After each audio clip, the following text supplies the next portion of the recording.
Hello and welcome. You're watching NDTV. I'm Vedant Agarwal. Well, we are counting down to the big swearing-in ceremony of Narendra Modi, which will be held on Sunday at 7:15 p.m.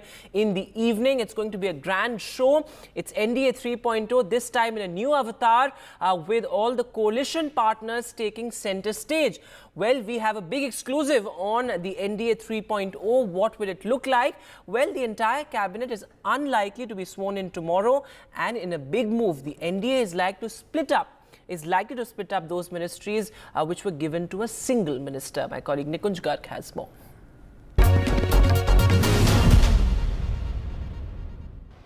This is the return of the coalition politics after at least 1 decade. And this is also after a very, very long time. Regional players like JDU and TDP principally currently are also becoming important and also going to call the shots. So in those geographies also, Bihar and Andhra Pradesh, Telangana, there is a disproportionate amount of interest in the government formation. So two things with certainty we are telling our viewers at this point in time on this Saturday evening. Number one, when the swearing in takes place, that is at 7:15 tomorrow official time, the full Modi cabinet, the strength of which can be between 78 to 81, will not be visible to the people. The shape of the full complete cabinet will take some days to come. So what will be visible to the viewers, even that we can put out with some amount of certainty now, it is that nearly 24 top ministers, of course the ministries are atop the Raisina hill, which means the Home, Defense, Finance, External Affairs, ministers will be sworn in tomorrow. Critical ministries like critical infrastructure ministries like steel, civil aviation, heavy industries, iron and coal, those ministries' cabinet portfolios will be allocated tomorrow. In all, we can inform our viewers with some amount of certainty now is that more than 24 ministers and nearly 30 odd ministers would be sworn in tomorrow, which means the larger share of the cabinet would not be visible tomorrow, which also would mean that MOS's independent charges, MOS's in the ministries, various ministries, remember ministries like Home have in the last government had 3 MOS's with specific charge. So those will not be visible to the viewers tomorrow. What they can see will be the top rung or the elite rung of the cabinet tomorrow at around between 7:15 and 8. Currently, we can also tell our viewers that the official timing for the swearing-in ceremony is between 7:15 and 8 p.m. That may extend as the negotiations, hectic negotiations going on right now. I spoke to somebody involved in those negotiations an hour back, and he smiled at me, said, currently between the Prime Minister's office, the BJP and the allies, even they are not certain how many would be making it to the cabinet currently as we go to tomorrow. So hectic negotiations on, but two things sure, not the full cabinet tomorrow, nearly 24 to 30 ministers, all top ministries with the infrastructure, economy and the Raisina Hill defense strategy focus would be sworn into. The planning in the ministries and the government was that they will be reducing the number of the ministries going forward and not increasing. So like take for example Jyotiraditya Scindia has steel and the civil aviation, two very critical ministries for the economic development and the growth of the country. That is not going to be the case anymore. No minister is going to have more than one ministry in charge, including ministers like Mr. Amit Shah, who were having home and corporation affairs ministry, that was cooperation affairs ministry, whatever, that was culled out later by the government. So single minister would generally be in charge of a single ministry. So the steel and civil aviation would now go to 2 ministers. Original thinking and plan in the government was that they would reduce the number of ministries to less than 3 dozen. That would not be possible. So, well, it's a cabinet of consensus with allies including the JDU and the TDP taking center stage. What sources have indicated is that both the JDU and the TDP will get 1 ministerial berth in the cabinet each. Also, the other alliance partners, including the Apna Dal as well as Jayant Chaudhary's RLD, are likely to get 1 MOS position each. So, well, the BJP in a sense could draw a red line for the alliance partners. My colleague Maharashtra Shakil has more on this. NDA They are 32 seats short of the majority number, which is the 272 in the Lok Sabha. So indication is that this is about consensus and continuity. Prime Minister Modi yesterday, while speaking in the Central Hall of Parliament, emphasized on the word consensus. The government will be that of continuity because there is a roadmap of sorts which has been unveiled by the government, which they implemented also in terms of infra portfolios and others, infrastructure in particular, highways, roadways, all across India. So expect all those portfolios which are seen as part of Prime Minister Modi's vision to be with the BJP.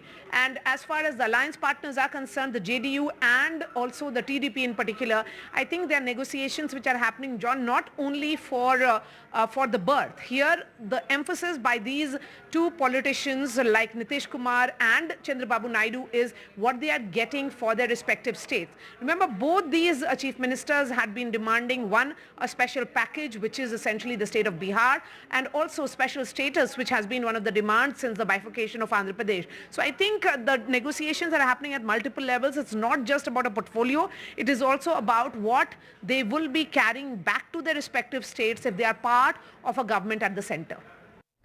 And well, like 2014 and 2019, it's going to be a grand show at the swearing-in ceremony of the Prime Minister and the NDA cabinet. Well, hectic preparations underway at the Rashtrapati Bhavan. There you can see.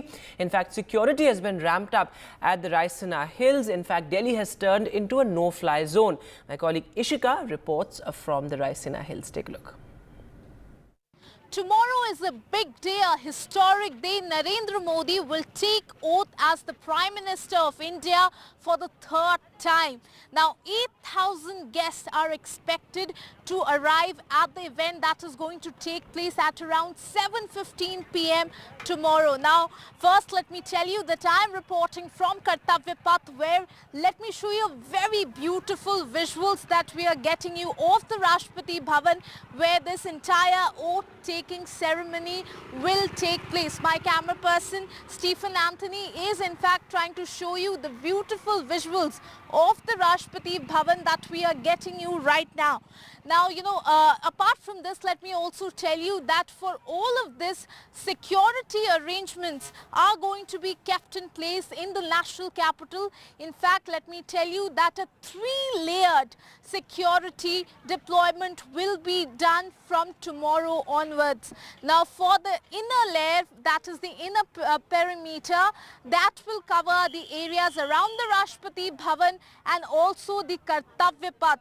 Now, if we talk about the outer layer, that will include, in fact, the hotels, the security arrangements at hotels like Taj, the Leela, the Oberoi, where all the foreign dignitaries who are attending this event will be staying. Now, for that, a designated route has also been established, which will be covered by a special security cover, which includes, snipers, which includes drone monitoring as well. And if we talk about the third security layer, which includes the outermost, that will be the surveillance from ground to air of the area around central Delhi. So three-layered security barricade that we'll see from tomorrow morning onwards. And let me tell you that the Delhi police officials have also said that for 2 days, that is from tomorrow and the day after, there will be no flying zone in the national capital. That means total prohibition of the aerial platform. Now, apart from that, let me also tell you that there are 2,500 police personnel who will be deployed for the security arrangements, and this includes 5 companies of the paramilitary personnel, and apart from that, snipers, NSG commandos, all of them will be deployed here where this entire ceremony will take place. But certainly it is going to be a historic day tomorrow. Narendra Modi taking oath as the Prime Minister for the third time in the Rashtrapati Bhavan, where we continue to show that how beautifully it is lit today, just a day before the oath-taking ceremony. We are in fact trying to zoom in and show you the beautiful Rashtrapati Bhavan, which is in fact lit very beautifully, and you can see the people who in fact have come here to admire the beauty just before the oath-taking ceremony. Now in Delhi with camera person Stephen Anthony, this is Ishika Verma for NDTV. Meanwhile, key neighborhood leaders have already arrived in Delhi for the swearing-in ceremony, including Sheikh Hasina, also Ahmed Afif. Interestingly, Mohammad Muizu of the Maldives is also here for the swearing-in ceremony. This, of course, reflects India's neighborhood-first policy that's really been a key focus of the NDA governments in the past 10 years. My colleague Mohammad Ghazali reports. As PM designate, Mr. Narendra Modi is going to take oath for its third term in the office tomorrow. Foreign dignitaries have also started arriving in India, with Bangladesh Prime Minister Sheikh Hasina arrived today afternoon.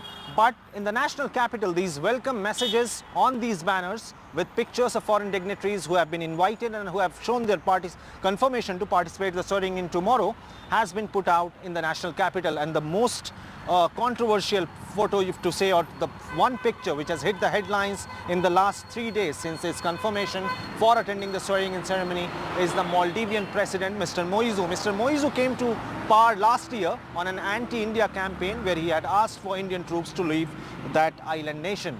But later, the relations between the two countries hit a dip because of the social media exchanges between the Maldivian parliamentarians who used foul language against Indian Prime Minister, and later Indians decided to boycott Maldives for a tourist destination.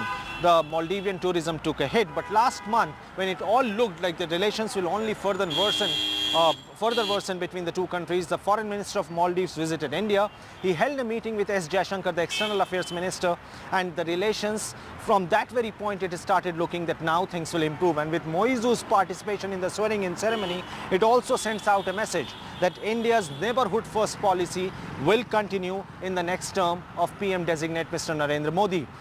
In the 2014, when he came to power, he had invited leaders of the SAARC countries. In 2019, the BIMSTEC countries were invited, or heads of those states were invited, of those countries which are along the Bay of Bengal. But in this swearing-in ceremony, Mr. Narendra Modi has invited leaders from the countries who are in and around the Indian Ocean, like Maldives, Mauritius, Seychelles, President of Sri Lanka, President of Maldives, and also the neighboring heads of the states of the neighboring countries like Nepal, Bhutan.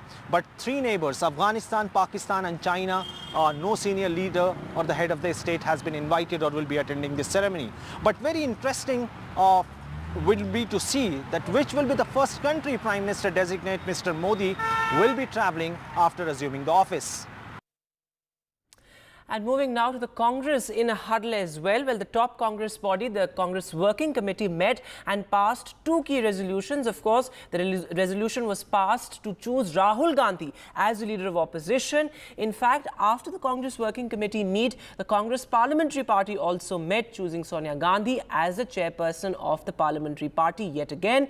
In fact, in the Parliamentary meet as well, the proposal was made to elect Rahul Gandhi as the leader of opposition. He says he will consider the CWC's request. Take a look. We adopted two resolutions today. They have decisively rejected both the substance and style of governance over the past decades. The verdict of the people is not just a political loss, but a moral defeat for the Prime Minister who sought the mandate in his name and ran a campaign anchored in lies, hate, prejudice, divisiveness and extreme bigotry. Another resolution we had passed unanimously. CWC unanimously requested Sri Rahul Gandhi ji to take the leader of the opposition position in Lok Sabha. And well ahead of the swearing-in ceremony on Sunday, Mamata Banerjee has decided to skip the oath-taking ceremony. She has dubbed the NDA government as undemocratic and illegal. In fact, she says that election processes cannot go on for 2 months. In fact, she said that not a single TMC MP will attend the swearing-in ceremony. This as she chaired a key meeting of the TMC along with her nephew Abhishek Banerjee. She continues to be the chairperson of the TMC Parliamentary Party, and Sudeep Banerjee has been elected as a Lok Sabha leader, while Derek O'Brien is the Rajya Sabha leader of the TMC. Take a look.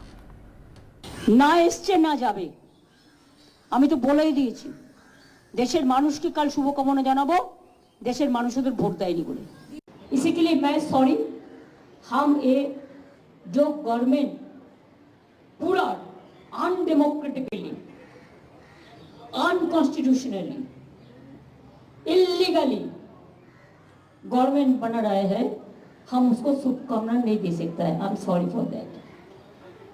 हमका शुभकामना देश के लिए रहेगा कि let us hope for the best for the future. हम MP लोगों को रिक्वेस्ट करने चाहेंगे, जो भी पार्टी है, आपका पार्टी को मजबूत बनाओ। अभी बीजेपी को समझना है कि इसको पार्टी तोड़ना अच्छा काम मत करो, पहले आपका पार्टी तोड़ जाएगा। हमने नहीं तोड़ेंगे, आपका अंदर से ही जाएगा। आपका अंदर का सब आदमी खुश नहीं है, ये हम देख रहा है। And well, the Lok Sabha elections have been about the resurgence of the regional satraps, the regional parties, and key regional parties were in a huddle on Saturday. In fact, not just the TMC but also the Samajwadi Party. Akhilesh Yadav, in fact, met the winning MPs of the Samajwadi Party. The strategy going forward was also discussed, given the fact that now many positions have fallen vacant, including the leader of opposition position, because Akhilesh Yadav was the LOP and he is now a member of parliament from Kannauj. Listen in. Samajwadi party देश के तीसरे number की party बन गई है, जहां party को इतना बड़े पैमाने पर जनता का समर्थन मिला है, वहीं समाजवादियों की जिम्मेदारी बढ़ गई है। जनता की एक एक बात, जनता की समस्याओं का उठाना, उनके हित में अपनी बात रखना। समाजवादियों का लगातार संघर्ष रहेगा लोकसभा में, जिससे ज़्यादा से ज़्यादा जनता के बीच में और उनके लिए सेवा कर सकें। नकारात्मक राजनीति खत्म हुई है, सकारात्मक राजनीति का दौर शुरू हुआ है। जनता की मुद्दों की जीत हुई है। That will take a short break now. News continues on the other side.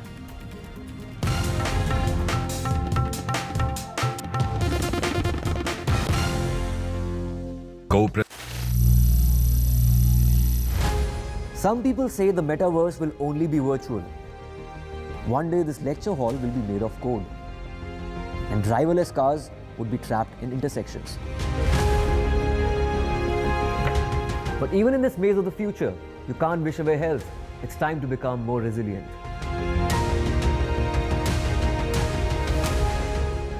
10 years of Banega Swasth India, we have grown and achieved so many milestones.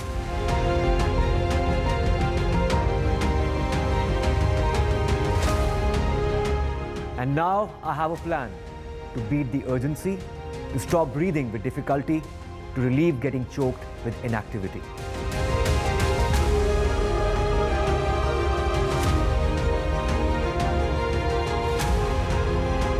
Energize our government, our environment, our society, and ourselves. Everyone, everywhere, every day.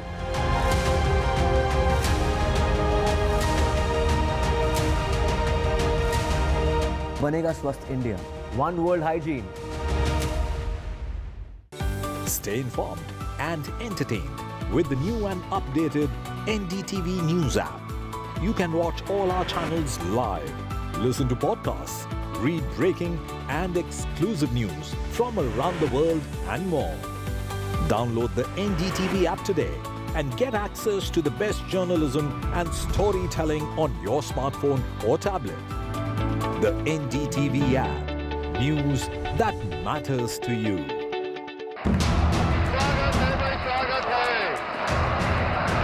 The historic swearing in. Prime Minister Modi takes oath for the third time. The new NDA government takes charge for the third straight term. देश चलाने के लिए सर्वमत बहुत जरूरी होता है. The Modi cabinet. Who will get what? All the news and top newsmakers. Mega ceremony, mega coverage. All day on NDTV.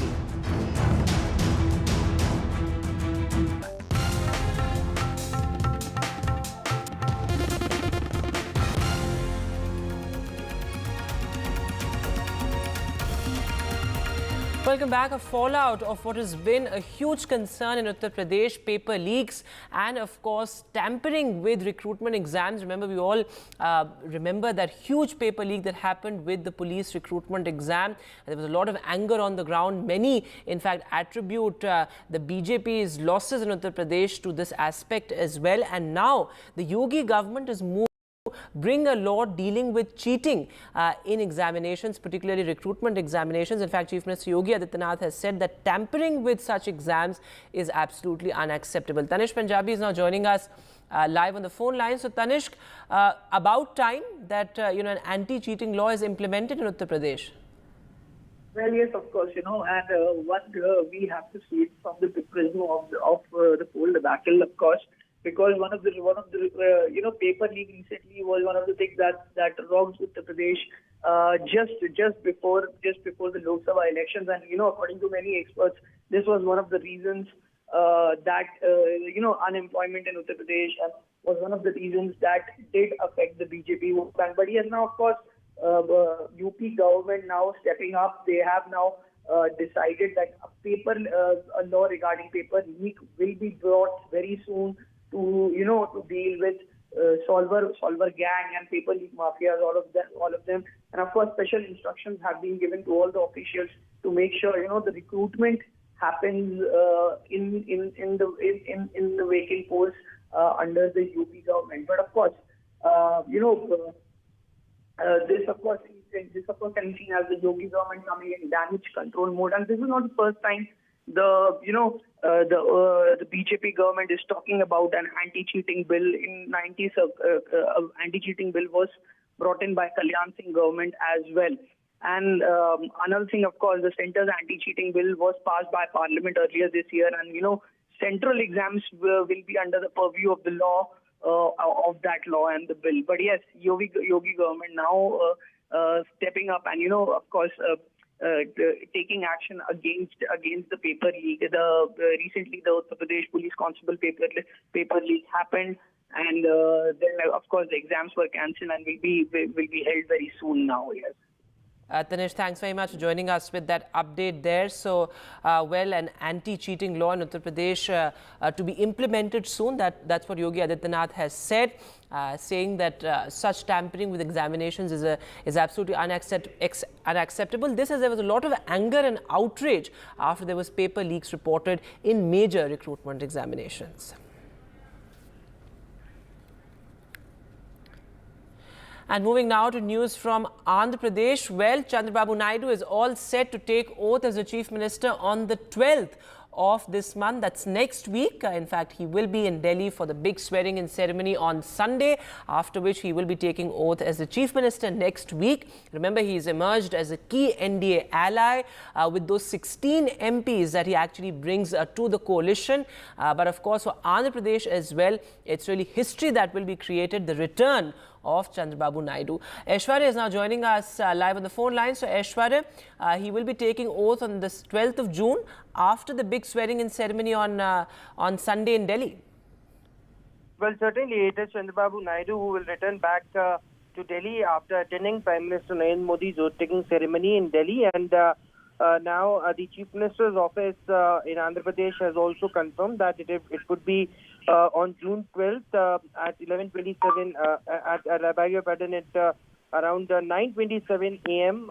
near the Keshavali IT Park in Vijayawada itself, and therefore there have been elaborate arrangements also that is now being made at a brisk place for swearing-in ceremony of the TDP National President Chandrababu Naidu as the Chief Minister of Andhra Pradesh. At least 10 senior leaders would be sworn in on the same day itself. Remember, it is the NDA which had come back to the power with a landslide victory with Janata and the Bharat Ratna party also in alliance, and therefore the reason perhaps now the preparations have begun. The MLA's meeting will be called in very soon after Chandrababu Naidu will return to Andhra Pradesh. Aishwarya, thanks very much for joining us. With that, perhaps the Prime Minister could also attend the swearing-in ceremony, and it's going to be a week of oath-taking ceremonies as 4 assembly elections were also held simultaneously with the Lok Sabha polls. That's all the time that we have on the show from all of us here. Goodbye.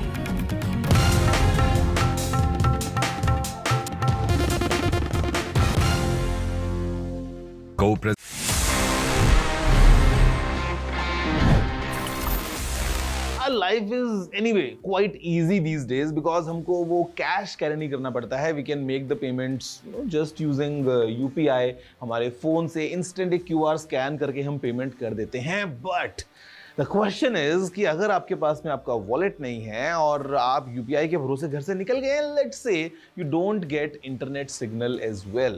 Sometimes ऐसा होता है और आपको अगर वहाँ पे UPI से payment करना है, how would you do it? Guys, the simple answer is कि आप बिना इंटरनेट के भी UPI से पेमेंट्स कर सकते हैं if you just follow the following instructions. सबसे पहले आपको आपके फोन से डायल करना है *99#. जी हाँ, ये कुछ ऐसा ही है जो पहले हम डायल करते थे *123#, *121#, for all our balance check inquiries. तो जब आप इस नंबर को डायल करते हैं उसके बाद you can follow the prompts और आप जिसको भी पैसा भेजना चाहते हैं उसका UPI ID या फिर मोबाइल नंबर एंटर करने के बाद अपना UPI पिन साथ में ऐड करके पेमेंट कर सकते हैं even while you are offline. It simply means that it's functional and it's secure as well क्योंकि आपको आपका UPI पिन यूज करना होता है. So next time you're in the mountains, next time you are stuck somewhere with no internet and you want to make an payment कहीं पे भी, तो आप कर सकते हैं with the help of offline technique जो मैंने आपको बताया. Tip is very useful. याद कर लो इसको, कभी ना कभी जरूर काम आएगी.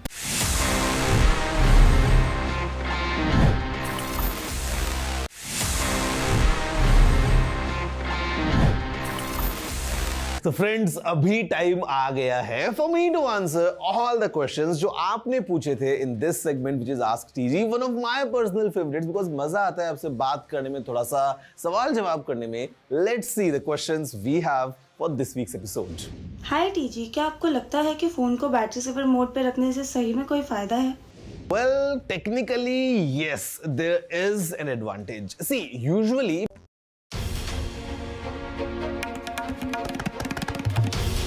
This is NDTV and you're watching NDTV 24/7.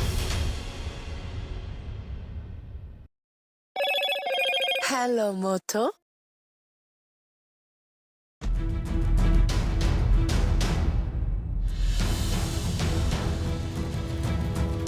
Very good morning. You're watching NDTV. I'm Arti Krishnan. Our top focus, of course, Modi 3.0 cabinet swearing in today as the nation gears up. We'll bring you more on that. For now, the headlines.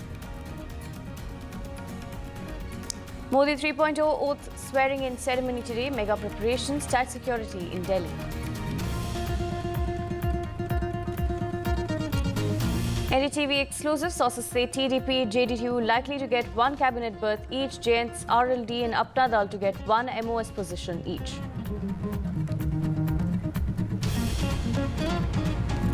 Congress are yet to take a decision on attending the ceremony. TMC says not invited to oath-taking ceremony.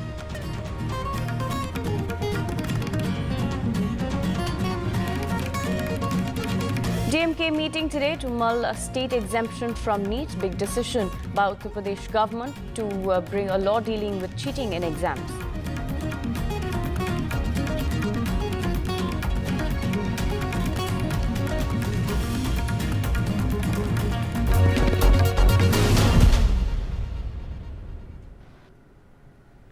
All eyes are on the swearing-in ceremony of the third Modi cabinet. But what's interesting is that this is the third consecutive victory for the NDA. This time around, though, they are more dependent on allies. Now, NDTV sources tell us that not the complete cabinet will be sworn in today. Nearly around 30 ministers are to be sworn in today, according to sources. They're also giving us more information in terms of cabinet berths, saying that the JDU may be getting 1 or 2 cabinet berths. We're also learning that the TDP as well is likely to get some berths. There are some names that have come up in terms of the portfolios as well. Remember, there was a tussle for the speaker post, but that has not been decided on yet.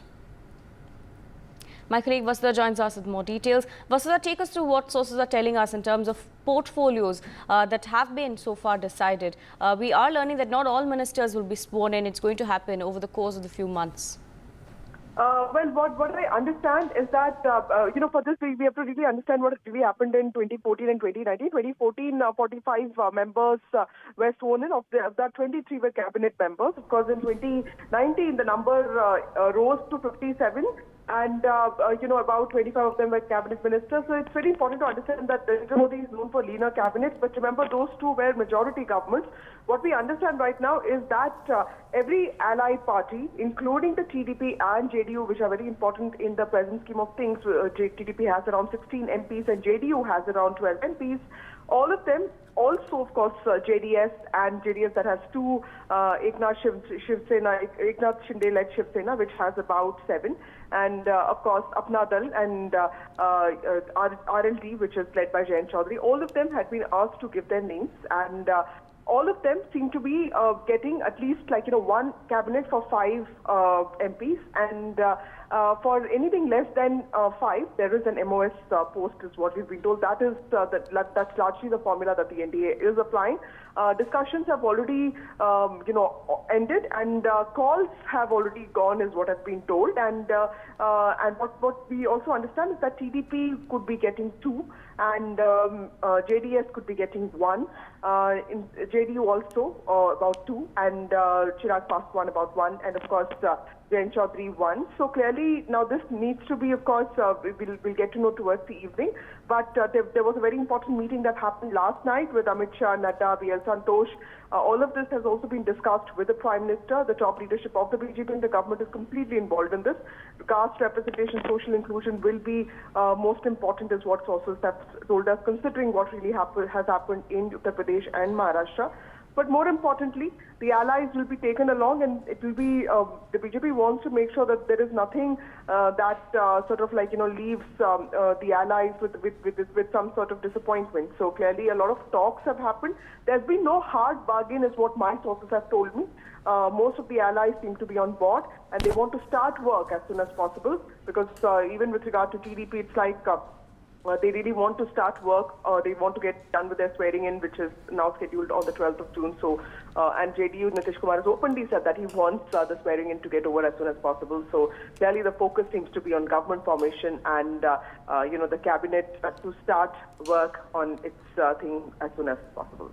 Right, Vasudha, thank you for joining us and bringing us those details on the swearing in and what we can expect from the portfolios. And like my colleague Vasudha said, the NDA will finalize the list of cabinets today in a crucial meeting. The spotlight, however, is on negotiations between the BJP and its 2 key allies, TDP and the JDU, each of which is battling for plum posts at the centre. Now, Maharashtra Chief Minister Eknath Shinde's Shiv Sena faction and the LJP of Chirag Paswan are also seeking key portfolios in the new cabinet.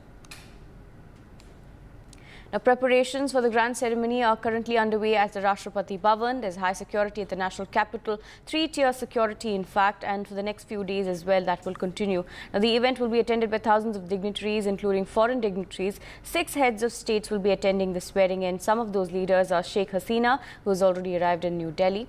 And of course, there are several other leaders as well, including the president of Maldives. This will be the first visit of President Muizu since the tensions between India and Maldives. Now, visuals that we're getting in live are from Rajghat. Remember, the Prime Minister is about to pay his respects at Rajghat first before he heads on to other events that have been lined up in the day, throughout the day, just before the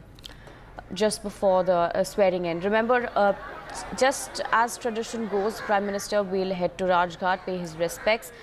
He will then head on to pay his respects at the National War Memorial as well, just after paying respects at the Rajghat. So these are visuals from the Rajghat of course, top leaders there as well.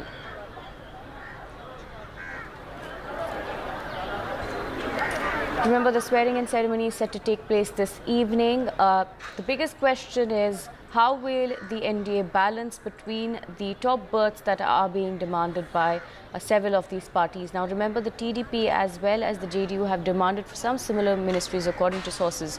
And sources also telling us that not all ministers will be sworn in today. Just around 30 ministers are expected to be sworn in.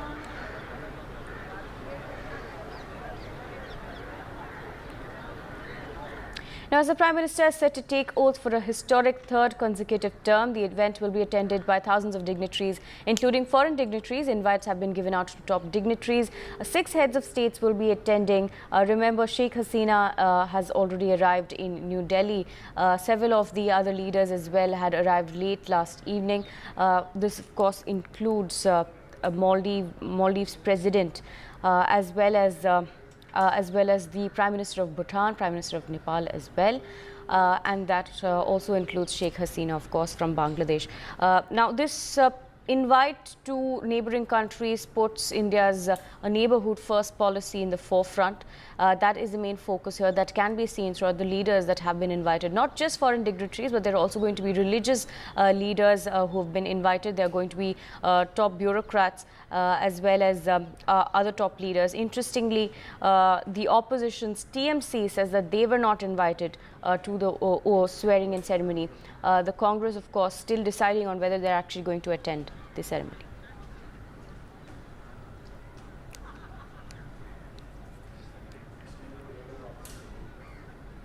Now, the Congress Working Committee passed a resolution that party MP Rahul Gandhi should be appointed as the leader of the opposition in Lok Sabha. According to what sources are telling us, the Congress also said they adopted 2 resolutions. A renewed mood among members, but a long way to go is what the Congress calls it.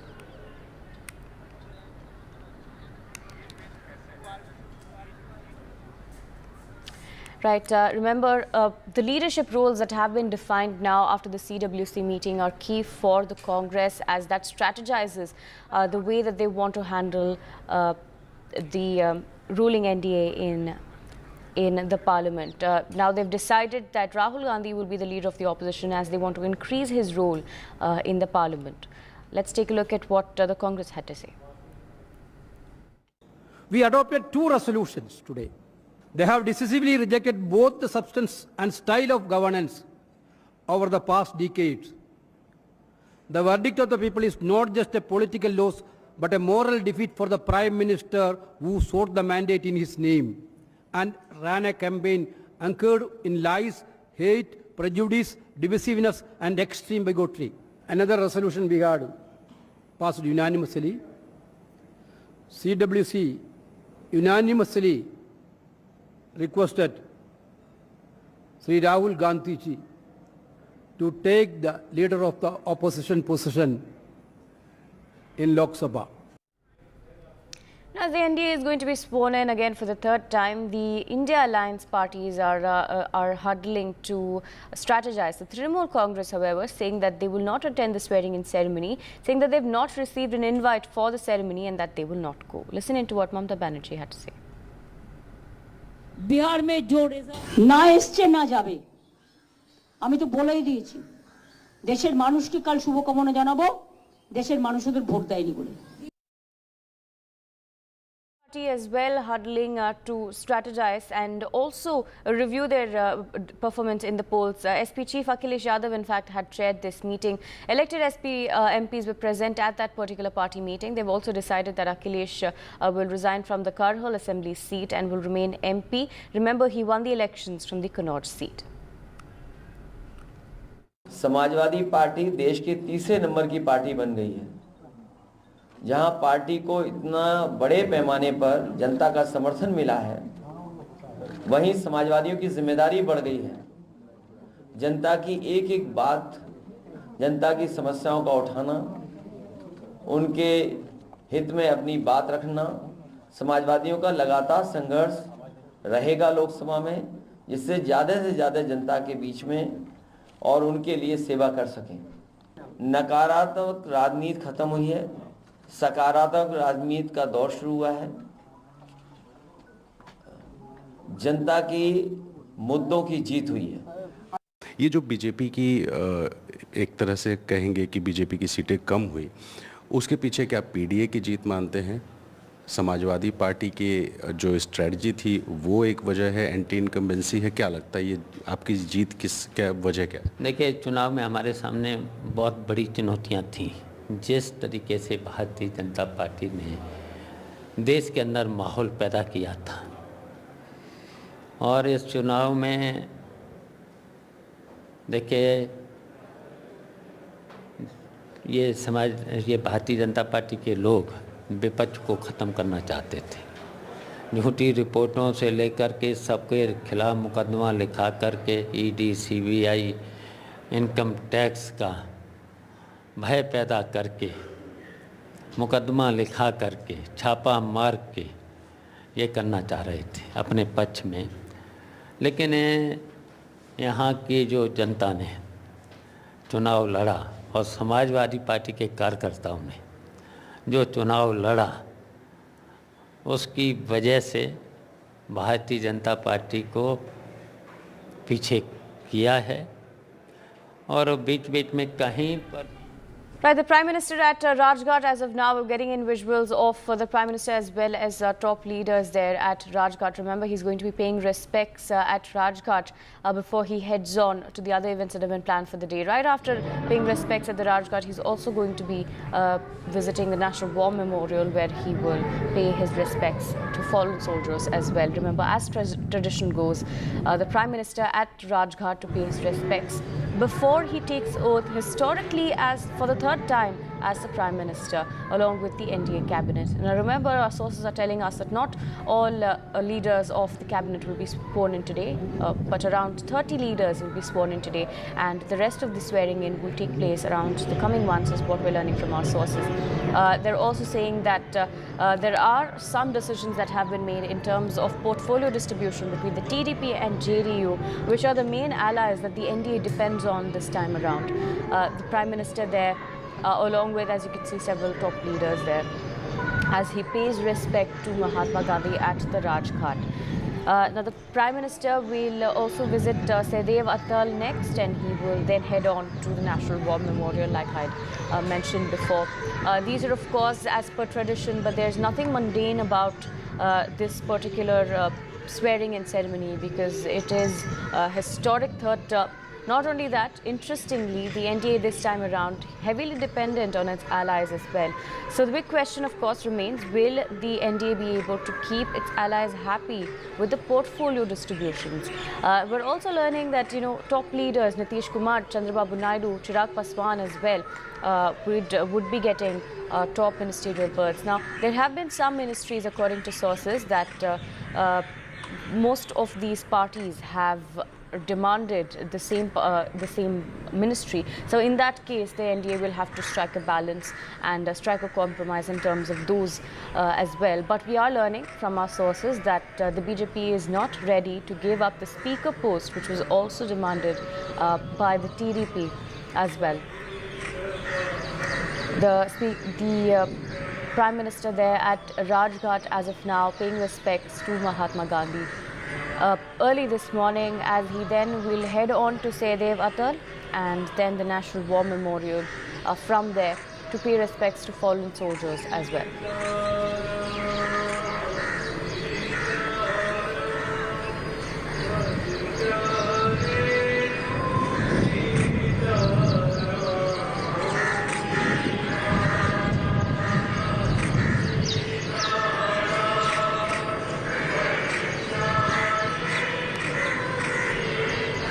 Prime Minister there at Rajghat paying respects to Mahatma Gandhi, as he then will head on to Saidev Atal and then the National War Memorial, and towards the evening at around 7 p.m. is when the swearing-in ceremony will take place. Now remember, the President will swear in the Prime Minister as well as his cabinet. Again, like I'd stated, sources telling us not the entire cabinet going to be sworn in today, but about 30 ministers will be sworn in. People who've been invited for the swearing-in ceremony includes several top leaders as well as dignitaries, 6 heads of state, which includes Sheikh Hasina, Bangladesh Prime Minister, as well as we're also learning that President Muizu from Maldives will also be attending the swearing-in ceremony. Remember, this will be the first swearing-in ceremony that he attends after the tensions arose between India and Maldives, not only over troops leaving Maldives, but also over tourism. And there was a war of words between India and Maldives. Now, after that, this will be the first visit of the President of Maldives. We're also expecting that Bhutanese Prime Minister as well as Nepali Prime Minister will be visiting for the swearing-in ceremony. 6 dignitaries from foreign nations also indicates India's neighborhood first policy, as Pakistan and China were not invited for the swearing-in ceremony. Now the Prime Minister, of course, having paid respects at Rajghat, he's heading to Sehdev Atal. We're expecting just in a few moments that he will be there at the Sehdev Atal to pay his respects as well. And from there, he will head on to the National War Memorial to pay respect to the fallen soldiers. Now that, of course, as tradition goes, is what happens in the morning of swearing in. But interestingly, this is the third time around that the Modi cabinet will be sworn in, but this time not with an absolute majority for the BJP. They are heavily reliant on the NDA allies.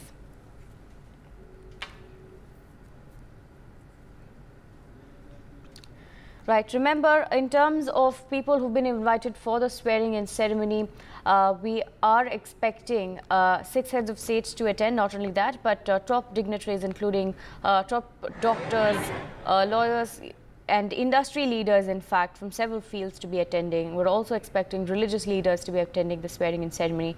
In terms of other party leaders, the Congress, we're learning, has not yet decided if they're going to be attending the swearing-in ceremony. The TMC, on the other hand, has said that they were not invited to the swearing-in ceremony and hence won't be attending. So that is the latest in terms of politics around the swearing-in ceremony, where the opposition parties say that they've not been invited. The TMC, in fact, saying that they've not been invited. Congress, on the other hand, has not confirmed that they will be in attendance.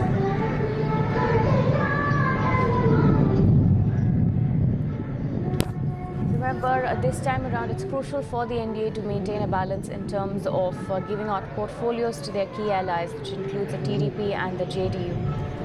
My colleague Vedant joins us with more details. Vedant, now the Prime Minister, just having paid respect at Rajghat, he's now heading to Sehdev Atal and then to the National War Memorial, right ahead of a historic swearing-in ceremony. That's right. It's going to be a packed day, Aarti. Remember, the Prime Minister at Rajghat, as you mentioned, is something which has been, a convention. The Prime Minister, whether it was in 2014 or 2019, we have seen how the NDA has really, converted a swearing-in ceremony into a sort of a show of strength. Of course, world leaders have been invited for the historic third term oath, including neighborhood leaders who have already arrived in the national capital. And there's heavy security across Delhi. In fact, Delhi has turned into a no-fly zone.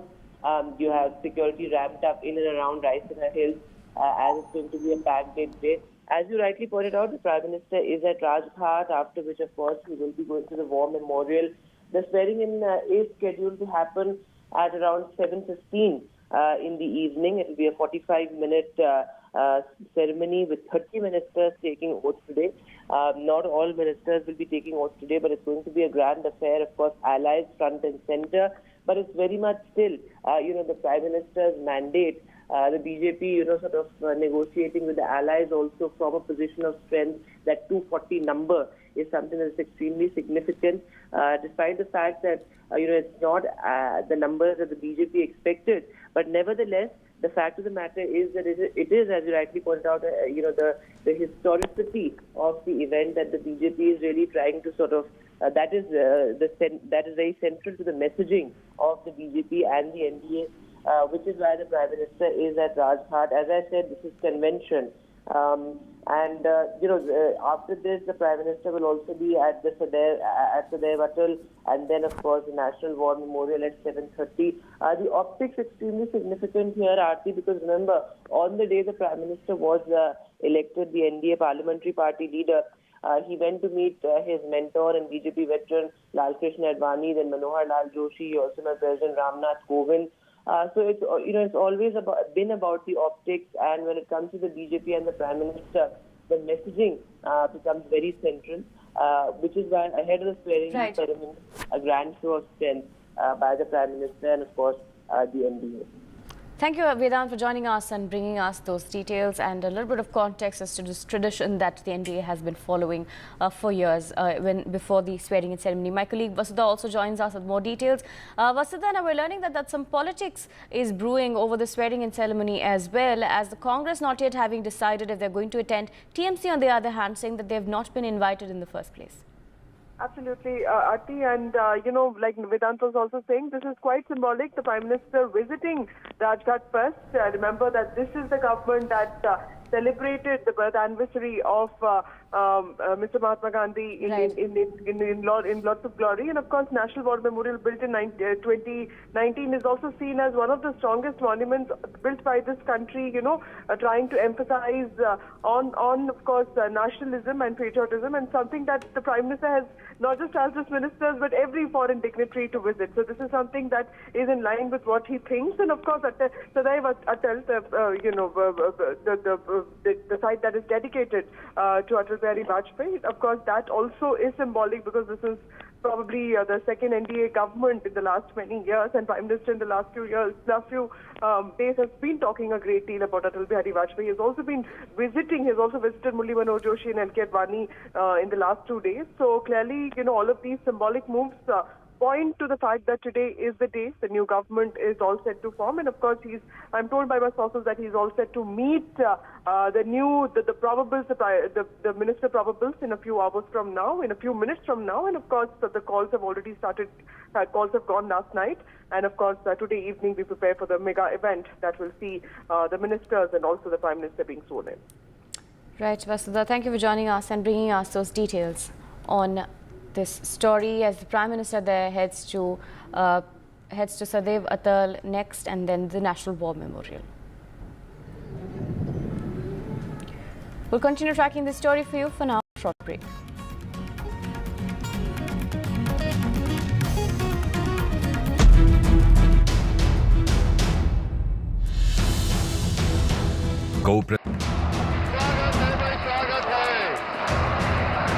The historic swearing in. Prime Minister Modi takes oath for the third time. The new NDA government takes charge for the third straight term. देश चलाने के लिए सर्वमत बहुत जरूरी होता है. The Modi cabinet. Who will get what? All the news and top newsmakers. Mega ceremony. He's at Sadaiv Atal as well. He will then head on to the National War Memorial right ahead of the swearing-in ceremony. This is, as tradition goes, before the swearing-in ceremony for the NDA. For the Prime Minister, he of course goes on to the Rajghat first, and then Sadaiv Atal, and then National War Memorial. This, like my colleagues Vasudha and Vedant were mentioning, is part of a layered messaging when it comes to the Prime Minister. And in terms of the honours that he's paying, of course, comes from a place of respect, but also standing firm on the party's position, on the alliance's position on certain issues as well.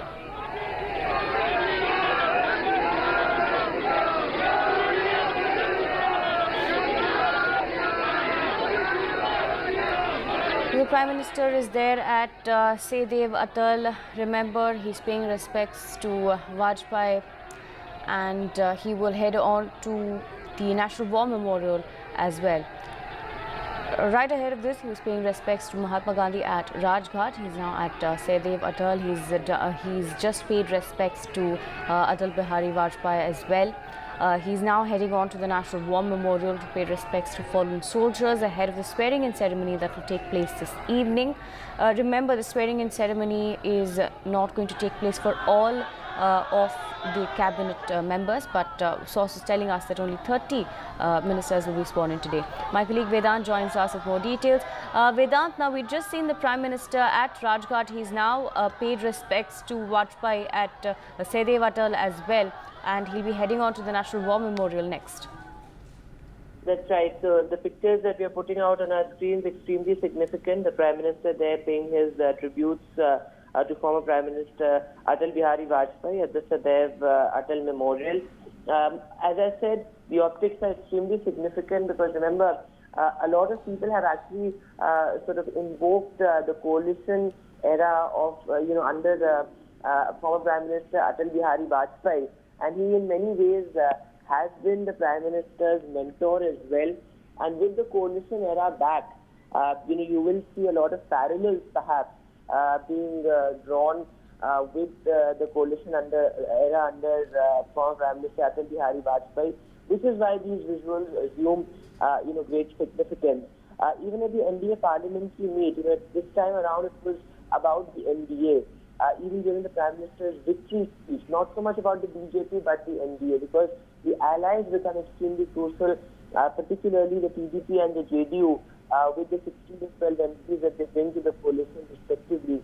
So of course that is extremely crucial, and it's going to be interesting tonight as well, RT at 7:15 p.m. when 30 ministers take oath.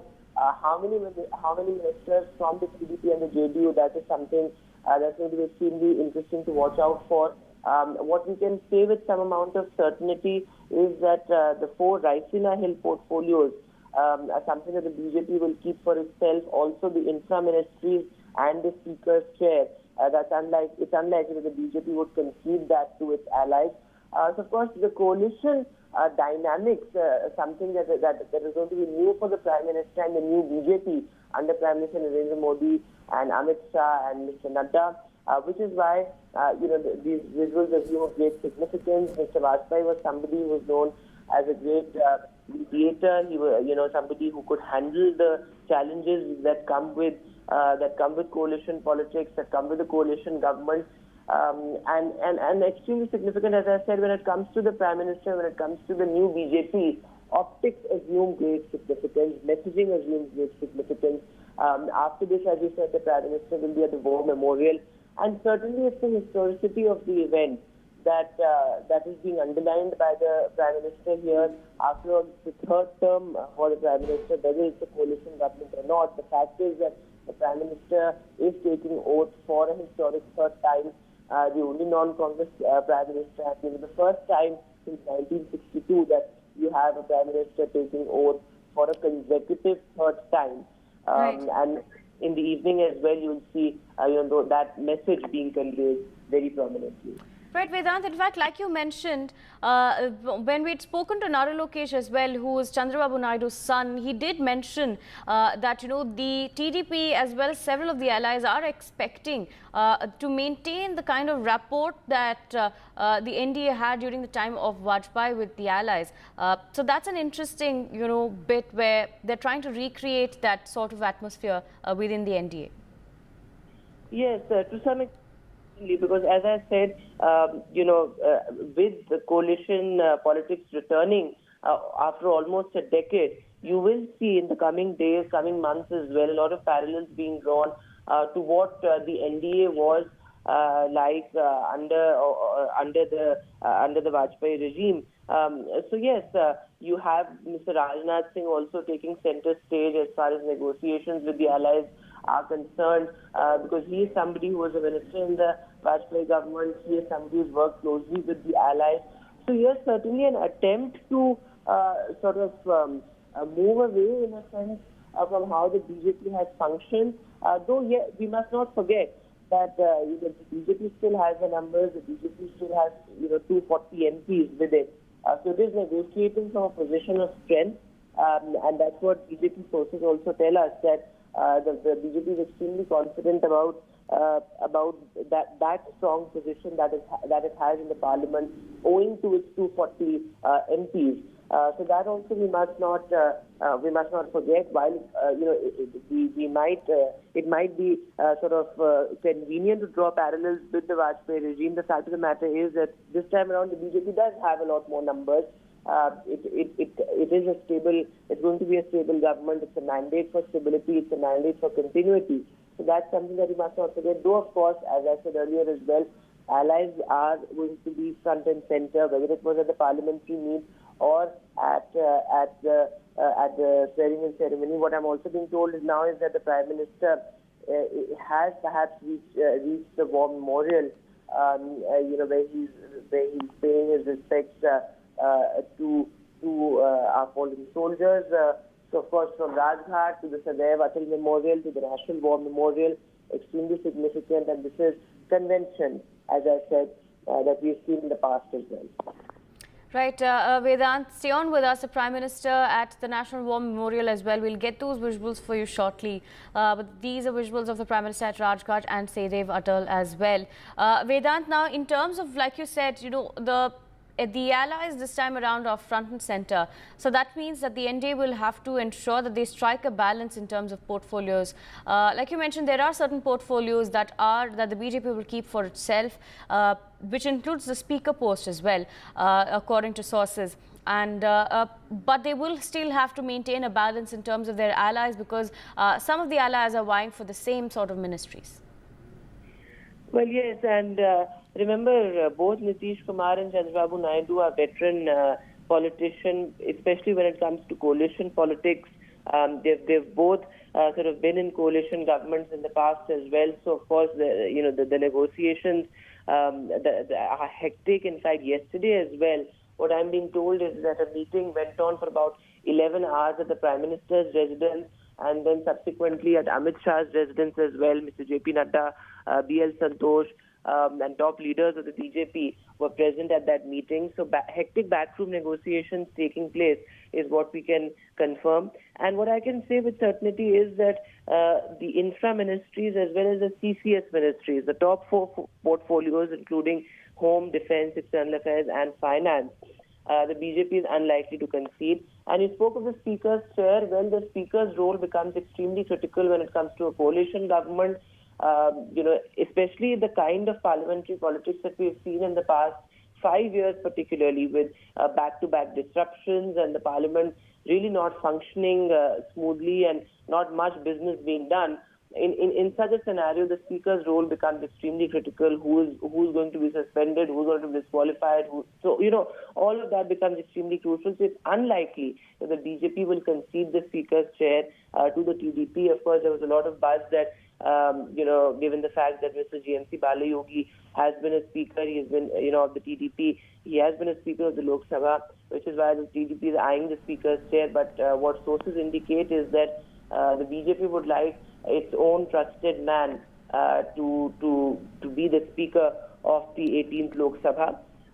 So all of that will be clear in the days to come. And by tonight, of course, it will certainly be clear what the top four portfolios are, whether there's going to be status quo in the Raisina ministries or whether there's going to be a major overhaul. The latter is unlikely because, as I said, the infra ministries and the CCS ministries, the BJP will keep for itself, and one ministerial berth each for the JDU and the TDP is something that we can confirm, and for the other allies also, because it's not just about the TDP and the JDU but the smaller allies as well. Thank you, Vedant, for joining us and bringing us those details. Ahead of the swearing-in ceremony, Prime Minister at Rajghat and Sedevatal, he has now reached the National War Memorial. We'll bring you the visuals of those shortly. For now, we take a short break.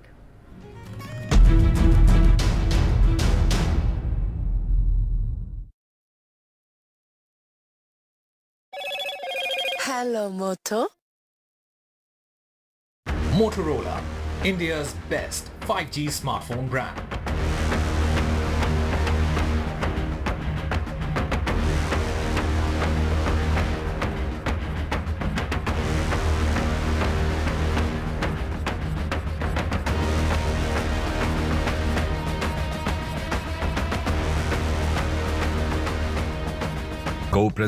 Stay informed and entertained with the new and updated NDTV News app.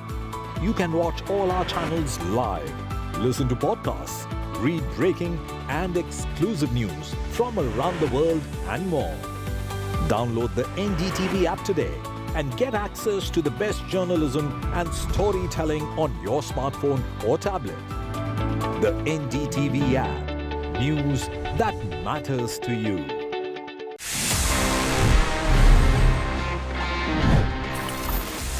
Finally, I'm here. Finally, this is the time जहाँ पे मैं आपके सवालों के जवाब देता हूँ. In this section, which happens to be my favorite as well, and it's called Ask TG. Let's see इस week हमारे पास में कौन से सवाल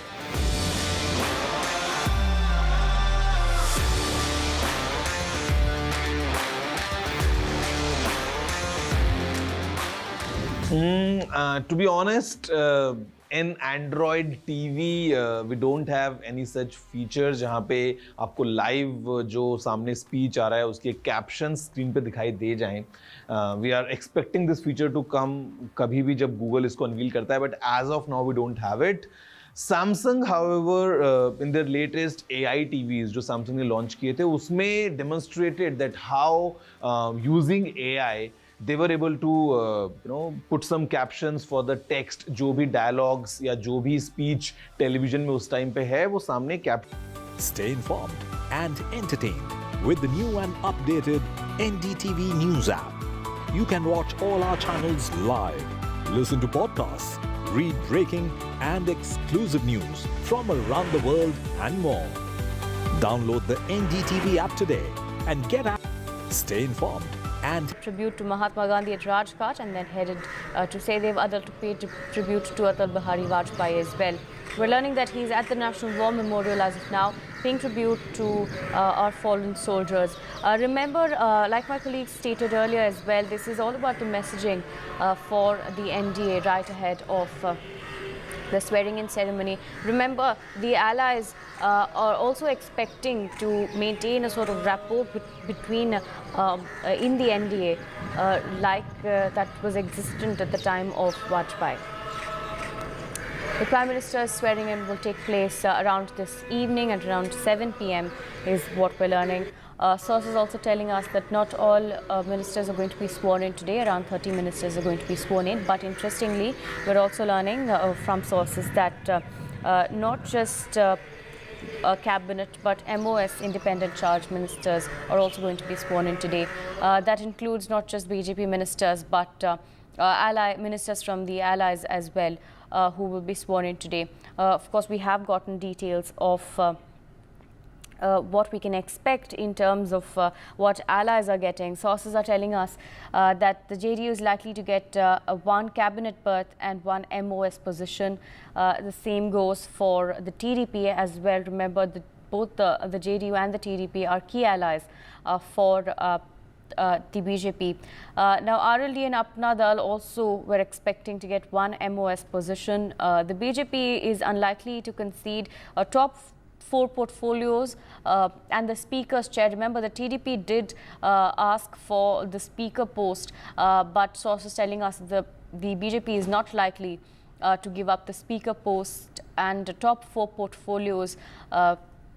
Of course, we'll have to wait until this evening to figure out which of the portfolios that would be discharged off to allies. But we're also learning that there are several ministers with many portfolios under their name. So that is bound to be split up is what we're learning, as there are more leaders who would demand those ministries. So Ministry of MOS Job, and education perhaps, according to what sources are telling us, would likely be split up to other allies.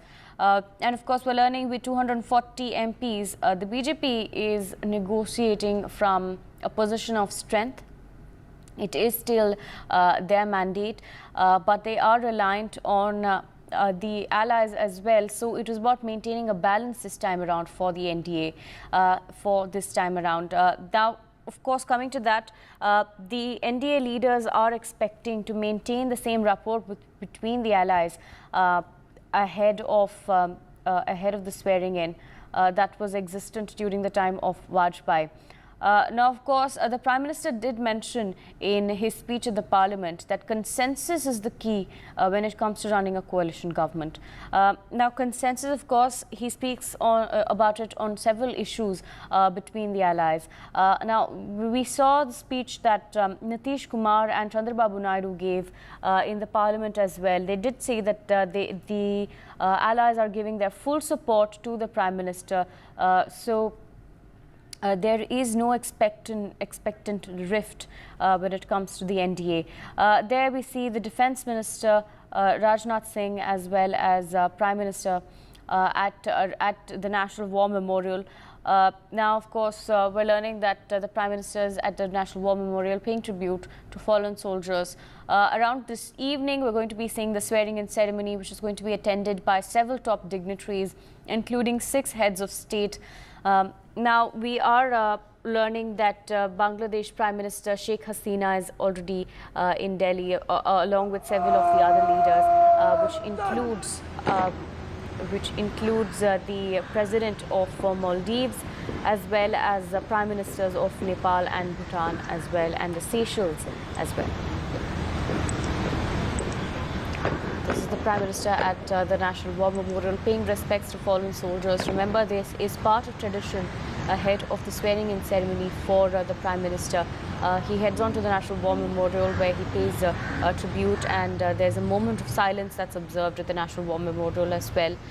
This, of course, comes right ahead of the swearing-in ceremony, which is a historic one.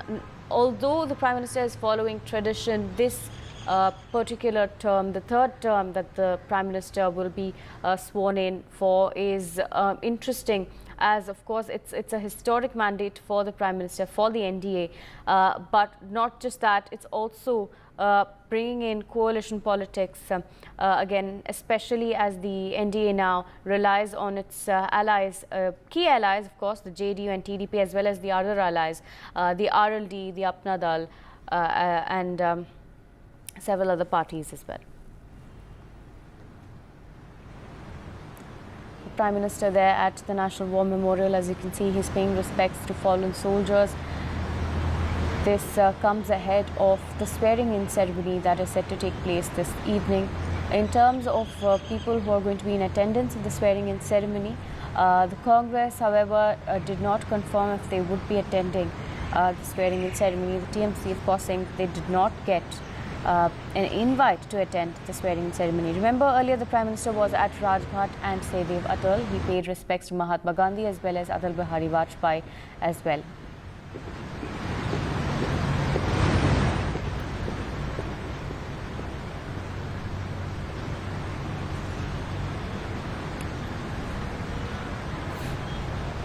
Prime Minister paying respects to the fallen soldiers at the National War Memorial. A moment of silence will also be observed by the leaders there. He's also being accompanied by Raj Nath Singh at the National War Memorial, who's the outgoing Defence Minister.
Prime Minister there having paid respect to fallen soldiers at the National War Memorial ahead of the swearing-in ceremony. They did maintain a minute of silence there as well for the martyrs. He is going to be sworn in for the third time around this evening as the Prime Minister. Remember, the NDA has to maintain a balance between its allies and the BJP as well in terms of portfolio distribution. We are learning that there have been some decisions that have been made, but meetings are still underway in terms of deciding on the final portfolios. Sources also telling us that not all 30 leaders will be sworn in today. I beg your pardon, not all leaders of the cabinet will be sworn in today, but just 30 leaders, which includes both BJP as well as ally ministers as well. We're also learning that some of the ministries are going to be split up, wherein one minister who has several ministries under his jurisdiction will then be discharging those duties to another minister, is what we're learning from our sources. Nikunj Garg joins us with more details. Nikunj, now as per tradition, the Prime Minister having visited Rajghat, Saidev Atal and the National War Memorial, but nothing mundane about this mandate for the Prime Minister. Well, this is the beginning of a new term for him. I mean, I'm quite sure, as bulk of his supporters are, or most of his supporters are, he would also be an excited man. He would be excited about the fact that, at least from his own point of view, there would be many more reasons and many more seasons when he would want that the ideas that he has for this country, or the ideas that many of the past leaders of the BJP have espoused for this country, for India, will come to fruition. In his own mind, I'm quite sure he would also have been quite convinced that in the last 1 decade, he has completed many of those dreams for the people of India. And he has taken nation on the path of progress. And as, if I'm not wrong, the Prime Minister is currently at the War Memorial. War Memorial is a place that his government, that is the number 2 government, Narendra Modi 2 government, constructed. And they even moved the traditional Amar Jawan Jyoti, the eternal light that was at India Gate, to that War Memorial. So it's a place where he has a higher sense of belonging, I would say, courtesy the fact that it came to being through the endeavors of his government, his own thought. And of course, many people would have thought otherwise. Many people would have also thought that moving the Amar Jawan Jyoti from India Gate was not proper. And probably they could have just started the new War Memorial or the place without removing that Amar Jawan Jyoti flame from India Gate, which was established by the former Prime Minister, late Prime Minister Mrs. Indira Gandhi, after our victory, comprehensive victory over Pakistan during the 1971 war. Right. Thank you, Nikunj, for joining us and putting that into context. I'm also being joined by Vishnu Som. Vishnu, the Prime Minister at National War Memorial after having visited Rajghat and Saidev Atal. Of course, there is subtle messaging when it comes to these traditions that the NDA government has been following. Well, I think this is it's a poignant moment for the armed forces. It is for the Prime Minister, as he is at the National War Memorial over there. It is a time to remember the sacrifices of India's armed forces. It is time to remember that a strong national defense policy is something that this government is focused on to a great extent. So he's there. I can see the Air Force Vice Chief. I can see he's there with the new Navy Chief, and he's laying a wreath of honor over there, remembering soldiers. It is also important to understand that this is a priority, and I suppose if there is any signaling that has to be sent, it is that a strong defense forces is a big priority. Strong defense forces are a priority for the Prime Minister. In fact, he has spoken quite recently about the importance of Atmanirbharta in the armed forces. The development of weaponry in India, that would be a huge priority. He has repeatedly said India faces huge security concerns, whether it is from Pakistan, certainly from China along the line of actual control, certainly a new series of threats in the Indian Ocean region. In fact, if you look at the choice of leaders who've been called who've been invited to Delhi to be a part of the swearing-in ceremony, they're all from either Indian Ocean Rim nation leaders or leaders from Nepal and Bhutan, Sri Lanka, the Maldives. These are all nations where there is an active Chinese presence. This is something which New Delhi is acutely aware of, and something that New Delhi wants to, in a sense, counter. The armed forces are, of course, the blunt end of the effort in trying to counter any such thing, but obviously it is important for the Prime Minister to pay his respects over here as one of the symbolic aspects of the day. Remember, this evening he will be sworn in for the third time as Prime Minister of India. Right. Thank you, Vishnu, for joining us and bringing us those details and that context into the Prime Minister's visit to the War Memorial ahead of the swearing-in ceremony. We'll bring you more on these stories. For now, a short break.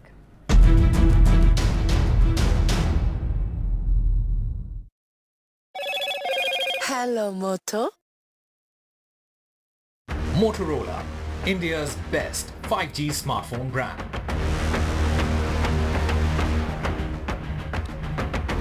Prime Minister Modi pays tribute to fallen soldiers at the National War Memorial ahead of the swearing-in ceremony this evening.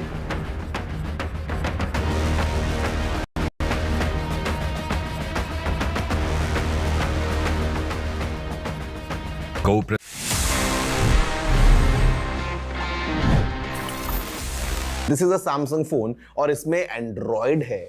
You know what happened? सबसे पहले अगर हम जाएं थोड़ा सा पीछे अगर हम rewind करें about the history of Android. Well guys, the creators of Android जब उन्होंने बना लिया ये operating system, they went to Samsung because they wanted कि Samsung उस Android को खरीद ले. So they all went to Seoul in South Korea. They met with the Samsung people, but Samsung was not that impressed. And Samsung said no. और उसके बाद क्या हुआ? Just weeks later, Google in fact bought Android for $50 million. Imagine करो अगर Samsung ने उस time पे Android खरीद लिया होता, would have been the case that Android would have been Samsung's own exclusive operating system. Like today we see how Samsung is the king of Android. They basically rule the Android market. But वो एक ना आज कैसे mobile history को पूरा बदल चुकी है. It's all for you. Did you know this? If yes, then amazing. If no, then please let me know by writing all your emails to tg@ndtv.com.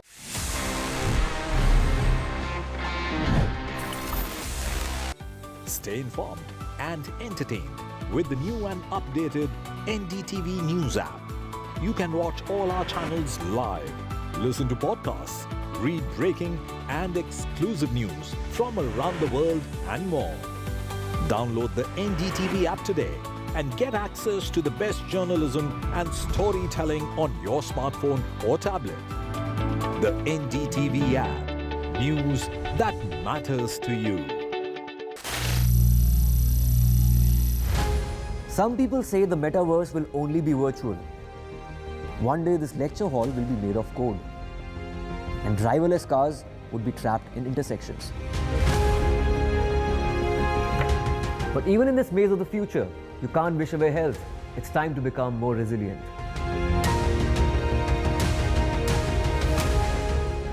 "10 years of Banega Swasth India, we have grown and achieved so many milestones.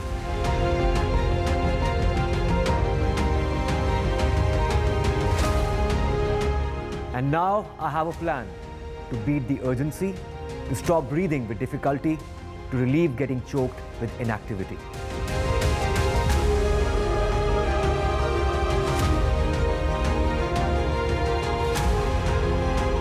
Energize our government, our environment, our society, and ourselves. Everyone, everywhere, every day.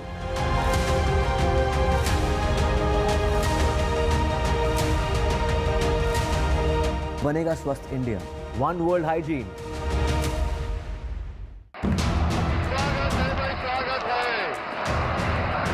The historic swearing in. Prime Minister Modi takes oath for the third time. The new NDA government takes charge for the third straight term.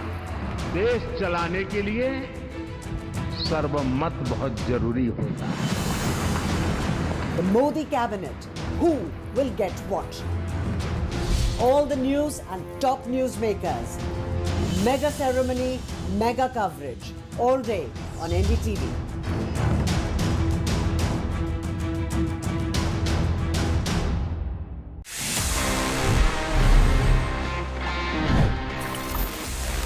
Let me give you a quick recap and let's discuss about how Sony used some brilliant marketing back in the 90s for its PlayStation. See, आज PlayStation बहुत ज़्यादा popular है, ये हम सभी जानते हैं. Almost globally it's very popular. Games हों या consoles हों, काफ़ी ज़्यादा लोग इनको use करते हैं. But back in the days, back in the 90s, while Sony was trying to establish its PlayStation lineup, काफ़ी interesting marketing को Sony ने use किया था. जी हाँ, I'm talking about the very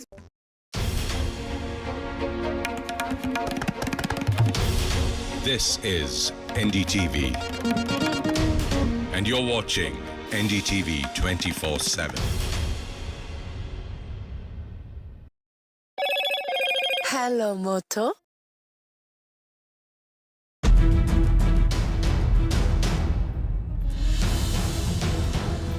Stage is set for Modi 3.0. In fact, Prime Minister Narendra Modi is all set to take oath as the Prime Minister of the country for the third time. The cabinet is going to be sworn in today. So big day has begun with the Prime Minister visiting the resting place of Mahatma Gandhi Rajghat. Of course, also Sadaiv Atal, which is the resting place of former Prime Minister Atal Bihari Vajpayee, and also the National War Memorial that was built to honor the sacrifices of the soldiers of India.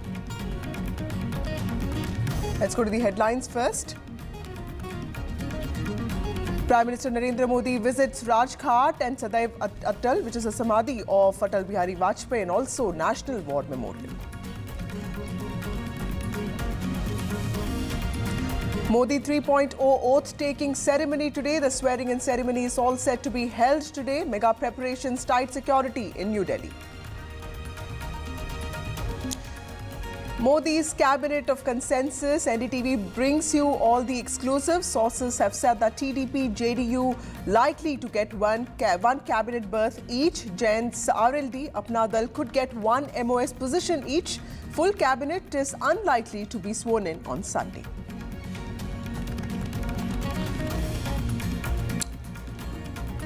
Congress is yet to take decision on attending the oath-taking ceremony of the Prime Minister. TMC says it has not been invited to the ceremony. TMC is to skip Modi 3.0 swearing-in ceremony. DMK's important meeting today to mull state exemption from NEET. This big decision by Uttar Pradesh government, UP, to bring in a law dealing with cheating during exams.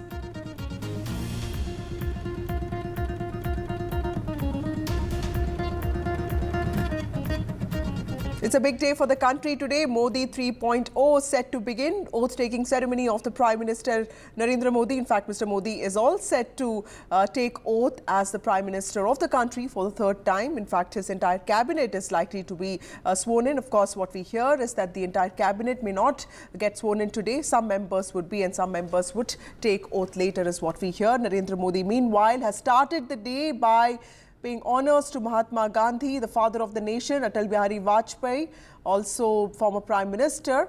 He has visited Sadaiv Atal, which is the resting place memorial built in the honour of Atal Bihari Vajpayee. He was also at Rajghat, the resting place of Mahatma Gandhi. He also visited the National War Memorial that was inaugurated in 2019 by the Modi government to pay honours to all the soldiers, 25,000 soldiers who have sacrificed their lives in various armed conflicts in independent India.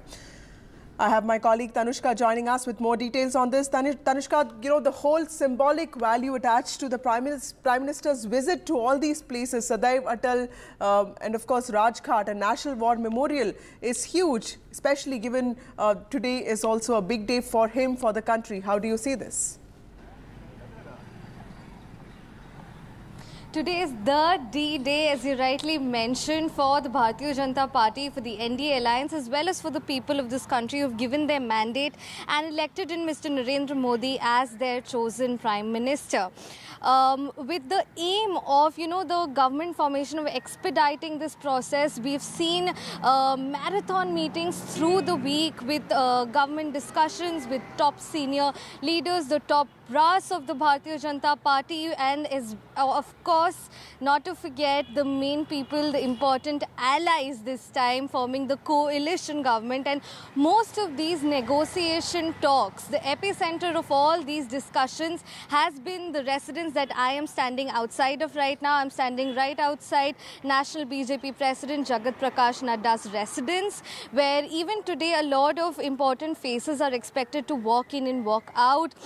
And the security arrangements across on Motilal Nehru Marg, even Akbar Road, is very tight. The police forces, you know, cordon off the roads as and when an important figure comes into the area. These barricades are here for that reason. And traffic management is on at this place, which is expected to go on throughout the day. The people that you see behind me right now to this side are people who have come in from Jaipur. These are cooks who have come in from Jaipur for the dinner party that JP Nadda is supposed to hold after the oath-taking ceremony, which is to happen at 7:15 p.m. this evening. So a lot of arrangements going on out here, and I will be tracking for you who all come in and come out of JP Nadda's residence through the day. Back to you. Well, also, Tanushka, tell us about the meetings that could be scheduled today. I know it's difficult because this is a KG government, but I hear that calls have started going in. What could be expected today? Well, that's something that we really need to await through the day, as in when, you know, a lot of more people walk into this area. I'll be able to tell you better as to who all are expected to walk into the residence today for these important meetings. But definitely top brass of the BJP is expected, and allies could also be expected at the residence. Right. Thank you, Tanushka, for joining us with those details. Moving on, today, of course, the swearing-in ceremony of the third Modi cabinet is going to take place today evening. The Prime Minister is all set to take oath at 7:15 p.m. The event could start around 6:30 is what we hear. Lots of dignitaries have been called, which includes Asia's first loco pilot, several people from different fields of life. We also have people from different foreign countries. Heads of at least 7 countries have been called. SAARC nations have been called. 45 ministers were sworn in 2014, the number was around 57 in 2019. What's interesting is that while this is the third consecutive victory for Narendra Modi and for the NDA, this time the BJP is dependent around allies to reach the majority mark of 272. It is in fact largely dependent on the 16 MPs of TDP and also 12 MPs of JDU. TDP could be getting 2 portfolios, it is what we hear, and JDU of course 2. TDP has also said that it will not bargain hard with the Modi ministry, with Narendra Modi, and will be looking at prospects for state, is what we hear. NDTV is bringing you exclusives on the new cabinet. In fact, the complete cabinet is likely not to be sworn in today. Nearly 30 ministers could be taking oath today, is what we hear. Those are the visuals of the big NDA meet that happened on Thursday, and of course, that is on Friday, and that is the Prime Minister talking to Chandrababu Naidu, Nitish Kumar, and of course Amit Shah. What we hear is that the TDP could have sent the names of 2 MPs, Pemasani Chandrasekhar and of course Ram Mohan Naidu. Ram Mohan Naidu is a 3-term MP. Pemasani Chandrasekhar is of course the Guntur MP, also the richest candidate. The TDP wants to focus on state, is what we hear. Narendra Modi government is known to not really cede a lot of space to allies because it's known to have majority governments on its own. This is for the first time that it has fallen short of majority. majority. It's dependent on allies, but in the last 3 days there have been several meetings between NDA leaders, between the top BJP leadership and also the leaders of TDP, JDS, Apna Dal, RLD and TDP. And what we hear from our sources is that the negotiations have gotten through.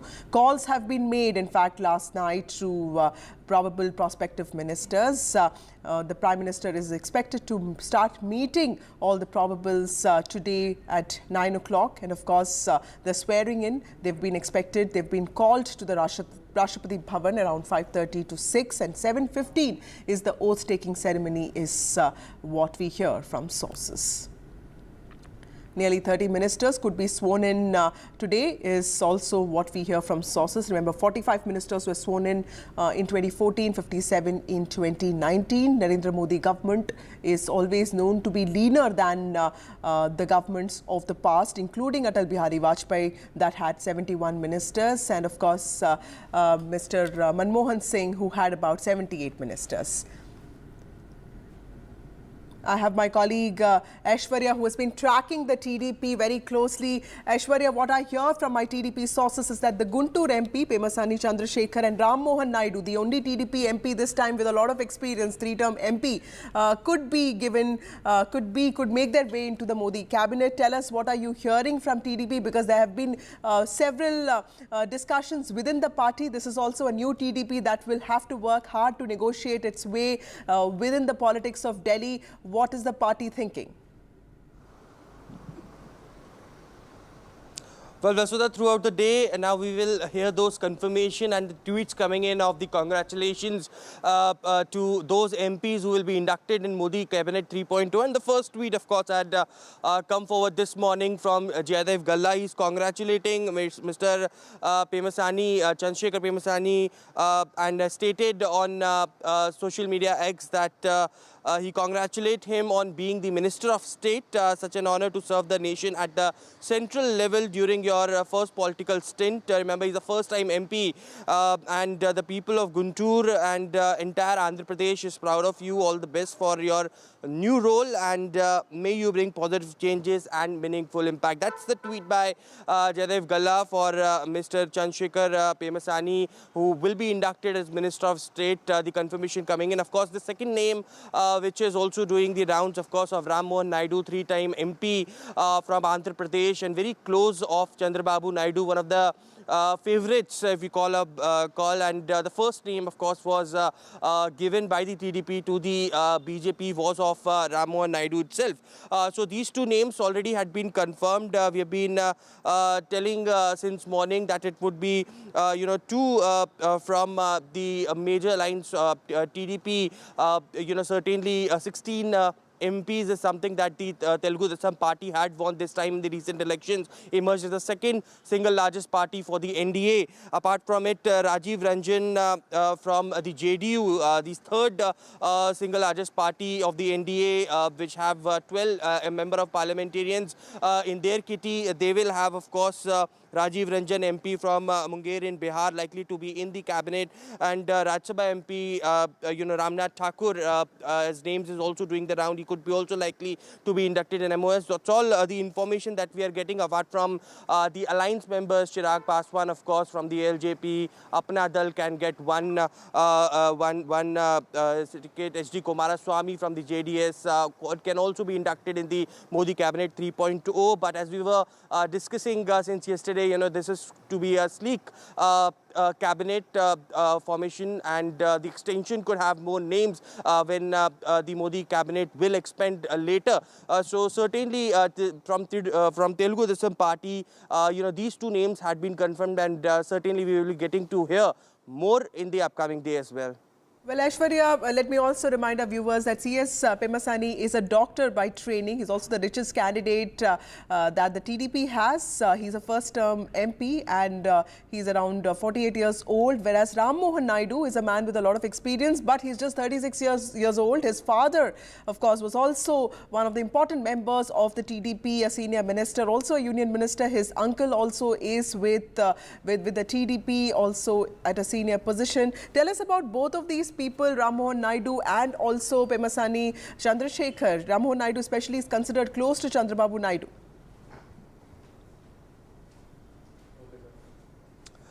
Well, certainly, and a very active politician indeed. In last 10 years, we have seen him in Parliament representing the Telugu Desam Party and, raising voice for Andhra Pradesh time and again. Remember, he was the one who stood up against the government and, demanded the special status in the Parliament, raised that voice as well. We have seen him in the national capital while, Chandrababu Naidu sat down on that dharna at the Andhra Bhavan, and he was the one who was leading the entire protest in the national capital. Remember, he is third time MP this time, won with a major majority of votes from his constituency, and also, coming from a background which had a lot of, political history. His father was former union minister, and certainly it is also, Ram Naidu, who is termed to be a very close associate of Chandrababu Naidu. A voice for him in the national capital is something that we call him generally. And of course, the second name, Premasani Chandrasekhar, first time MP, and he is also having, as you mentioned, a doctor background. So clearly, this cabinet, as you were mentioning as well, will have a mix of the backgrounds that the Modi cabinet would like to induct in different ministries as well, bureaucrats to doctors to teachers to, from different fields. Of course, Prime Minister has chosen them in the past as well in Cabinet 2.0 and Cabinet 1 when in 2014 Prime Minister took the oath. So this would be also a certain mix of the cabinet that we are expecting, but certainly from Andhra Pradesh, as Nara Lokesh told to NDTV, that they will not bargain for the post, but they will bargain for the funds, and that's the first priority that they will have from the centre. They need a huge cooperation as far as funds release is concerned,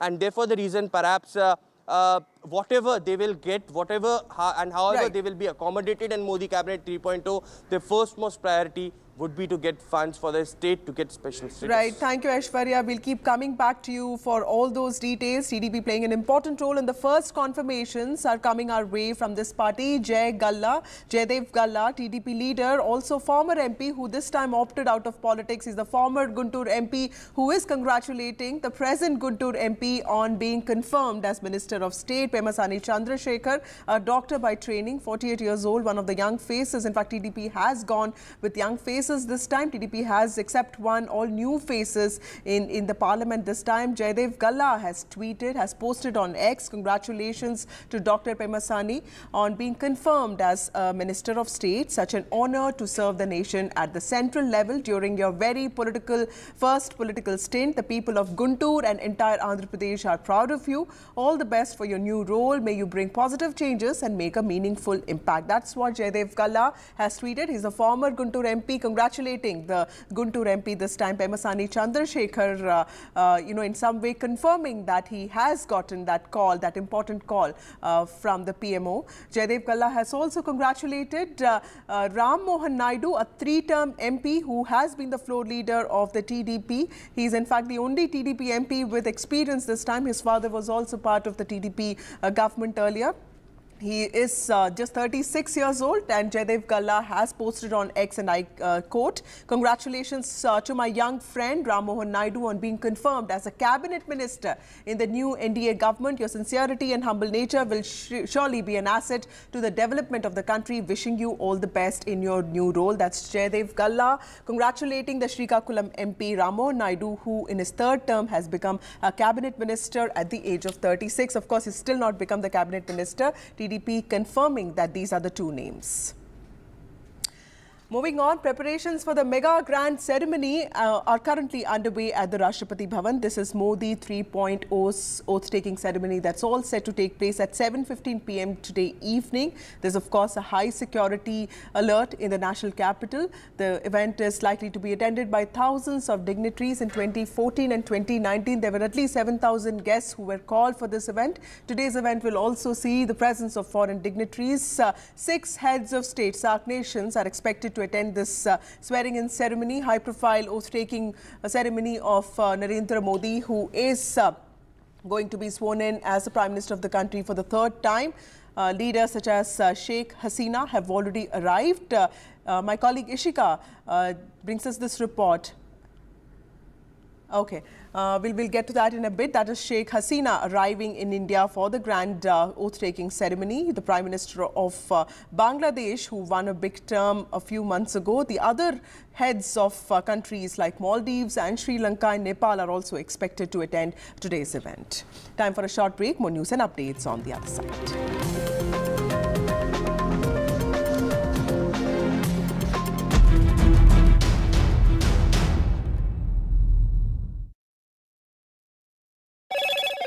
Hello, Moto.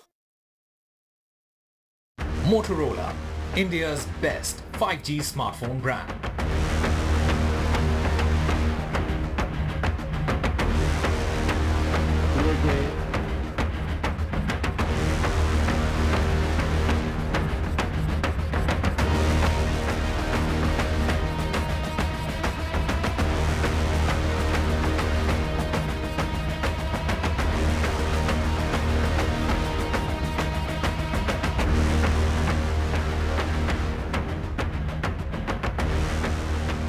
Co-power.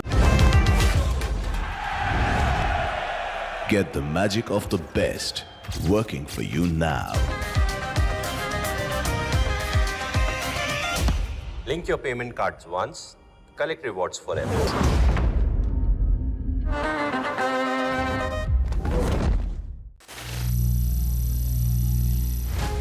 Some people say the metaverse will only be virtual. One day this lecture hall will be made of code, and driverless cars would be trapped in intersections. But even in this maze of the future, you can't wish away health. It's time to become more resilient.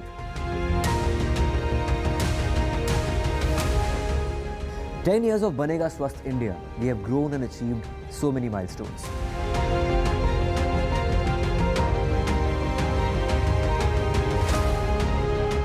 And now I have a plan to beat the urgency, to stop breathing with difficulty, to relieve getting choked with inactivity.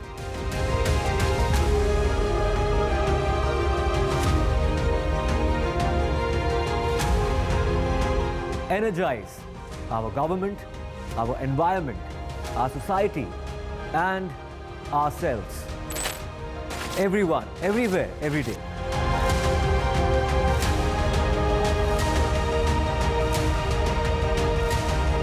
Banega Swasth India. One world hygiene.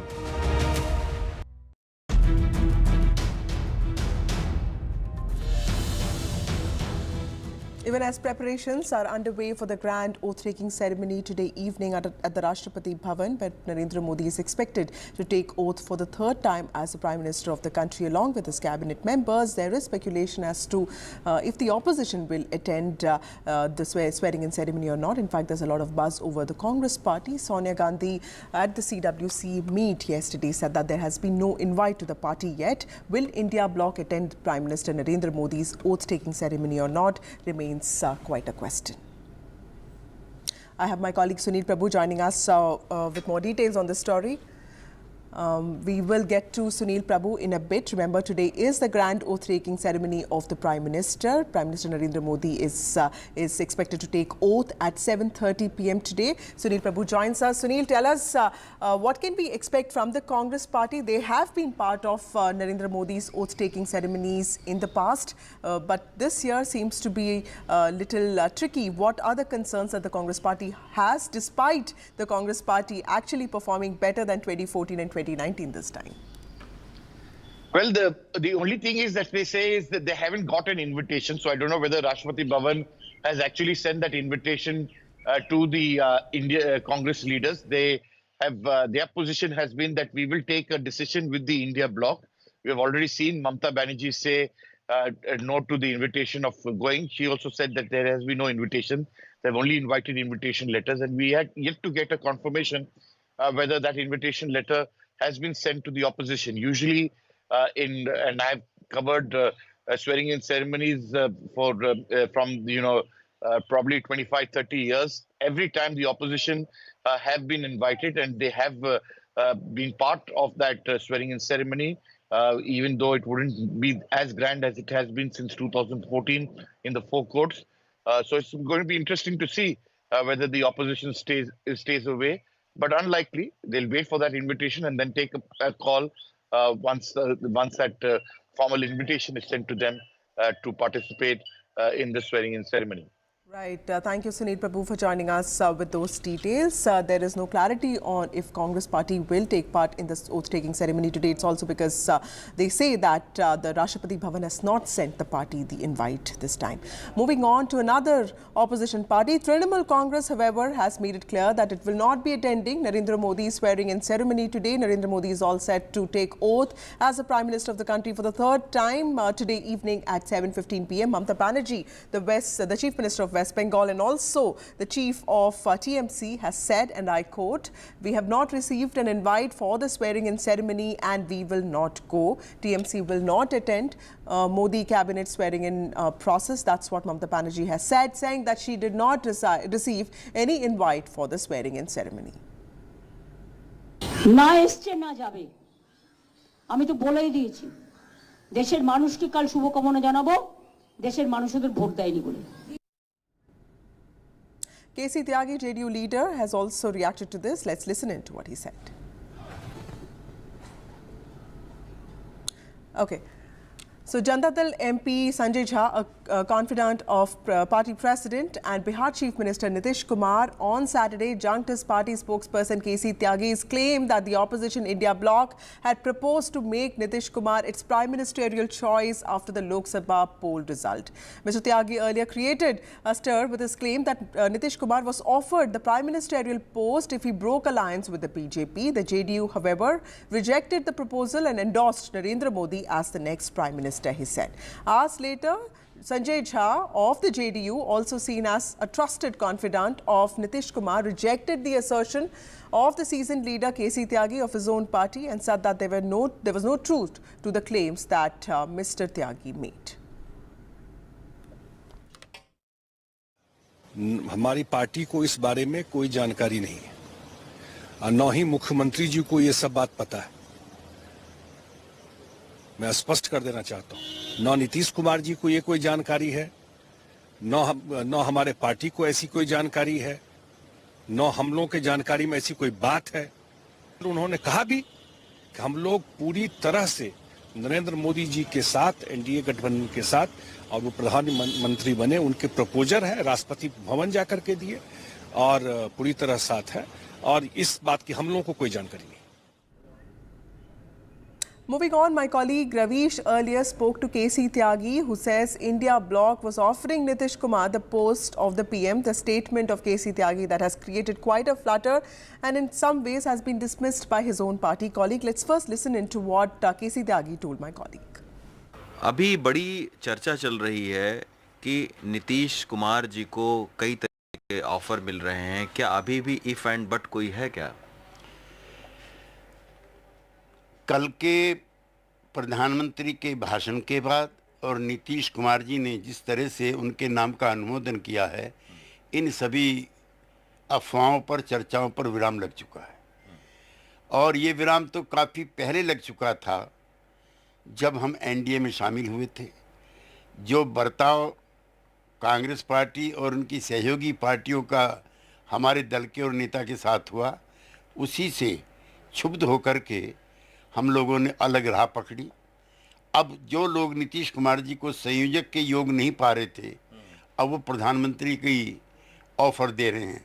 यद्यपि ऐसे तमाम प्रस्तावों को जनता दल और हम reject कर चुके। अच्छा सर, अभी तक जिस तरीके की बातचीत हुई है, कल भी अमित शाह, जेपी नड्डा से नीतीश कुमार की बातचीत हुई, आप लोगों की क्या कोई मंत्रालय या बिहार को विशेष दर्जा देने की मांग को लेकर क्या आप लोगों की कोई बातचीत हुई है? नहीं, बिहार को विशेष राज्य का दर्जा ये कोई आज की मांग नहीं है। जब 2005 में एनडीए की सरकार नीतीश जी के नेतृत्व में बनी थी, उस समय स्वर्गीय सुशील मोदी जी भी डिप्टी चीफ मिनिस्टर थे। तब से मांग चल रही है। इसको लेकर दिल्ली में प्रदर्शन भी और जुलूस भी हम लोगों ने निकाले हैं, और एनडीए में भी और यूपीए में भी, दोनों में हमने मांग उठाई है। बिहार के विभाजन के बाद सारे संसाधन, कोल माइंस सब झारखंड में चली गई। बिहार में बेरोजगारी, पलायन और गरीबी रह गई। बिहार का उत्थान तब तक हो ही नहीं सकता है जब तक उसे विशेष राज्य का दर्जा ना दिया जाए। 15वें वित्त आयोग के सामने भी हमने ये प्रस्ताव रखे थे जो मंजूर नहीं हुए, और अब हमारी मनमर्जी की सरकार दिल्ली में बनी है, तो हमारी इच्छा और अपेक्षाएं हैं बिहार को विशेष राज्य का दर्जा मिले, जिसका संकेत कल नीतीश कुमार जी ने अपने वक्तव्य में भी किया था। Time for a short break. More news and updates on the other side.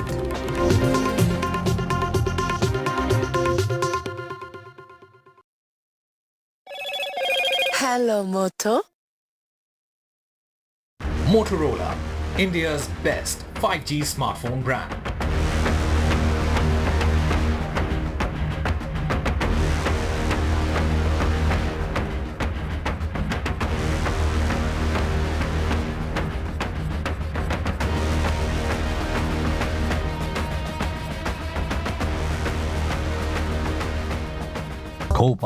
Stay informed and entertained with the new and updated NDTV News app.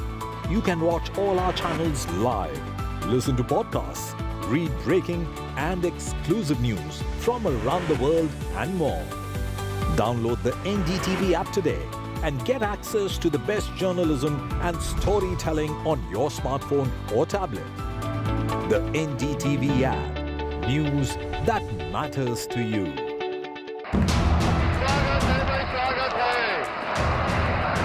The historic swearing in. Prime Minister Modi takes oath for the third time. The new NDA government takes charge for the third straight term. देश चलाने के लिए सर्वमत बहुत जरूरी होता है. The Modi cabinet. Who will get what? All the news and top newsmakers.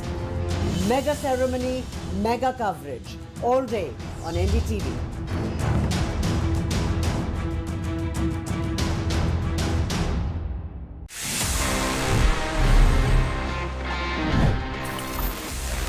Life is anyway quite easy these days because हमको वो कैश कैरी नहीं करना पड़ता है. We can make the payments just using UPI. हमारे phone से instant एक QR scan करके हम पेमेंट कर देते हैं. But the question is कि अगर आपके पास में आपका वॉलेट नहीं है और आप UPI के भरोसे घर से निकल गए, let's say you don't get internet signal as well. Sometimes ऐसा होता है और आपको अगर वहाँ पे UPI से पेमेंट करना है, how would you do it? Guys, the simple answer is कि आप बिना इंटरनेट के भी UPI से पेमेंट्स कर सकते हैं if you just follow the following instructions. सबसे पहले आपको आपके फोन से डायल करना है *99#. जी हाँ, ये कुछ ऐसा ही है जो पहले हम डायल करते थे *123#, *121#, for all our balance check inquiries. तो जब आप इस नंबर को डायल करते हैं उसके बाद you can follow the prompts और आप जिसको भी पैसा भेजना चाहते हैं उसका UPI ID या फिर मोबाइल नंबर एंटर करने के बाद अपना UPI पिन साथ में ऐड करके पेमेंट कर सकते हैं even while you are offline. It simply means that it's functional and it's secure as well क्योंकि आपको आपका UPI पिन यूज करना होता है. So next time you're in the mountains, next time you are stuck somewhere with no internet and you want to make an payment कहीं पे भी, तो आप कर सकते हैं with the help of offline technique जो मैंने आपको बताया. Tip is very useful. याद कर लो इसको, कभी ना कभी जरूर काम आएगी.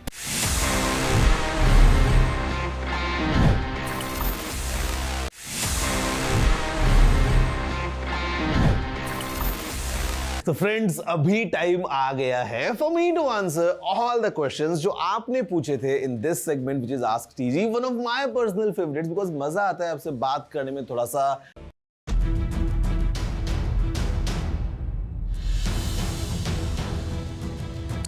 Welcome back. It's day for Modi 3.0 to start beginning. It's a big day for the country, for Narendra Modi. Narendra Modi is all set to take oath as the Prime Minister of the country for the third term. Remember, this is the first time that the Modi-led BJP does not have majority of its own, but it has, of course, it's the single largest party with 240 MPs. But of course, it depends on TDP and JDU to reach the majority mark of 272. What we hear is that there have been extensive consultations in the last 3 days over the final shape of the Modi cabinet. Modi cabinet 3.0 is all set to take shape today evening. Prime Minister is going to take oath at 7:15 p.m. today evening. Those are the visuals of the NDA meet that took place on Friday, and that's Nitish Kumar. JDU and TDP will play an important role. What we hear is with 240 MPs, the BJP is speaking from a position of power and confidence. It will not be giving away any of the top portfolios, the CCS portfolios, to any of its allies. But it is, of course, it's likely to retain top 4 ministries. We have some breaking news for you. More confirmations are coming our way. And what we hear is Raj Nath Singh could be included in the cabinet. We also know for now that Nitin Gadkari would also be part of the cabinet. Sources have told NDTV that Raj Nath Singh is going to be part of Modi 3.0. Remember, he has been the defense minister and before that the home minister in 2014. Former party president Raj Nath Singh, the MP from Lucknow, is going to be part of Modi 3.0 as well. He played an important role, a pivotal role in the NDA meeting that took place on Friday. Raj Nath Singh is going to be part of Modi 3.0 is what sources have told NDTV. We also know for now that Mr. Gadkari, Nitin Gadkari, the RSS man MP from Nagpur, somebody who has held very important portfolios like road transport, will also be part of Modi 3.0. We are not really sure as to what portfolios they'll be getting this time, but Nitin Gadkari, somebody who is seen as having complete support of the RSS Nagpur MP, is also former party president, is expected to be part of Modi 3.0. I have my colleague Nikunj Garg joining us with more details. Nikunj, those are early confirmations coming in. What are sources telling NDTV? Who are the people who are likely to be part of the new cabinet? So what we can break at this point in time is probably the information that Mr. Nitin Gadkari would be back in the cabinet, in the sense that there was a huge amount of speculation around Mr. Gadkari, whether he would be joining this cabinet or not. Mr. Raj Nath Singh's candidature, of course, looked certain at most times. So quite clearly, Mr. Narendra Modi, the Prime Minister in his third avatar, banking on the veterans of both RSS and the BJP. And the first two names at this point in time that we are confirming for the viewers of NDTV are Mr. Raj Nath Singh and Mr. Nitin Gadkari.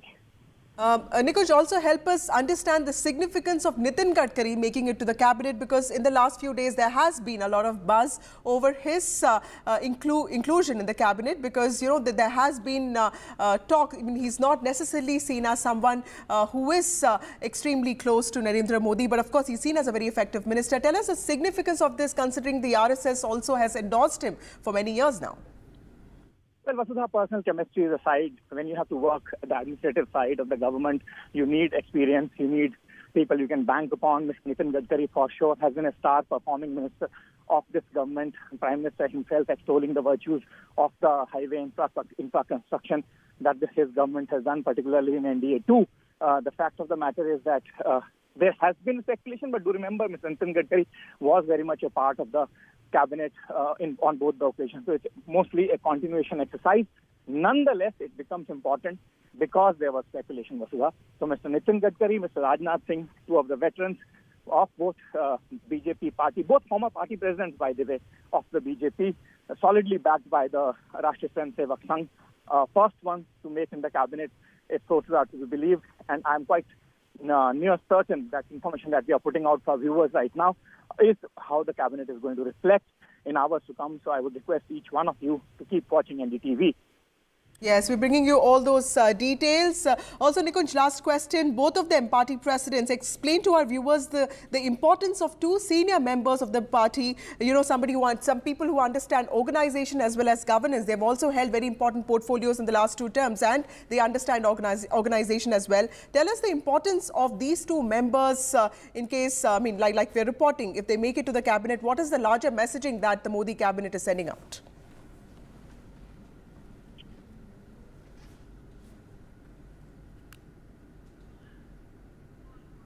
Okay, so what we understand is that Prime Minister Narendra Modi is likely to retain top 4 ministers, but will allies get a pride of place in the cabinet or not? What we understand for now is that there are confirmations. Sources have told NDTV that Mr. Nitin Gadkari and Raj Nath Singh could be part of Modi 3.0.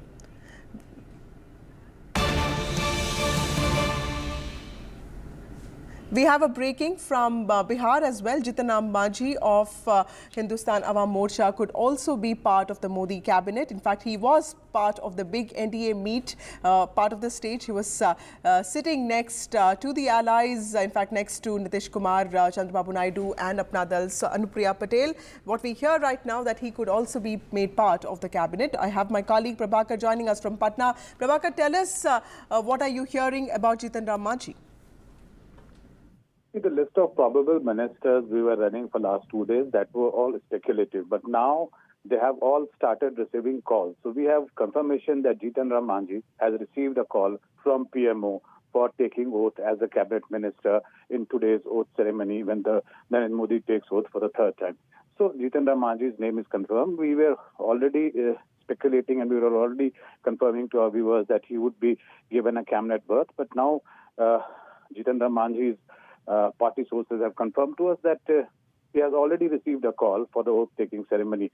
There are other members of JDU who are still in the pipeline waiting for that call to happen, call to reach them, and they are Lalan Singh and Ram Nath Thakur. These are the two names from JDU who are the probable members to be inducted in the cabinet ceremony, which will happen today along with Prime Minister Narendra Modi. And the third name, the third berth for the JDU might actually happen at a later stage when the expansion happens. But as of now, our sources in JDU are confirming to us that two persons will be inducted today itself and will be sworn in as a cabinet minister. They are Lalan Singh, who happens to be a former JDU national president and also a third-term MP from Munger Lok Sabha constituency, and Ram Nath Thakur, who happens to be son of former Bihar Chief Minister Karpoori Thakur, who is also a Bharat Ratna awardee. He is a Rajya Sabha member from JDU, and he will also be sworn in as a minister today. Though they have not received their calls yet, they are waiting for their call to come from PMO. And today we are told that around 11 a.m., Prime Minister would be having a tea with all those who would be swearing in along with Prime Minister today evening at the ceremony which would be held at Rashtrapati Bhavan. Right. Thank you, Prabhakar, for joining us with those details. This is an important day today for the country, for, of course, the NDA government and also the allies and the opposition. Modi 3.0 to begin today. Narendra Modi is all set to take oath as the Prime Minister of the country for the third time at 7:15 today. But what is the final nature of the Modi cabinet? How will the allies be sort of accommodated? What kind of cabinet portfolios will they get? And what kind of shape, what kind of picture will this cabinet present? What kind of governance priorities will it have? What will be on agenda? Will there be a common agenda? Will there be a CMP like we saw in earlier coalitions? All those are questions that will have to be answered. But of course, Narendra Modi in the last NDA meeting that happened yesterday made it clear that governance will be on top agenda, good governance especially, and he said that it's always been the NDA government, there's been no change. Joining us now is Sugata Srinivasa Raju, who's a senior journalist. We have Smita Gupta, author and senior journalist, and also Shaina NC, spokesperson of the BJP, joining us. To you, Shaina, what do you feel today? Thank you so much, all of you, for joining me. Shaina, to you first. Does it feel a little different this time? Because 2014, 2019 was very different with complete majority for the BJP. This time, of course, things are a little dependent on allies. How's the party looking at it? I think quite the contrary. This time it's history. 2014 or 2019 was obviously people restoring faith in Prime Minister Modi, but this is creating history. Post 1962, this is the first time that you've had a Prime Minister come in for the third time in a row, and that too on his own accord. 240 is not some small number. If you look collectively, amalgamate all the India Alliance partners, and they don't cross this single number of ours. So having said that, I think the number game aside now is the roadmap to a Viksit Bharat, the roadmap to a progressive India. And when I say progressive India, the Prime Minister will not waste one day. As you can see, even today, whether it is the new team of ministers to highlight what should be the vision plan in the interest of the country has always been paramount. So as our Pradhan Sevak embarks upon a historical journey, we all would like to wish Prime Minister Modi very well as the whole cabinet, because the country reposes faith and Vishwas in this team that has decided to take ahead the vision plan of the common citizen. Right. Shugata, how do you see something like this, especially the role of TDP? Because we just got confirmations that two young MPs, Ram Naidu and Pesamani Chandrasekhar, could be part of the cabinet. Both of them, Pesamani Chandrasekhar is around 48, Ram Naidu is just 36, but the only MP with experience. He's a three-term MP. How do you see the TDP navigating the politics of Delhi this time, considering that Delhi is also a newer place for the TDP that, of course, is used to being the kingmaker in the past, but this time, of course, it's all new. Thank you, Vasudha. Good morning. See, the situation is very different this time around because of the numbers. You know, BJP is a solid 240 block, and there is very little leg room or elbow room. So bargaining and brinkmanship has its limits. So also, Chandrababu Naidu is not the Chandrababu Naidu that we saw in the 1990s. He was a younger person. He is aged. He is 70 plus. He is very keen to transfer his legacy to his son.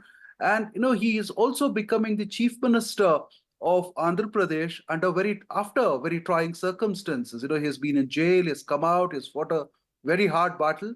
So he needs Mr. Modi as much as Mr. Modi needs him. And also his numbers, you know, I mean, he can't go beyond a point to sort of impose or, you know, in the parlance of the past, arm twist the center. I feel that the centrality of the Prime Minister's office will continue. You've been reporting about Gadkari and Rajnath all being part of the cabinet. See, all that is expected. I don't see very too many changes. There's a lot of continuity. The only question that I will have is, again, she's also from the south, so I'll ask this question. There is one lady who was part of the CCS last time, Nirmala Sitharaman. Will she be also sworn in is the big question that I have in my mind. So those are, interesting things that we will have to watch through the day. And the other thing is, see, all the other parties after TDP and JDU are all single-digit parties. You know, I mean, it could be the Shiv Sena or Ramvilas Paswan's party or JDS or Jitin Ram Manji that you spoke about. So they are all single or double or 3 or 4 MP parties where a lot of people are senior people. Right. So 1 or 2 will be accommodated. And I don't think this is, I think, by far a more stable coalition. And it's not the noisy thing that we saw in 2009 or 2004, where the DMK used to sort of create a kind of atmosphere that would put, the Congress on the brink. So I don't think that kind of a thing is being witnessed this time.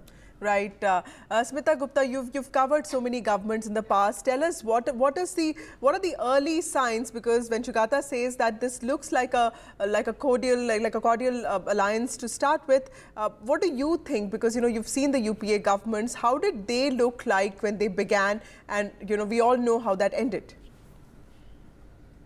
Well, in this particular Modi 3.0, as it is being described, I noticed that earlier in this bulletin, you and your colleague were expressing some surprise at the fact that Rajnath Singh and Gadkari, had their names had already been announced. Apart from the fact that the BJP will have to keep its allies in mind, I think because of the diminishing of the BJP's numbers, because there is now a question mark on Mr. Modi's invincibility, that he can get anybody elected. Mr. Rajnath Singh and Mr. Gadkari, who are both very senior leaders, will probably play a much larger role in decision making. As we know, in the first 2 terms of Mr. Modi and Mr. Amit Shah kind of ruled the roost. Now they will have to give Rajnath Singh and Nitin Gadkari more space in decision making. It's not a question of the portfolios that they get, but it's a question of the actual decision, the common decision-making apparatus of the party. Secondly, Rajnath Singh represents Uttar Pradesh, Mr. Gadkari represents Maharashtra, 2 states in which the BJP has done poorly in this particular election. So he couldn't have afforded to have sidelined these 2 individuals. Right. The BJP has also made it clear, as Sugata said, that all these other parties are much smaller in number.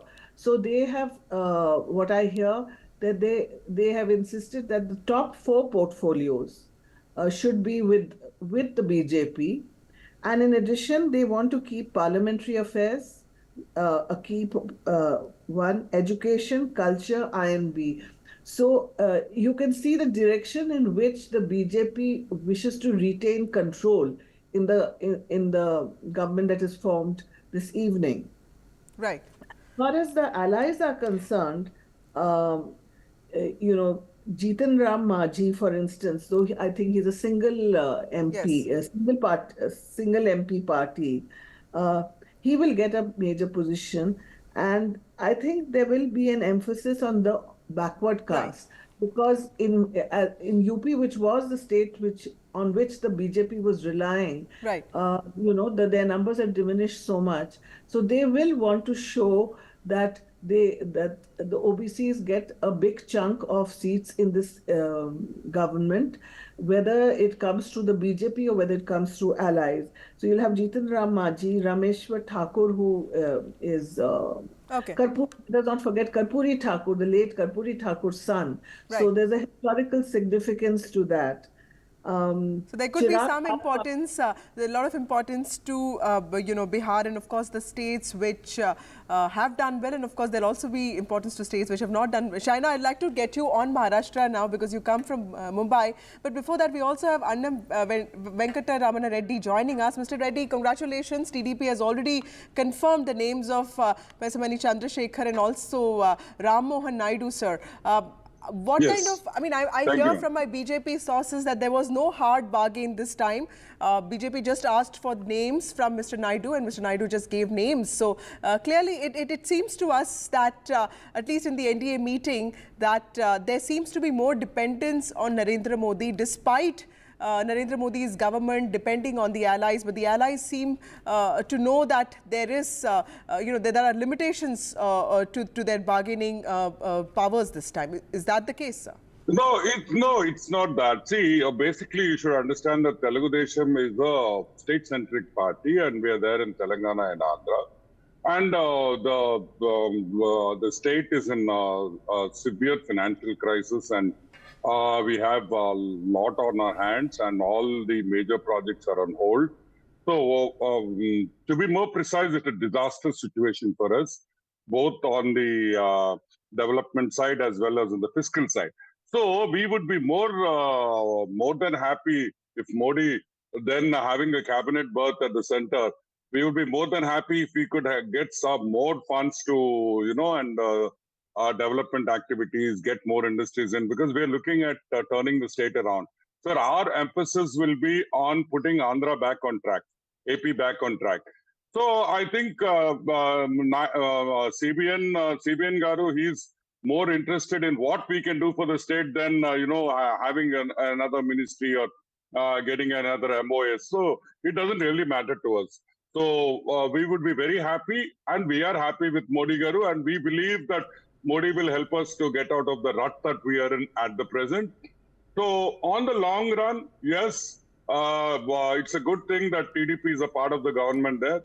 And we hope that the flow of funds from Delhi will start. And then since Jagan Mohan Reddy has put us in a 14 lakh crore debt, it's high time we pull our socks together, socks together, and get on to the job. That's an important point, Mr. Reddy. Shaina, what do you have to say about Maharashtra? Because like Smita was also pointing out, this is a state that's critical for the BJP with the assembly elections also coming up. But of course, the fall of the party, fall of the Mahayuti alliance has been steep this time, to 17 seats. Do you see more representation for the BJP or for the Mahayuti allies? Because there are more takers also this time. Do you see that as a challenging aspect for the BJP, considering that even seat sharing was difficult for your allies?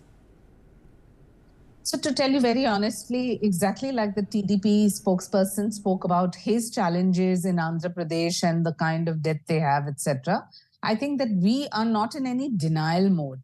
Obviously, the arithmetic didn't work out in Maharashtra. We saw a lot of seats that we lost with such minuscule margin that we have some breaking news. I'm sorry, I'll just come back to you in a bit. Home Minister Amit Shah is likely to be part of Modi 3.0. That's the breaking news that we have for you after confirming that Nitin Gadkari and Raj Nath Singh are going to be part of Modi 3.0. Now we have, we have sources telling us that Amit Shah, the Home Minister who has served as the party president in the past, will be part of Modi 3.0. Joining me now is Nikunj Garg, my colleague. Nikunj, tell us about Amit Shah being part of Modi 3.0, because there were also speculations regarding him.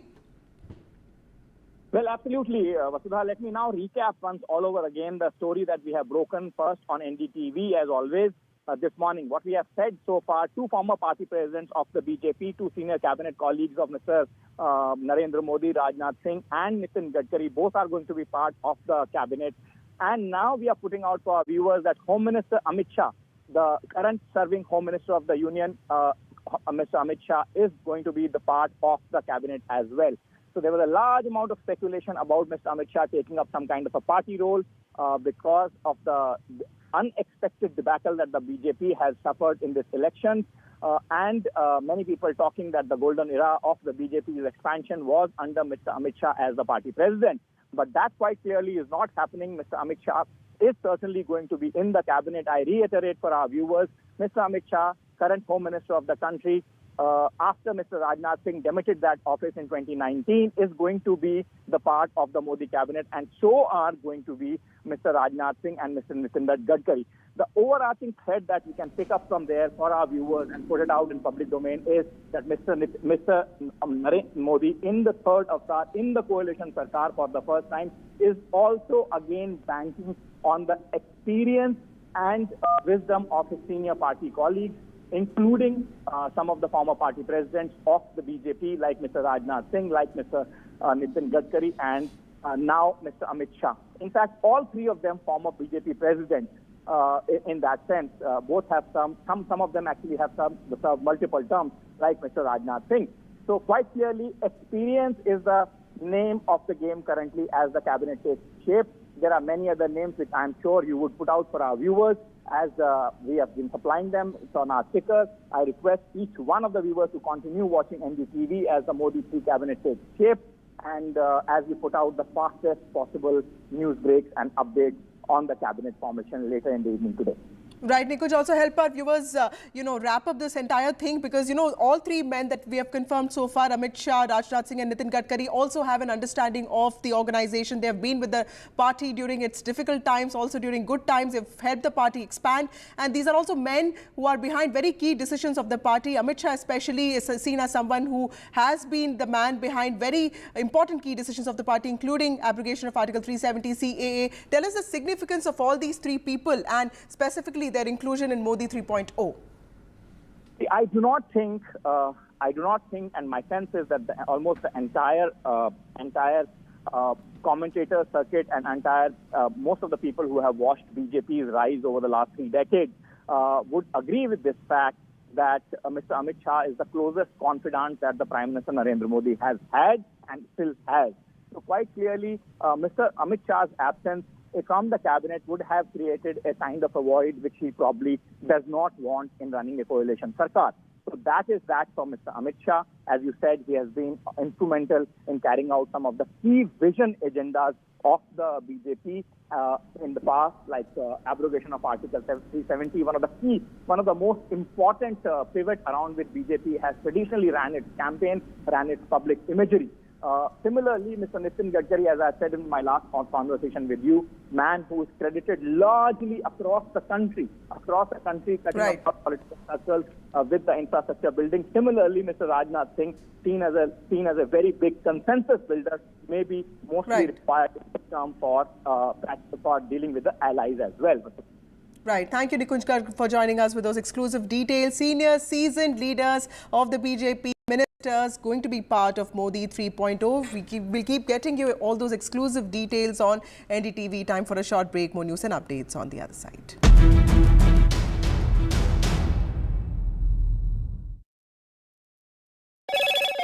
Hello, Moto. Motorola, India's best 5G smartphone brand.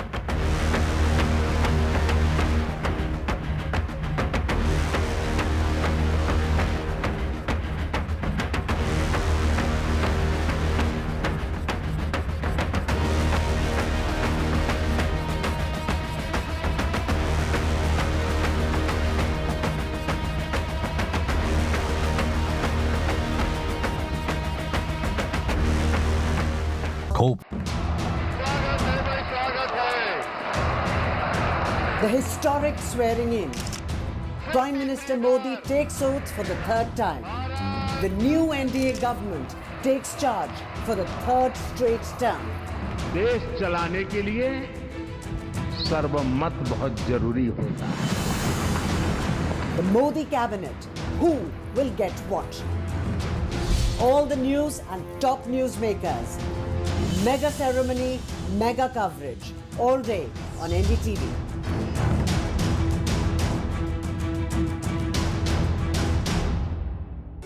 Stay informed and entertained with the new and updated NDTV News app. You can watch all our channels live, listen to podcasts, read breaking and exclusive news from around the world and more. Download the NDTV app today and get access to the best journalism and storytelling on your smartphone or tablet. The NDTV app. News that matters to you.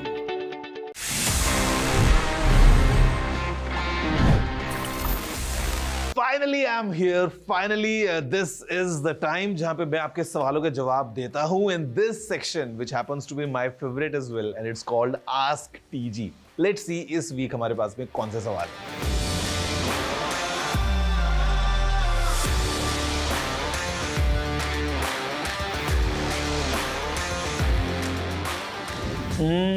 To be honest, in Android TV, we don't have any such features जहाँ पे आपको live जो सामने speech आ रहा है उसके captions screen पे दिखाई दे जाएं.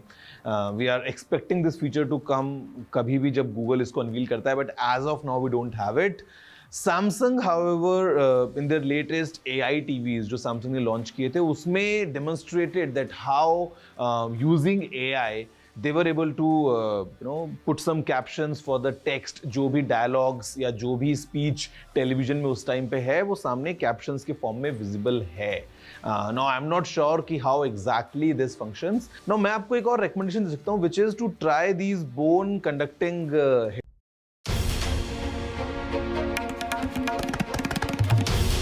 This is NDTV and you're watching NDTV 24/7. Hello, Moto.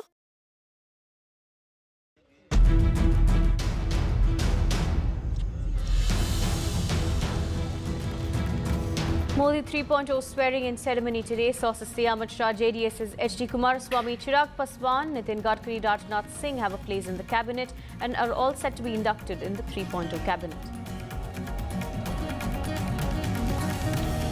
PM visits Rajghat, Saidevatal ahead of oath-taking. PM says pays tribute at National War Memorial as well.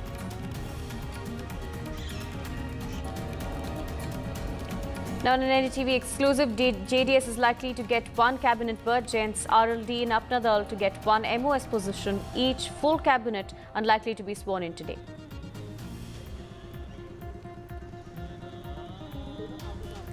Guntur MP Pema Seni's role confirmed in Modi 3.0, two TDP MPs to get a post, Ram Nath Naidu to get a cabinet post as well. No clarity yet on the Congress invite for the oath-taking ceremony. TMC says they've not been invited and that they're going to skip the ceremony.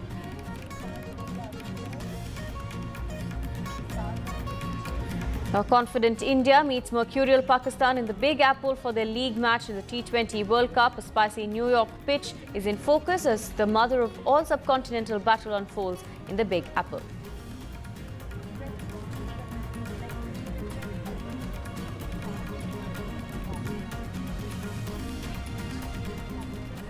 We have some news coming in at the broadcast. We're learning that the Prime Minister is set to host his cabinet colleagues for high tea at around 11:30 a.m.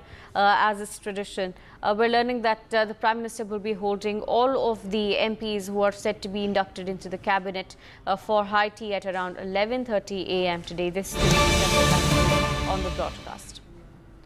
What we're learning is that the Prime Minister is set to hold a high tea for his colleagues. My colleague Maria joins us with more details. Maria, take us through what we're learning at this point. A high tea expected at the Modi residence.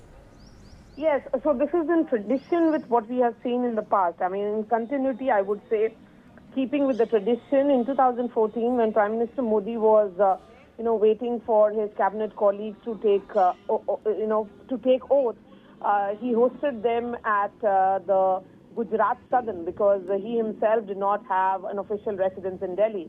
In 2019, Prime Minister Modi hosted all his new cabinet colleagues at LKM, 7 LKM, and that is what we'll be seeing at 11:30 a.m. So be prepared, and that is the time when we'll get clarity as to who is in and who is out. All the speculation will be put to rest because we'll be seeing those cars enter 7 LKM, which is the official residence of Prime Minister Modi. All those who will be shown in at 7:15 will be seen there at Prime Minister's residence. Right, Maria. Thank you for bringing us those details. Remember, the Modi cabinet will be sworn in for the third time this evening in a historic mandate. All eyes are on who's going to get what when it comes to portfolios.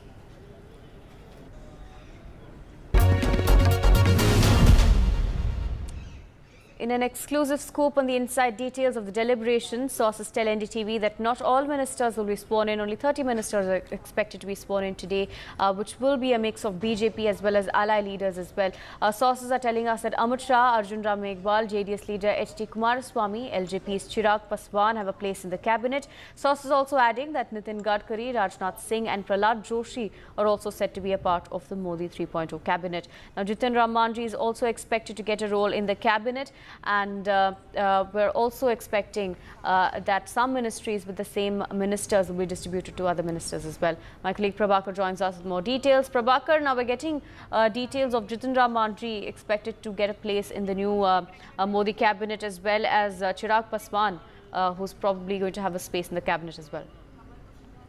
Yeah, we were showing to our viewers for the last 2 days that list of probable ministers to be inducted in the Modi 3.0 cabinet. And that list was speculative. Now, that names are being confirmed now. What we are confirming to our viewers is that Jitin Ram Manji has received a call from PMO. He has been called at the Prime Minister's residence at 11:30 to have a tea with the Prime Minister, and he would be sworn in as a cabinet minister at 7:30 when the new Modi cabinet takes oath. So Jitin Ram Manji's name is confirmed now. He has just received a call, and we are confirming this to our NDTV viewers. As far as the JDU list is concerned, there were two names doing rounds. Lalan Singh, who happens to be a former JDU national president and a MP from Munger Lok Sabha constituency, very close to Nitish Kumar. He's a likely candidate to be inducted in the Modi cabinet, though the call has not been received by him, and we have no confirmation regarding that. And the other name is Ram Nath Thakur, who is a Rajya Sabha MP from JDU, son of Karpoori Thakur, Bihar's former chief minister and a Bharat Ratna awardee. His also induction is going to happen, but both of them so far have not received any call from PMO. We are not able to confirm that as of now, but they are hoping that maybe next half an hour that call might come across. So JDU basically is getting two cabinet berths today, and we are told that there will be a third JDU nominee inducted in the cabinet, but that will happen when the expansion of this cabinet happens. Today, we know that the 30 ministers are likely to take oath along with Prime Minister Narendra Modi, and at a later stage there will be a cabinet expansion, so that the third nominee of JDU will be inducted later when the expansion happens. Thank you, Prabhakar, for joining us and bringing us those details. We're getting in more information from sources at this point. Exclusive scoop into the cabinet. We're learning that Amit Shah is also going to be a part of the 3.0 cabinet. Remember, he's the outgoing home minister in the from the previous Modi cabinet. We're learning that Amit Shah is going to be part of this cabinet as well. Nikunj Garg brings us more details on this. Right, remember, Amit Shah is, of course, the outgoing Home Minister. He's going to be getting a place in the Modi cabinet. But apart from that, we've also spoken about more leaders that sources are indicating will be a part of the Modi cabinet. That includes Raj Nath Singh as well as Arjun Ram Meghwal as well. We're learning that JDS leader H.D. Kumaraswamy as well as LJP's Chirag Paswan, who are important allies for the NDA, will also be getting a place in the cabinet. My colleague Nikunj has more details. Let me now recap once all over again the story that we have broken first on NDTV as always this morning. What we have said so far, two former party presidents of the BJP, two senior cabinet colleagues of Mr. Narendra Modi, Rajnath Singh and Nitin Gadkari, both are going to be part of the cabinet. And now we are putting out for our viewers that Home Minister Amit Shah, the current serving Home Minister of the Union, Mr. Amit Shah, is going to be the part of the cabinet as well. So there was a large amount of speculation about Mr. Amit Shah taking up some kind of a party role because of the unexpected debacle that the BJP has suffered in this election. And many people talking that the golden era of the BJP's expansion was under Mr. Amit Shah as the party president. But that quite clearly is not happening. Mr. Amit Shah is certainly going to be in the cabinet. I reiterate for our viewers, Mr. Amit Shah, current Home Minister of the country, after Mr. Rajnath Singh demitted that office in 2019, is going to be the part of the Modi cabinet, and so are going to be Mr. Rajnath Singh and Mr. Nitin Gadkari. The overarching thread that we can pick up from there for our viewers and put it out in public domain is that Mr. Narendra Modi, in the third avatar, in the coalition Sarkar for the first time, is also again banking on the experience and wisdom of his senior party colleagues, including some of the former party presidents of the BJP, like Mr. Rajnath Singh, like Mr. Nitin Gadkari, and now Mr. Amit Shah. In fact, all three of them former BJP presidents. In that sense, both have some of them actually have served multiple terms, like Mr. Rajnath Singh. So quite clearly, experience is the name of the game currently as the cabinet takes shape. There are many other names which I'm sure you would put out for our viewers as we have been supplying them. It's on our ticker. I request each one of the viewers to continue watching NDTV as the Modi 3 cabinet takes shape and as we put out the fastest possible news breaks and updates on the cabinet formation later in the evening. Former Guntur MP Jay Galla has confirmed two TDP MPs posts in the Modi 3.0 cabinet. He's confirmed President Guntur MP Pemaseni Chandrasekhar as a Minister of State Independent Charge. He's also congratulated Ram Nath Naidu for his role as a cabinet minister in the Modi cabinet as well. In his post on social media platform X, he says congratulations to Dr. Pemaseni on being confirmed as a Minister of State. Such an honor to serve the nation at a central level during your first political stint. The people of Guntur and entire Andhra Pradesh are proud of you. All the best for your new role. May you bring positive changes and make a meaningful impact, is what he said. Congratulating Ram Naidu, he in fact says congratulations to my friend Ram Nath Naidu on being confirmed as a cabinet minister in the new NDA government. Your sincerity and humble nature will surely be an asset to the development of the country. Wishing you all the best, is what he says in his post. Now remember, the TDP is of course an important ally for the NDA. Two MPs have a confirmed position in the Modi 3.0 cabinet, according to what we're learning from Jay Galla's post. Now, Jay Galla is the former Guntur MP. He has congratulated the current Guntur MP, who is Pemaseni Chandrasekhar, who he has congratulated for having gotten a Minister of State post in the Modi cabinet. Now in the new cabinet, Ram Nath Naidu also has a confirmed cabinet minister post, according to Jay Galla's post on social media platform. He's congratulated both leaders who are from the TDP and of course bringing forward the role of Andhra Pradesh in the cabinet as well. Remember, the TDP had demanded several important ministries, but of course 4 of the key ministries will be retained by the BJP, according to what sources are telling us. And also, the fact that the speaker post was something that the TDP had demanded. But as of now, we know that a Minister of State and a Cabinet Minister have been confirmed from the TDP. My colleague Aishwarya joins us with more details. Aishwarya, we're learning that 2 confirmed posts for the TDP in the Cabinet.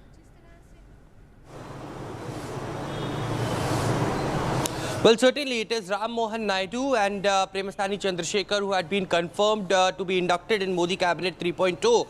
It is Ram Naidu who would be inducted as the Cabinet Minister, and Jaydev Gala went on to social media X and congratulated him on this stint. Remember, he's a three-time MP and won with a huge margin of votes from Andhra Pradesh, and also TDP General Secretary as well. Had been very active politicians in the last 10 years. On the other side, Premasthani Chandrasekhar is doctor by profession, and he's a first-time MP, and he's representing the Guntur parliamentary constituency. Remember, Jaydev Gala was the one who earlier used to represent Guntur, but because he announced an official break from the active politics, it was P. Chandrasekhar who got the chance to fight from the Telugu Desam party, and now finally being inducted in Modi Cabinet 3.0. These two confirmations had been come out as of now, and there will be more confirmations on social media X from different parties, from different allies of the NDA. Remember, Telugu Desam party had won 16 Lok Sabha seats this time from Andhra Pradesh, and is the second single largest party of the NDA. Certainly they had, of course, a lot of negotiations on the table. There were talks that, of course, they wanted the speaker's position in the Lok Sabha. Shipping ministry is something that they wanted, but nothing had been confirmed from the top Bharatiya Janata Party leaders to the Telugu Desam party. It was the name that was suggested by TDP and later was confirmed. Remember, it is also Ram Naidu, who has been called a very close associate of Chandrababu Naidu, one of the favorites of him, and therefore the reason perhaps now these two names today will be will be taking oath as the ministers of Modi Cabinet 3.0. Good news for Andhra Pradesh, but as Nara Lokesh stated to NDTV just few days back that TDP doesn't negotiate for post, they negotiate for funds, and that's the foremost priority for the Telugu Desam party in Andhra Pradesh. Thank you, Aishwarya, for joining us and bringing us those details. Ahead of the Modi swearing in for the third consecutive time, the newly elected MPs of the National Democratic Alliance will finalize the list of cabinet ministers soon.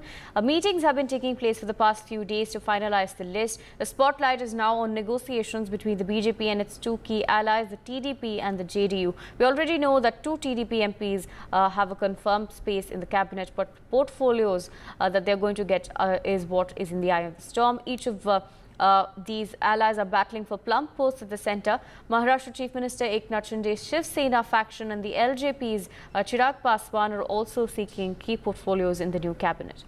My colleague Tanushka joins us with more details, as well as Vedant from outside the Prime Minister's residence. Tanushka, you're outside the Nada residence at this moment. We're also learning that he's going to be hosting a grand dinner after the swearing in. Take us to the preparations that are underway. Yes, as you can see behind me, what the poster reads, third time running. This is Prime Minister Narendra Modi's third time in a row serving as the Prime Minister of India. In the history of India, he's the second Prime Minister to be serving in third time in a row. And sources say that while the entire Council of Ministers will not be sworn in this evening, 30 ministers will be taking oath, however, and the strength of the full council is expected to be between 78 and 81. After Prime Minister Modi has taken oath, what we also learn is that top ministers of the government will be taking oath, who will hold crucial portfolios of the home affairs, defense, finance and external affairs. So these important portfolios will be still continue to be held by the Bharatiya Janata Party, and other portfolios will be held by the entrusted with the allies. So these critical portfolios will include those of infrastructure, ministries of steel, civil aviation. This is what we're learning right now. And as far as the grand party is expected at JP Nadda's residence, he'll host a dinner party after the oath-taking ceremony, which is going to take place at 7:15 and will go on till 7:45 in the evening. So this is what I have for you from JP Nadda's residence. Back to you. Right, Tanushka, we're just getting in visuals of JP Nadda leaving his residence as well. Remember, the Prime Minister is going to be hosting a tea ceremony with his cabinet colleagues as well. My colleague Vedant joins us from outside the Prime Minister's residence. Vedant, at around 11:30, we're expecting tea to be hosted at the Prime Minister's residence with some of his cabinet colleagues. Many of these incumbent ministers have gotten calls as well. That's right, Aarti. Now remember, this is convention. We've seen this in the past as well in 2014 and 2019, that before taking oath, the Prime Minister always hosts all cabinet ministers, council of ministers. I come to you from right outside 7 Lok Kalyan Marg, which is the Prime Minister's residence. At about 11:30 is when we are expecting his cabinet colleagues to be attending that tea that the Prime Minister will be hosting for them. And what I'm being told right now, Aarti, is that JP Nadda, the BJP president, has left for Amit Shah's residence. So they will be in a huddle. And remember, last night as well, there was a key huddle at Amit Shah's residence. So back-to-back meetings taking place. In fact, yesterday at 7 Lok Kalyan Marg, a meeting went on for about 12 hours is what I'm being told by sources. Top ministers, including Mr. B.L. Santosh, remember, who's the General Secretary Organization of the BJP, attended that key meet as well. Now remember, it's Mr. Nadda who's making the calls to the incoming cabinet colleagues. So top ministers, incumbent ministers, very importantly, as you mentioned, Aarti, have been made calls to, including Mr. Amit Shah, Mr. Raj Nath Singh, Nitin Gadkari also, because there was a lot of speculation around Mr. Shah and Mr. Gadkari. But putting that to rest, we can confirm to our viewers that calls have been made to Mr. Nitin Gadkari and Mr. Amit Shah, who will be part of the Modi 3.0 cabinet. As Tanushka was also pointing out, the CCS ministries or the Raisina Hill portfolios will, the BJP will not be conceding those to the allies. That's extremely crucial. In fact, sources have also confirmed that the Speaker's chair will not be conceded to the TDP either.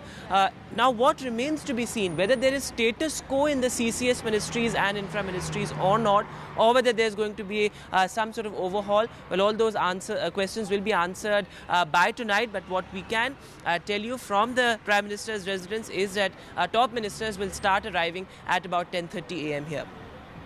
Right, Vedanta, thank you for bringing us those details on this particular story. That, of course, we are learning more leaders are arriving at this point, but we are getting some more breaking news on the broadcast in terms of the swearing-in ceremony. We're learning that Congress Chief Kharge is going to be attending the swearing-in ceremony. Remember, earlier the Congress had said that they did not get an invite. Sonia Gandhi, in fact, had said that there was no invite yet for the swearing-in ceremony, but now we're learning that Congress Chief Kharge is going to be attending the swearing-in ceremony. Remember, the TMC also saying that they're not going to be attending the swearing-in ceremony because they haven't gotten an invite yet. Of course, in terms of the Congress, we're learning that Congress Chief Kharge will in fact be attending according to what sources are indicating. My colleague Sunil joins us with more details. Sunil, take us through what we're learning from sources. We're learning the Congress Chief now going to be attending the swearing-in ceremony. That's right. There has been a convention that the opposition always participates in the swearing-in ceremony, and this has happened for time immemorial. And keeping with that tradition, the leader of the opposition in the Rajya Sabha, Mr. Kharge, who is also the Congress chief, will be representing the opposition and participating in that swearing-in ceremony. The invitation has been received, and he will, on behalf of the India bloc, this was a decision that was taken, to participate in this the swearing-in ceremony. As you are well aware, the India bloc partners have made it very clear that this mandate is definitely not for Prime Minister Narendra Modi, and it's in that backdrop they have said that they will take an appropriate decision at an appropriate time, but they are quite clear that the mandate which now the NDA has taken claim is something that they are going to continue to wait and watch, but definitely they will participate in that swearing-in ceremony, which is slated later this evening. Right. Thank you for bringing us those details on this particular story. There, of course, we're learning that Congress chief is going to be attending the swearing-in ceremony. The preparations, of course, are underway for the grand ceremony at the Rashtrapati Bhavan. There's high security at the national capital. At least 1,100 traffic staff have been deployed. Entry and movement in areas around the Rashtrapati Bhavan will be restricted from around 2 p.m. is what we're learning. Remember, the event will be attended by thousands of dignitaries, including foreign dignitaries. 6 heads of state will attend the swearing-in swearing in as well. Listen in to what the police are saying about the preparations. हम लोगों ने आज व्यापक इंतज़ाम कर रखे हैं. करीब 1100 ट्रैफिक पुलिसकर्मी आज अपनी ड्यूटी करेंगे. We're learning that JDU MP Ram Nath Thakur has been invited to join the cabinet. We're learning that he's also going to be a part of the Modi 3.0 cabinet. Remember, several names have come up at this point. We're also learning that JDU MP Ram Nath Thakur is going to be part of the Modi 3.0 cabinet. He's gotten an invite as well. Remember, Prime Minister is going to be holding a tea ceremony or a tea event with several of his cabinet colleagues. He's going to be calling them all for tea at his residence at around 11:30 a.m. We're learning that Ram Nath Thakur, of course, going to be a part of the Modi cabinet as well, who's a JDU MP. Remember, we did earlier report that there's going to be at least one JDU MP who's going to be getting a cabinet berth in the new cabinet that's going to be formed. Remember, key allies have gotten, according to what we're learning, from sources as well as from several other leaders as well, some important posts in the cabinet. Of course, their exact portfolios are yet to be confirmed, but what we do know is that JDU MP Ram Nath Thakur has been given a post in the cabinet, according to what sources are telling us. He's gotten an invite as well. Now, this event will also be attended by thousands of dignitaries, like I mentioned earlier, including foreign dignitaries. Invites have been given out to top dignitaries. 6 heads of state will be attending the swearing-in ceremony. That includes the Maldivian President, Bangladesh Prime Minister Sheikh Raisina, Nepal Prime Minister, the leader of Seychelles as well, are some of the leaders who will be attending. Apart from this, Man Ki Baat participants, religious leaders as well as Padma awardees are among others who are also expected to attend the ceremony today. Now, this evening, we're also going to be seeing several of these leaders from neighboring states who are going to be attending. The fact that these neighboring country leaders have been invited also showcases India's neighborhood first policy. Interestingly, this will be the first visit of President Muizu from Maldives to India after tensions arose between India and Maldives. But of course, cordial relations have been maintained by both nations over the period of time. When it comes to intra-state relations. Remember, the Foreign Minister of Maldives had visited just earlier as well. Now, as tradition goes, Prime Minister Modi paid homage to Mahatma Gandhi and Vajpayee before swearing in today. He also visited the National War Memorial and paid tribute to the nation's brave hearts as well.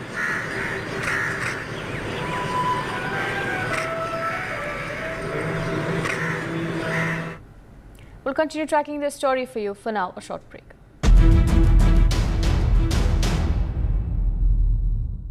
Co-powered. Get the magic of the best working for you now. Link your payment cards once, collect rewards forever.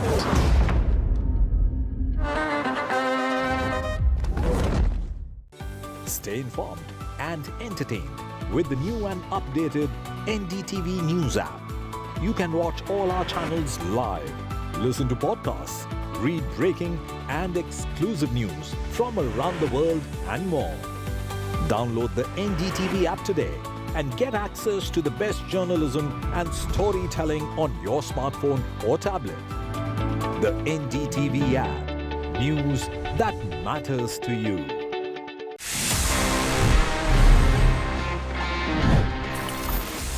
This is a Samsung phone और इसमें Android है. You know what happened? सबसे पहले अगर हम जाएं थोड़ा सा पीछे अगर हम रिवाइंड करें about the history of Android. Well guys, the creators of Android जब उन्होंने बना लिया ये operating system, they went to Samsung because they wanted कि Samsung उस Android को खरीद ले. So they all went to Seoul in South Korea. They met with the Samsung people, but Samsung was not that impressed. And Samsung said no. और उसके बाद क्या हुआ? Just weeks later, Google in fact bought Android for $50 million. Imagine करो अगर Samsung ने उस time पे Android खरीद लिया होता, would have been the case that Android would have been Samsung's own exclusive operating system. Like today we see how Samsung is the king of Android. They basically rule the Android market. But वो एक ना आज कैसे mobile history को पूरा बदल चुकी है? It's all for you. Did you know this? If yes, then amazing. If no, then please let me know by writing all your emails to tg@ndtv.com.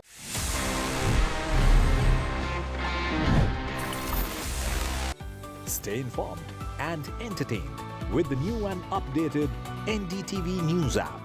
You can watch all our channels live, listen to podcasts, read breaking and exclusive news from around the world and more. Download the NDTV app today and get access to the best journalism and storytelling on your smartphone or tablet. The NDTV app. News that matters to you. Some people say the metaverse will only be virtual. One day this lecture hall will be made of code, and driverless cars would be trapped in intersections. But even in this maze of the future, you can't wish away health. It's time to become more resilient.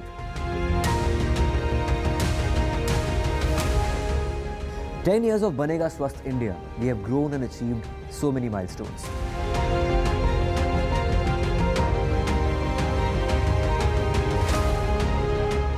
And now I have a plan to beat the urgency, to stop breathing with difficulty, to relieve getting choked with inactivity.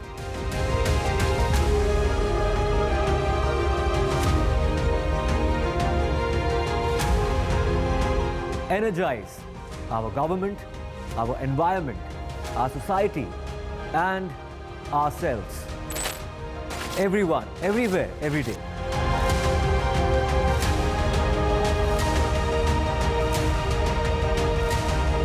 Banega Swasth India. One world hygiene.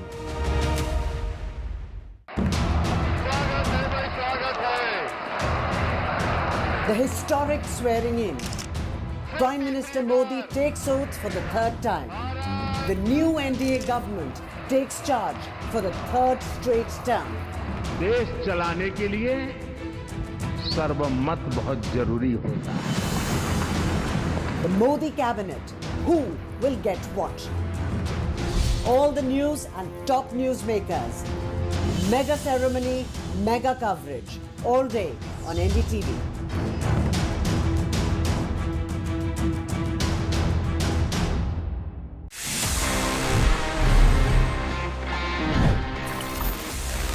Let me give you a quick recap and let's discuss about how Sony used some brilliant marketing back in the 90s for its PlayStation.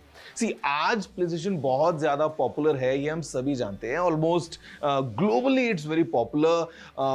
Games हो या consoles हो, काफी ज़्यादा लोग इनको use करते हैं. But back in the day,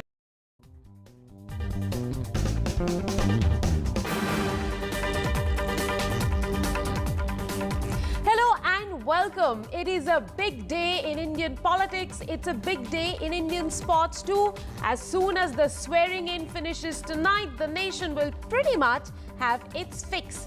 India versus Pakistan. The battle of all the battles in the World Cup. Even before the heroes take the center stage, the villain or the pitch has become the talk of the town in New York, which is the venue of this big clash. Will it behave or not is the big question. Will the big boys of world cricket come up with an even contest? What are the top things to look forward to in this battle? Let's first check that in.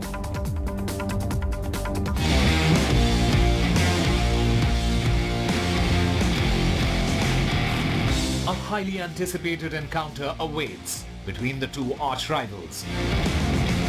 It is India versus Pakistan. But the focus is firmly on an undercooked pitch that has offered excessive seam movement and bounce.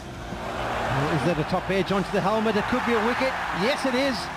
So much so that the ICC had to issue a statement saying they are working to improve the quality of the pitches. But the question is, did the ICC fail to budget in the bedding in period? Shaheen Shah Afridi has been a thorn in India's flesh on a regular basis, and with conditions favouring the lanky fast bowler, it It'll all come down to how well the Indian batters negotiate him early on. Can Rohit and Virat get one over Afridi once again? Some questionable decisions against United States of America, Going to have a super over. which resulted in Pakistan's loss sending shockwaves around the world, has once again brought Babar Azam, the captain, in the spotlight. His casual and timid leadership skills in their first match has put a big question mark on Babar's captaincy once again. Will Babar, the captain, turn up against India?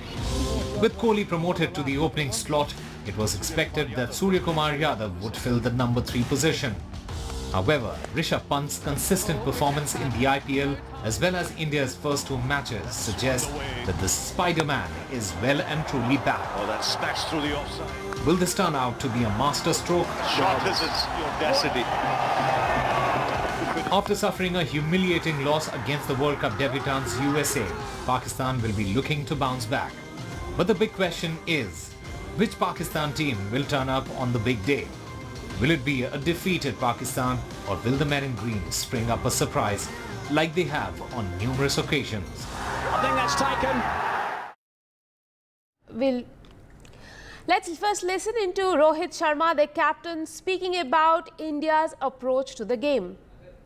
Nothing has changed from last 7 months because we played them in Asia Cup and then the World Cup and now. So earlier it was a different ball game because we used to play them maybe once in 4 years or 2 years.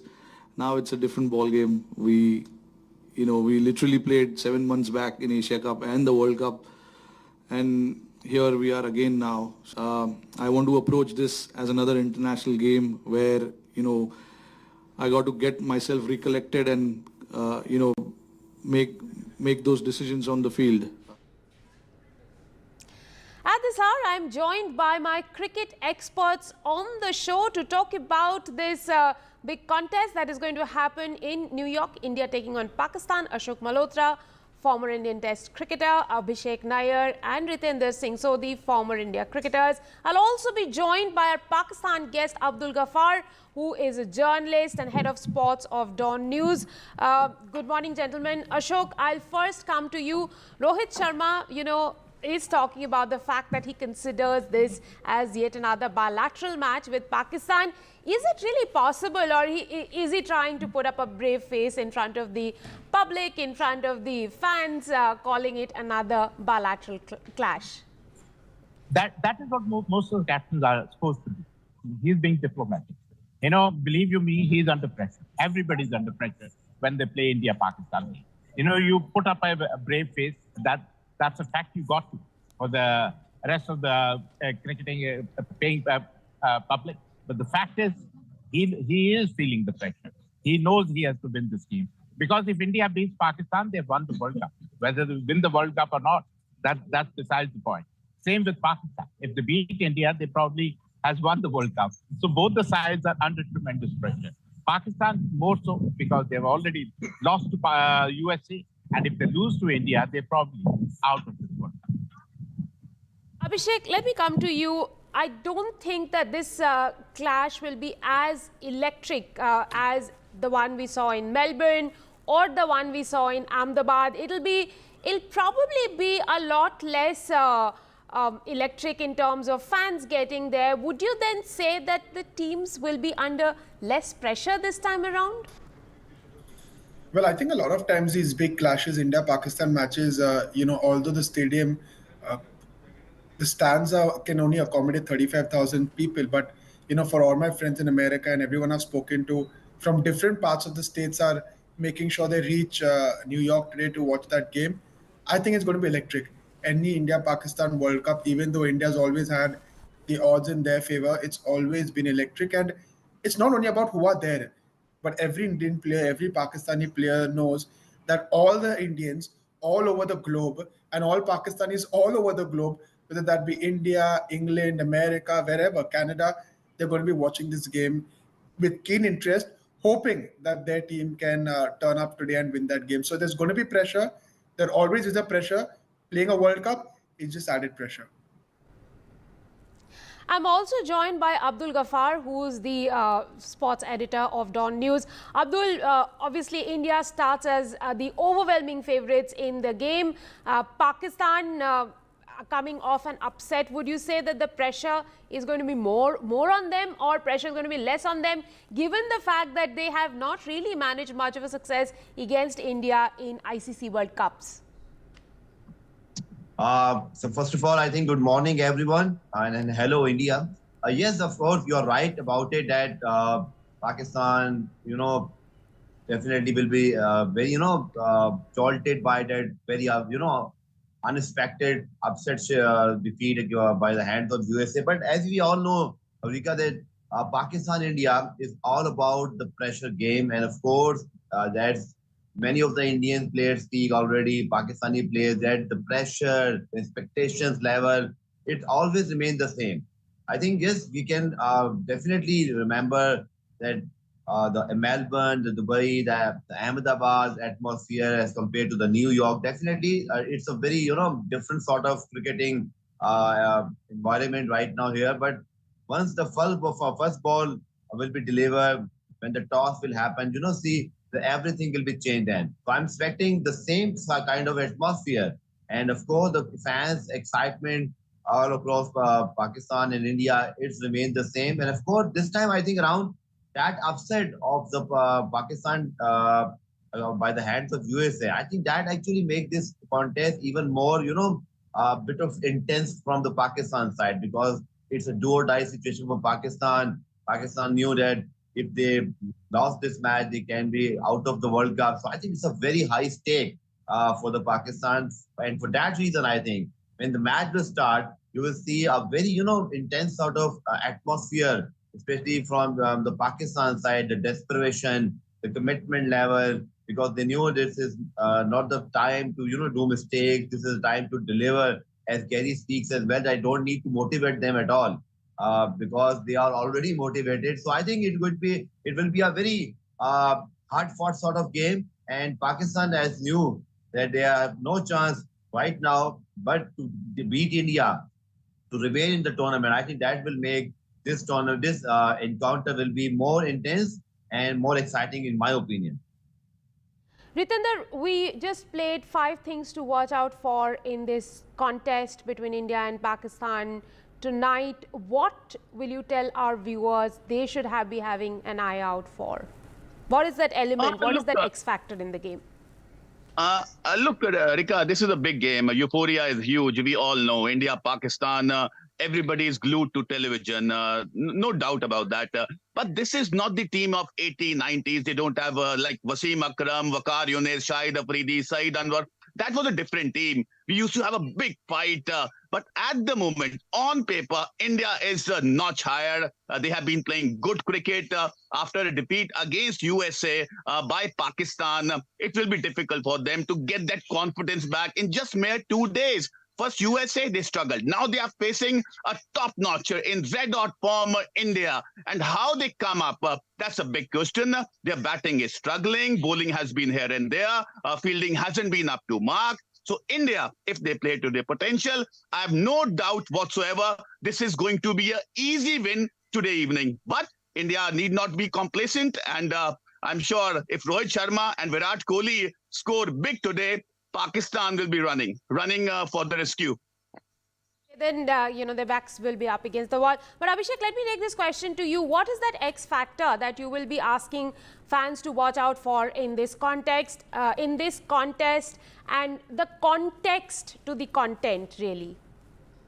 Well, I think to put things in perspective, especially where India is going to be playing Pakistan, there's actually a very interesting stat, and the coach out of me is always very interested that in this venue, especially at New York, in the 4 matches played, 125 wickets have been picked by fast bowlers, wherein only 25 wickets have been picked by spinners, which tells you that with Pakistan having 4 tearaway fast bowlers and India having 3+1, it's going to be really important which side the toss goes.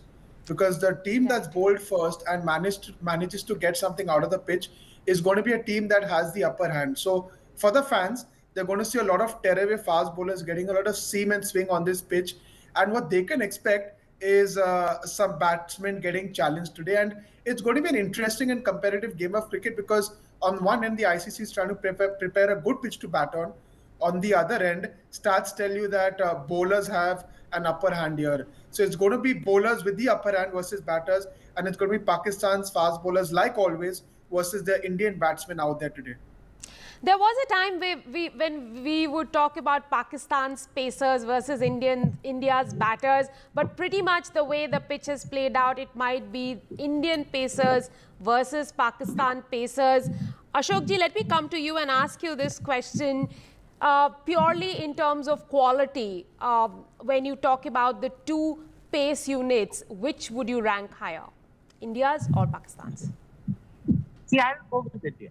For simple reason, Bumrah, he always delivers when the team needs him. Siraj is a big back player.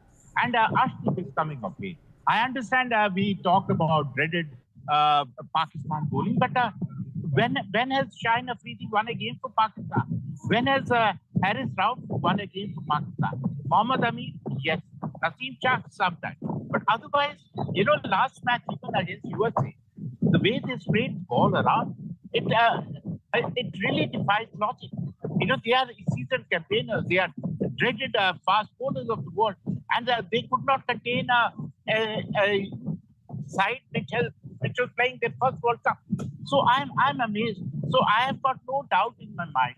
Indian bowling is a notch above, or maybe head and shoulders above Pakistan bowling. Pakistan bowling, great bowling on paper. Pakistan batting, great batting on paper, especially Babar Azam. I'm saying same with the like they have bowlers, even the batting. Babar Azam never performed when the chips are down, when he plays against India. So these are few things. He's a big match player, but that is where Pakistan falters. They're big match players. They never perform in big matches. Abdul, you are a journalist as well. One of the things that everyone in India, every journalist perhaps is talking about is the presence of Gary Kirsten in Pakistan camp. Having the knowledge of most of the Indian guys, what is the talk in Pakistan really like about Gary Kirsten? I think first of all, because we are talking right now in the morning. So I am facing the 4 Indian pacers right now. This will be the situation same in New York. The pressure will be on Pakistan, just like on me right now. But I'm just talking very frankly here. But I think as many of you are already talking about, I think one thing you should remember that even in the Champions Trophy final, the 2022 Pakistan-India first game, pressure was on the both sides. And then, what happened in the pressure game, Pakistan suddenly came out winner. Yes, the domination of the Indian team in the last, in a decade or so, it's very visible. But what we seen in the last 5 or 6 years, especially the Champions Trophy final, the 2022 World Cup when Pakistan beat India for the first time in the World Cup. So I think that is the same team almost, because same Babar Azam as the captain. You have Shaheen Afridi, Muhammad Amir now is back in the side. I think the most important thing, in my opinion, the cricketing aspect, that the conditions of the New York, the pitch will be very key, because what we seen in New York, that we see 2 very low scoring matches. Then we seen, I remember Canada scored 137 and they all out Ireland for 55. And what we seen yesterday, against South Africa, struggling in the chase, but then suddenly the David Miller special inning rescued them. Right. I think this is going to be a very tricky sort of condition for the both teams to read out the pitch, the best 11 about the conditions, and I think Pakistan will be on a very difficult position in this regard, because they definitely can't afford a mistake right now. So I think the condition and the pitch will be very important for the both teams, especially for Pakistan, and the toss factor as well. This is, I think, going to be one very close game in my opinion. I can't predict the winner, because India-Pakistan is all about the pressure. It is very tough to predict a winner. I understand, Abdul, but I'll come back after the break and talk a little bit about Gary Kirsten with you. Before we go into a short break, Abhishek spoke about a stat that we've all been talking about, the dominance of the fast bowlers. But let's also have a look at this stat for all you number lovers. India's domination in ICC events versus Pakistan.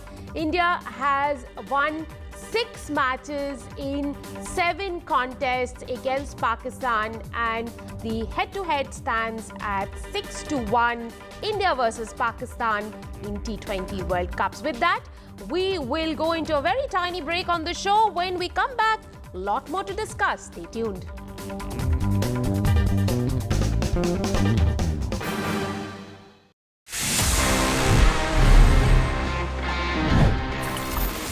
वैसे sharing से याद आया, sometimes it's a thing that we need to share our Wi-Fi network. घर में कोई दोस्त आया हो, maybe there's some guest coming in and you would want to share your Wi-Fi.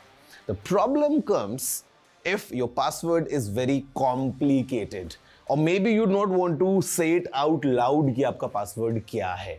ऐसे में आप Wi-Fi network कैसे share कर सकते हैं? Well guys, it's a very interesting method. बहुत आसान सा टिप है. Just go into your phone's settings. वहां पे जहां पे आपको वाईफाई का नाम दिखता है, just next to it, or maybe if you go deep into settings, आपको एक ऑप्शन मिल जाएगा wherein you can share your Wi-Fi network just by using a QR code.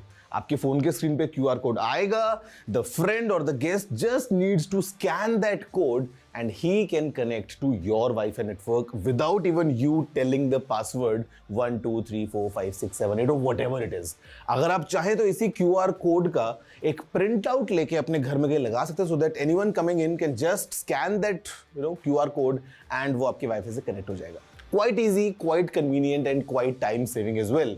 कैसे लगे ये टिप? मुझे जरूर बताना. You know the address. It's tg@ndtv.com.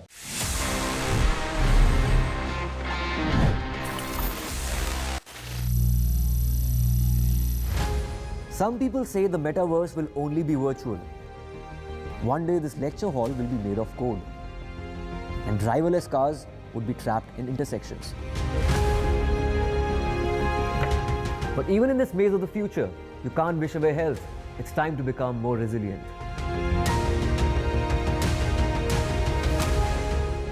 10 years of Banega Swasth India, we have grown and achieved so many milestones.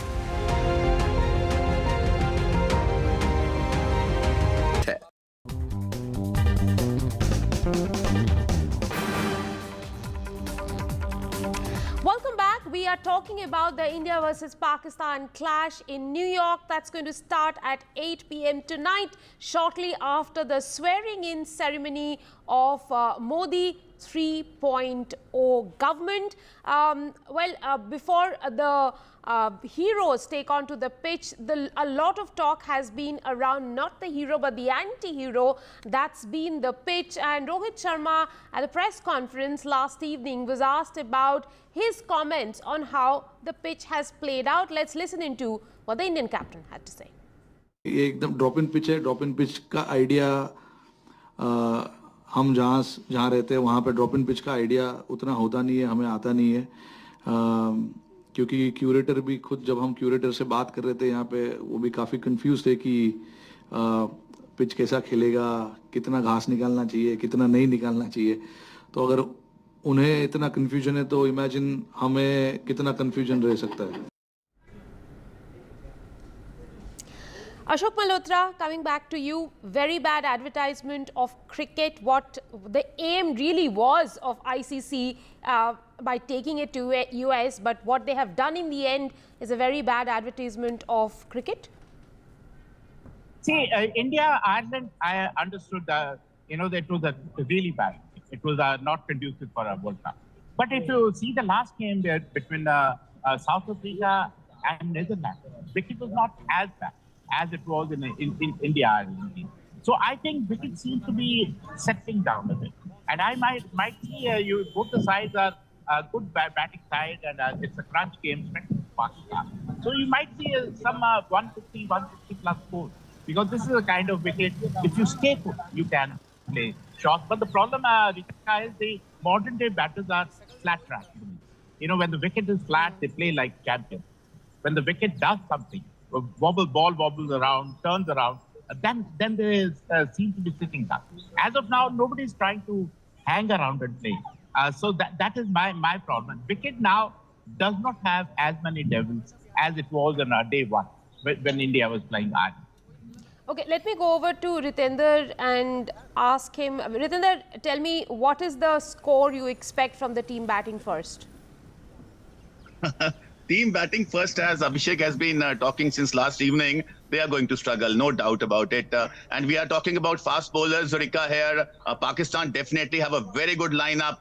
But I have a very strong feeling if India batting first, Pakistan can get India at 140 odd, 150 odd, then we can get Pakistan at 75 odd.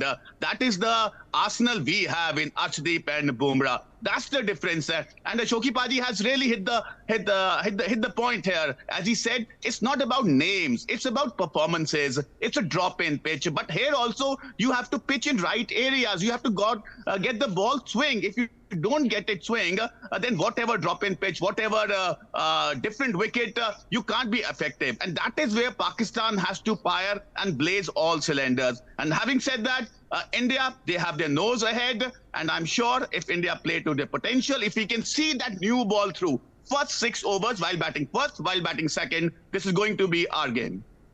Abhishek, would you say that this game will mostly be decided in the power play? And I'll also have to ask you, what is the kind of score you expect from the team batting first?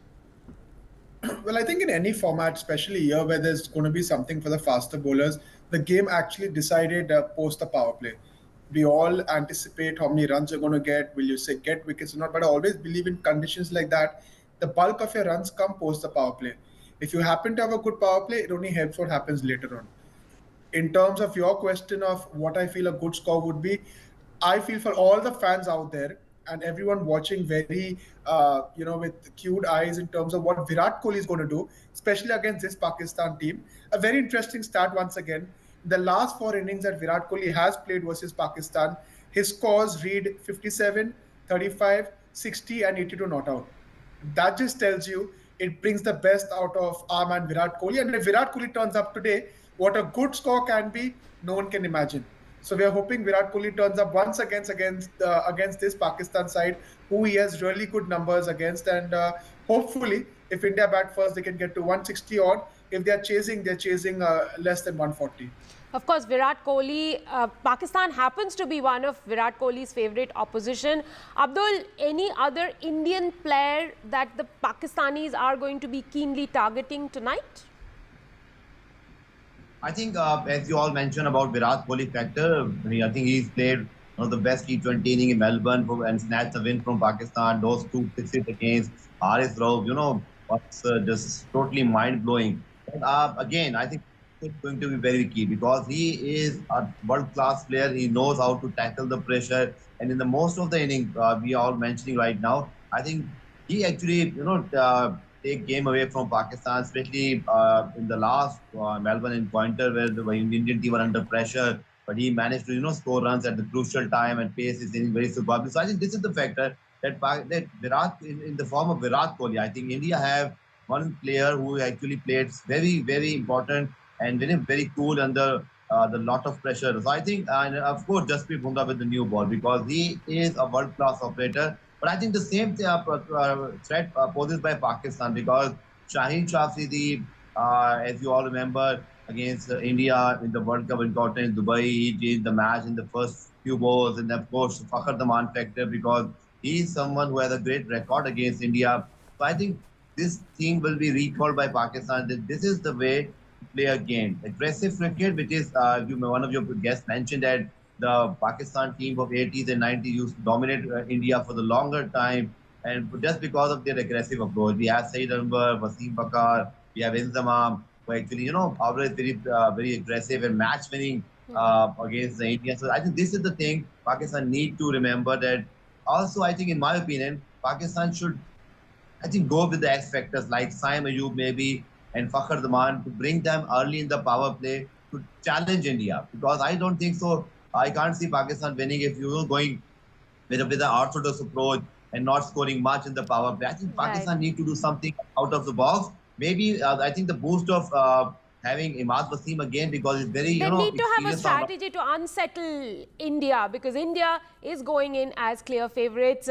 Well, there are several stars on both sides of the fence, India and Pakistan, but we will have to wait perhaps till midnight tonight to see who emerge as the biggest hero. Thank you very much, gentlemen, for joining me on the broadcast this morning. With that, a quick break on the show. More on the other side. Stay tuned.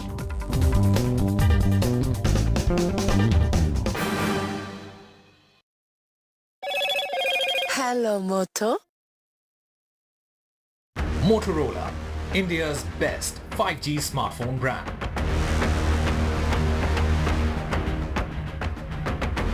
Prime Minister Narendra Modi pays tribute to fallen soldiers at the National War Memorial ahead of the swearing-in ceremony tonight.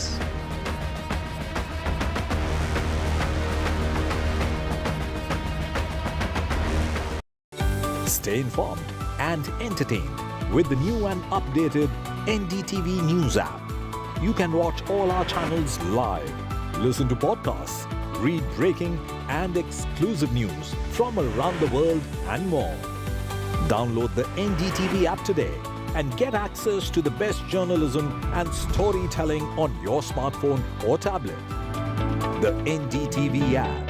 News that matters to you.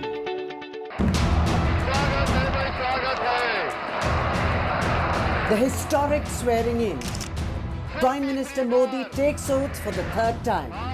The new NDA government takes charge for the third straight term. देश चलाने के लिए सर्वमत बहुत जरूरी होता है. The Modi cabinet. Who will get what? All the news and top newsmakers. Mega ceremony, mega coverage. All day on NDTV.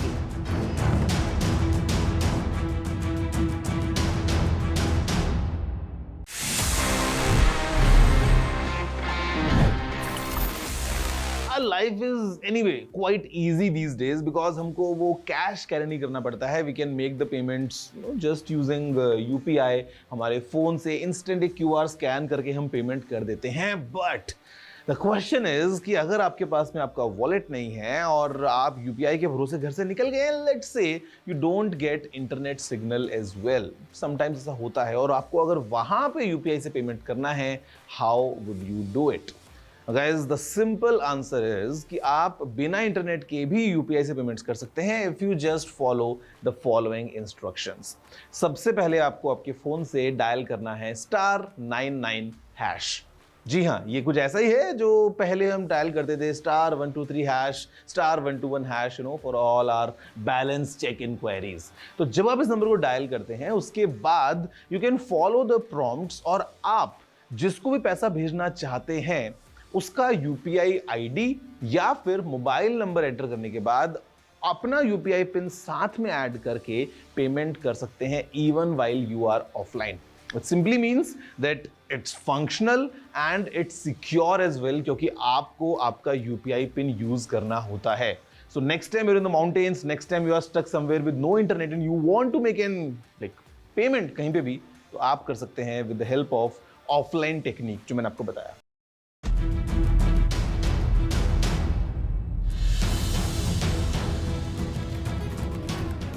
Modi 3.0 swearing-in ceremony today. Sources say Amit Shah, JDS's HD Kumaraswamy, Chirag Paswan, Nitin Gadkari, Raj Nath Singh are set to be inducted in the cabinet. PM visits Rajghat, Saidev Atal and the National War Memorial ahead of swearing-in ceremony. JDU is likely to get one cabinet berth as per sources. Jayant RLD and Apna Dal also to get one MOS position each. Full cabinet unlikely to be sworn in today.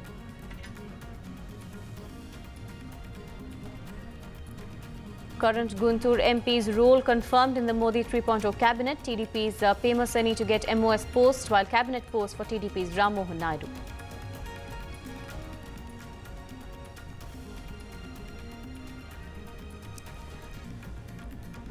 Now, Kharge, in fact, to attend the swearing-in ceremony, the TMC, however, says that they're not invited, and that they're going to skip the swearing-in ceremony.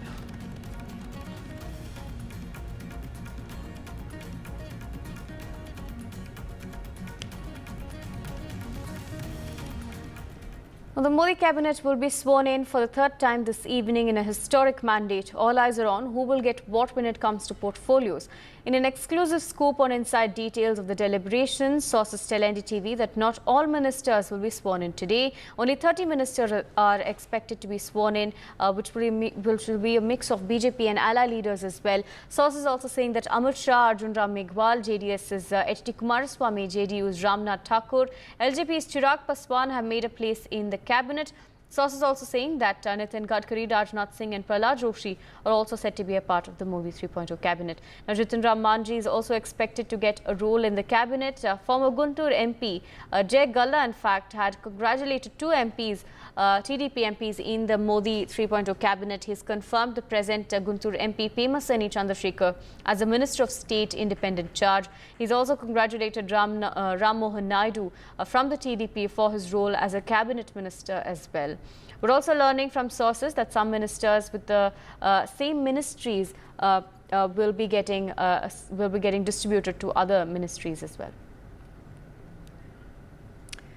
My colleague Vedant joins us with more details. He's outside the Prime Minister's residence at this point. Vedant, now we're learning at around 11:30 is when there's going to be tea and breakfast that's going to be hosted at the Prime Minister's residence. Several of his cabinet colleagues have been invited for that as well. Well, Aarti, for the next 2 hours, all eyes will be on 7 LKM, 7 Lok Kalyan Marg, the Prime Minister's residence. As you rightly pointed out, 11:30 is when the Prime Minister will be hosting his incoming cabinet colleagues for tea and breakfast. So, for the next 2 hours, all eyes will be fixated on the Prime Minister's residence. Who's going in is going to be something that we'll be closely watching. Now, remember, several important points here.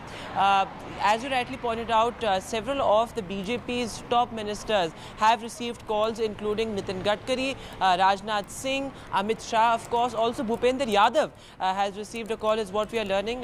He contested from Alwar for the first time. He's among the few ministers who've actually won. So, of course, the electoral victory being rewarded by the Prime Minister, Bhupender Yadav, has also received a call. Many of the other BJP leaders who perhaps were expected to be a part of the cabinet, they have not received calls yet. Though, of course, what we are also learning is that several top allies have received a call from the Prime Minister's office, including, as you pointed out, Jitin Ram Manji, Chirag Paswan, Anupriya Patel, who has been with the NDA. Chaudhary, the RLD contesting in alliance with the BJP this time, winning 2 seats, though its performance hasn't been as on expected lines, but still in Western Uttar Pradesh, Jayant Chaudhary holds the key. So he's also expected to take oath. Chirag Paswan as well of the LJP. HD Kumaraswamy, as you pointed out, also Lalan Singh, interestingly, two ministers, two leaders from the TDP as well, and also we are expecting a call to be made to a Shiv Sena leader as well, because remember, it's the smaller allies also that we're keeping a close watch on, including the Shiv Sena and the NCP. Nobody from the NCP so far has received a call. Now remember, this is a convention. We have seen in the past as well that the Prime Minister has hosted his incoming cabinet colleagues at 7 Lok Kalyan Marg, his residence, for tea and breakfast.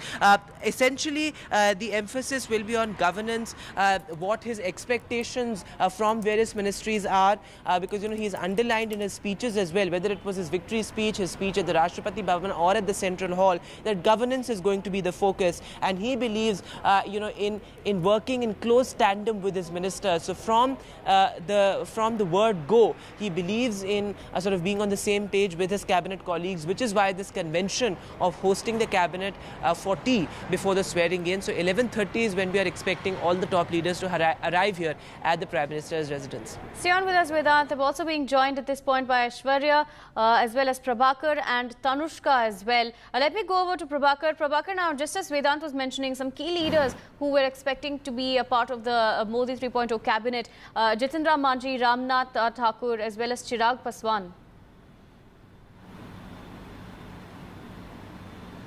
Yeah, two probable names which were doing rounds, both Lalan Singh and Ram Nath Thakur. They have received calls, so they are confirmed now. They will be part of the new Modi cabinet 3.0.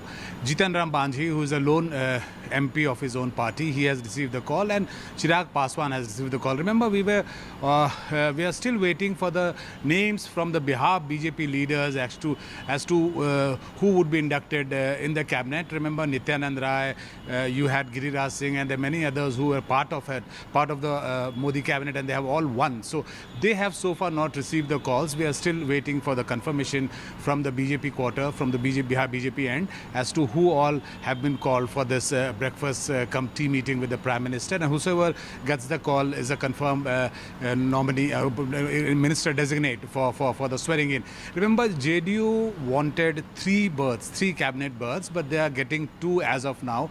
What we are told by the party sources that the third person will be inducted in the cabinet at a later stage when the expansion happens. Jitan Ram Banjhi is the lone person from his own political party. Chirag Paswan has 5 MPs, so he also is expecting 2 cabinet berths, but he himself will be sworn in as a cabinet minister in the first go, and later when the expansion happens, there might be a second person from Chirag's party to be inducted. All the 4 names, as we told to our viewers, they have been confirmed. They are going for the for the tea and the breakfast meeting with the Prime Minister, and we are still waiting as to who are the names from Bihar BJP who will be called in for the swearing in.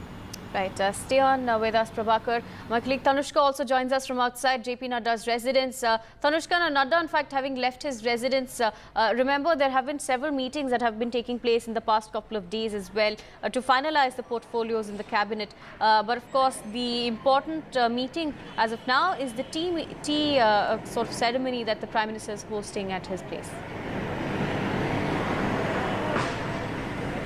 Yes, exactly. So while the focus is on the PM's residence right now for this tea meeting that is to happen, as behind you can see the lot of preparations that are going on at JP Nadda's residence at 7B Motilal Nehru Marg for the dinner party that Nadda will be hosting in the evening after the oath-taking ceremony. And from what we know from inside, the caterers are from Jaipur. They've been specially called from Jaipur, and there's a huge menu, the long list of menu of what is going to be served in the evening today for all these ministers, all the cabinet ministers, all these very important guests, and as well as foreign dignitaries. So remember, 2023 to 24 was the International Year of Millet to create domestic and global demand for the crop.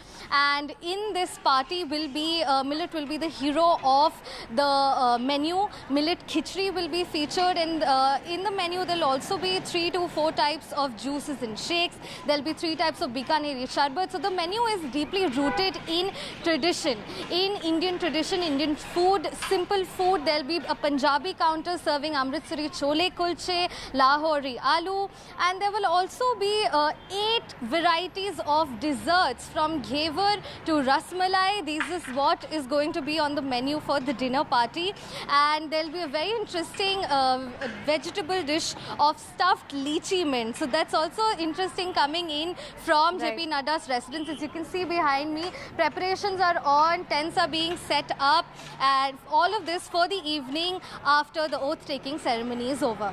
Right. Thank you, Tanushka. Of course, stay on with us. Their culture on display in the dinner party that JP Nadda is going to be hosting for the foreign dignitaries as well as the other dignitaries who are going to be joining the swearing-in ceremony. Aishwarya also joining us from Vijayawada. Aishwarya, now interesting news from TDP. We're learning that 2 MPs at least are going to be part of the cabinet, one in an MOS position, one as a cabinet minister.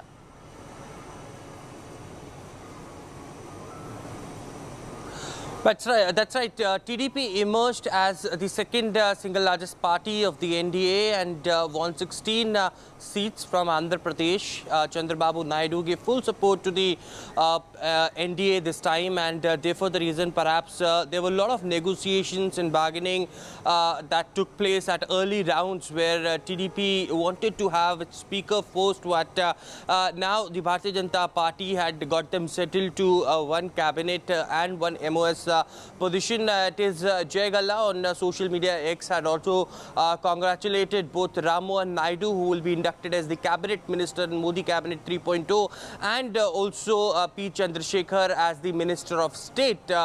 We still don't know that whether D. Pundeshwari, who is the Bharatiya Janata Party state president of Andhra Pradesh, daughter of K.T. Rama Rao, she will be inducted in Modi Cabinet 3.0 is something that we still are waiting for, because remember, she is the one who had taken Bharatiya Janata Party to new heights in Andhra Pradesh, bagging 3 seats this time, and also she is the one who used to be one MOS HRD of the government of India during Manmohan Singh's tenure. So she had that experience. Whether she would get inducted in the Modi Cabinet 3.0 is something that remains to be seen. But Ram Nath Naidu, a 3-time MP from TDP General Secretary, a very favorite of Chandrababu Naidu, had got a call. He is a very active politician. In last 10 years, he had been the voice of Chandrababu Naidu in Delhi, and therefore the reason perhaps the first name that the TDP had given to the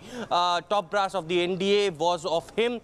Interesting name of P. Chandrasekhar, doctor by politician, and also a first-time MP from Guntur. Right. Remember, it is Jay Galla who used to be the MP from Guntur, but because he had stated that he will not be a part of active politics, then this ticket was given to him, and he won with a majority of votes. So these two had been confirmed. More names from Andhra Pradesh is something that we are waiting for.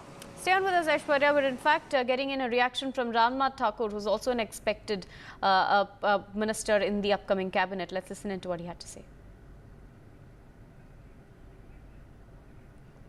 मैं अपने को भाग्यशाली मानता हूं कि भारत के प्रधानमंत्री श्री नरेंद्र मोदी जी ने और बिहार सरकार के मुख्यमंत्री श्री नीतीश कुमार जी ने मेरे जैसे छोटे आदमी पर भरोसा जताया। मैं उस भरोसे पर पानी फेरने का काम नहीं करूंगा और उनके कामों को आगे बढ़ाने का काम करूंगा, उनके हाथों को मजबूत करने का काम करूंगा। अब तो ओथ होने दीजिए और जो समस्याएं हैं उसको दूर भगाने का काम करेंगे हम लोग। Right, my colleagues of course are joining us from the ground. Vedant there from outside the Prime Minister's residence, Prabhakar from Patna, and Tanushka from outside JP Nadda's residence, also Aishwarya from Vijayawada. Let me bring in Prabhakar again. Prabhakar, now important challenge for the NDA at this point would be to maintain a balance between their allies. The JDU, of course, one of the important allies for the NDA, and we're learning some big names from senior leaders from the JDU have been roped in this particular cabinet.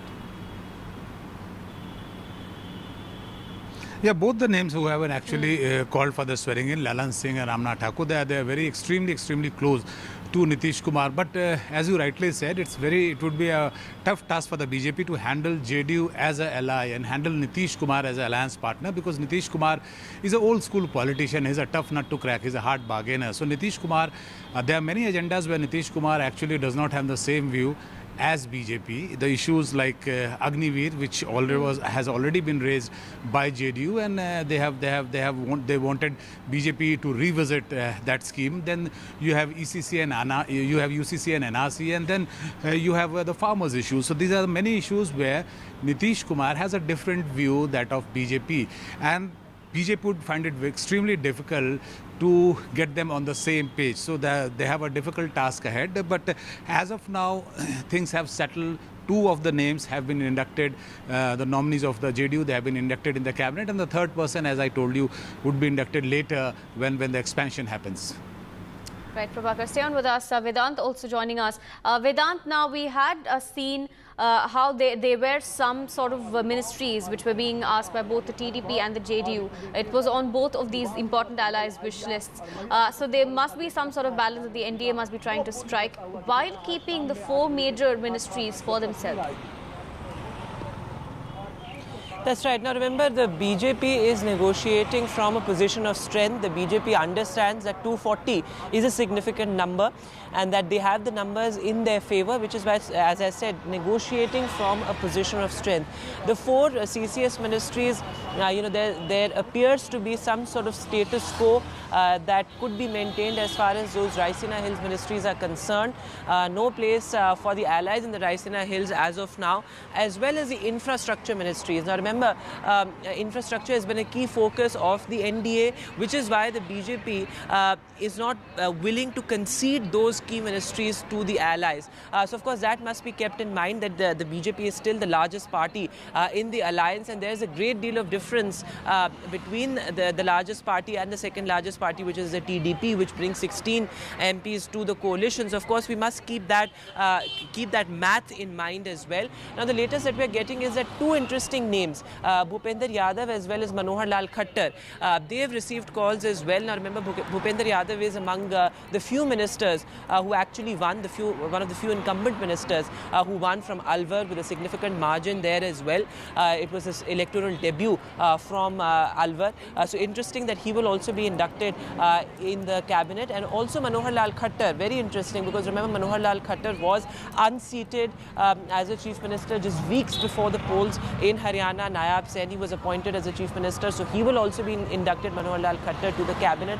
So very interesting there, experienced men being relied upon by the BJP. That certainly is a message that is coming out. And for the next hour and a half, all eyes will be on 7 LKM. I'm right outside the main gate of the Prime Minister's residence, which is where all the top ministers will be entering from. It will be very interesting to watch who enters and who are the people who are omitted. That is also something that will be interesting to watch out for. And when you speak to the leaders in the coterie of some of the ministers who have not received calls yet, their eyes are fixated on their mobile phones.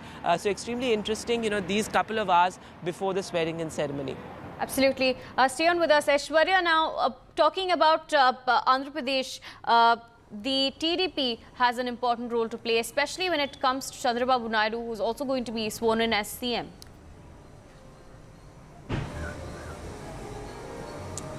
Well, certainly, and it's Telugu Desam Party who had made it clear that this time they will not negotiate for posts, they will negotiate for funds in the state, because it is Jagan Mohan Reddy in last 5 years who had just emptied all the accounts and treasury of the government, and they have lot to do in terms of providing 20 lakh jobs that they had promised in the manifesto, getting special status for Andhra Pradesh. Also, the ports needs to be reconstructed again in the coastal areas of Andhra Pradesh. There has been also promise in the manifesto that Amravati would be the single city capital, and that needs to be developed. The project needs to be revived as well. So for all of those, they need funds from the centre, and cooperation is something that the Telugu Desam Party wants from the centre, and therefore the reason perhaps the negotiations that were going on at the first hand certainly came down to just one cabinet and one MOS. Certainly they are hoping that from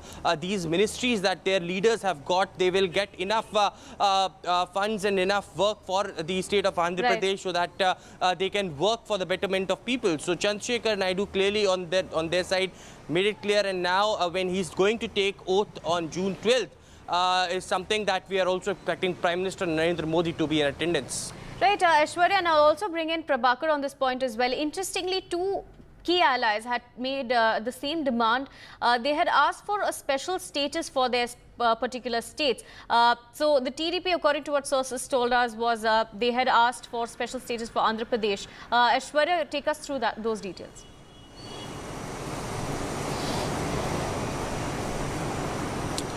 Well, that's right. Both these states, Bihar and Andhra Pradesh, wanted special status, and that requires a lot of fund from the centre. Whether that will happen in a time period from here on is something that remains to be seen, but it is very openly being stated by several of the JDU leaders in Bihar. Nitish Kumar also pointing out, remember in that speech when the NDA meeting happened, that all work will be done in some time from here on, and it would be just cooperation that the centre will be from the centre that will be needed, and that's also also on the case of TDP in Andhra Pradesh as well. So that happens or not, that certainly it remains to be seen. Prabhakar, come in on that point. Now, like Aishwarya stated, we did hear Nitish Kumar talk about how he said that there was going to be more coherence in terms of work that's going to happen in Bihar. They have demanded for special status for Bihar as well. How significant is it for the NDA to then maintain these demands, negotiate with them and ensure that they're appeasing the allies? See, it's a very long pending demand of Bihar and especially of Nitish Kumar, the special status for the state of Bihar. But going by the technicalities, now he understands very well that it would be very difficult for the special status to come to Bihar. For a very simple reason that you have to change all the parameters of granting special status to the state of Bihar. And Bihar actually does not qualify on those parameters. And if those parameters are changed, then there are many other states who will also qualify and who will also start demanding for the same. So now what I believe that JDU would settle for a special package for the state of Bihar. Rather than pressing for a special status, they would be settling for the special package for the state of Bihar, and that actually suffices because that would mean additional funds for the development of infrastructure in Bihar, for the development of projects in Bihar, and that is what I see as something coming. And BJP and JDU would amicably actually agree on the special package for the state of Bihar. Right. Thank you, Prabhakar, Vedant, Tanushka, Aishwarya for joining us and bringing us these details on from the various places that you've been reporting from on the swearing-in ceremony. We're of course going to be tracking this closely. We're shifting focus to some more news coming in on the broadcast. We're learning that Mohammad Muizzu, the Maldivian president, has arrived in New Delhi. Remember, this is his first visit after the tensions rose between India and Maldives. There have been several foreign dignitaries who've been invited to New Delhi as well. My colleague Ghazali joins us with more details. Ghazali, we're learning that Mohammad Muizzu in New Delhi ahead of the swearing-in ceremony. We did see that Sheikh Hasina had arrived yesterday as well. Yeah, so around 7 heads of the states have been invited for the swearing-in ceremony. Yesterday, Sheikh Hasina, the Prime Minister of Bangladesh, arrived, and today morning, Mr. Muizzu, Mohammad Muizzu, the President of Maldives, has also arrived to attend the swearing-in ceremony. His arrival has created a lot of ripples, considering the kind of relations India and Maldives had seen in the last couple of months after that entire controversy over the tourism thing. The Prime Minister visiting Lakshadweep, then he getting trolled or foul language being used by the Maldivian parliamentarians against him, and that also ended up hitting the tourism industry in Maldives, with Indian on social media boycotting it. But last month things started looking that it will get back to normal, or the relations started bettering around when the Foreign Minister of Maldives came over here and met the Foreign External Affairs Minister, Mr. Jaishankar, and now Mr. Muizzu's invitation being sent out to Mr. Muizzu itself was a big surprise, and now he has accepted and has landed in India to attend the swearing-in ceremony. That also shows the kind of foreign policy which will be in continuity in Modi 3.0, because in the last 2 governments of Mr. Modi, he has always prioritized the neighborhood countries. In 2014, when he was taking the oath, he had invited the countries of SAARC association.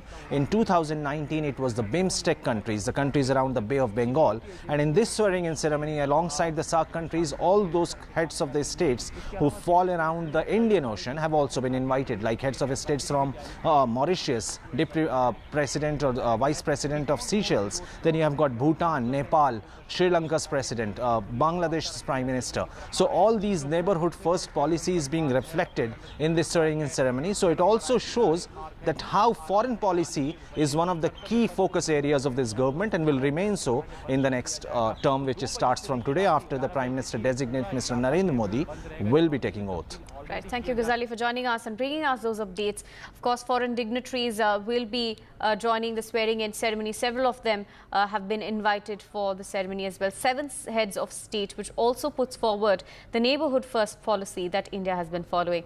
Now, Prime Minister Modi also paid homage to Mahatma Gandhi and Vajpayee before swearing in today. He also visited the National War Memorial and paid tribute to fallen bravehearts as well.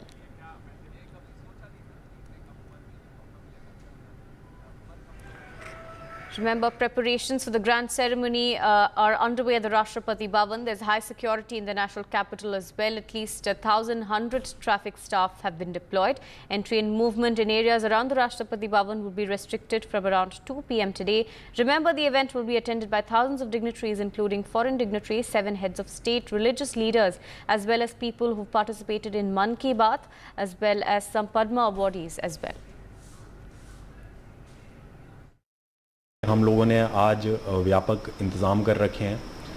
करीब 1100 traffic पुलिसकर्मी आज अपनी duty करेंगे और सब लोग हमारे traffic staff completely briefed है। जो भी आज गाड़ियां राष्ट्रपति भवन और उसके आसपास में आएंगी वो करीब 2 बजे से हम उस जोन में रेस्ट्रिक्टेड एंट्री होगी और रेस्ट्रिक्टेड मूवमेंट होगा। We'll bring you more on this story. For now, a short break.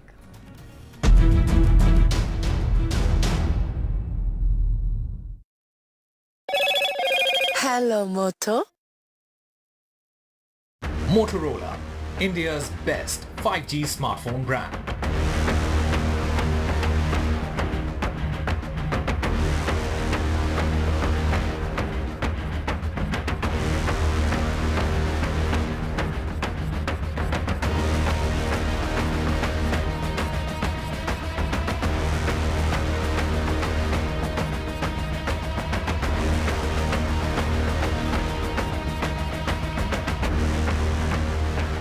Co-present.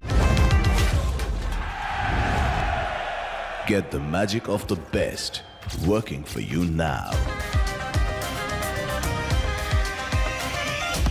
Link your payment cards once, collect rewards forever.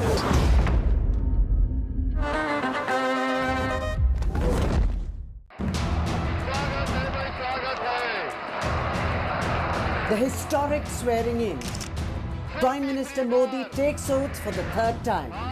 The new NDA government takes charge for the 3rd straight term. देश चलाने के लिए सर्वमत बहुत जरूरी होता है. The Modi cabinet, who will get what? All the news and top newsmakers. Mega ceremony, mega coverage. All day on NDTV.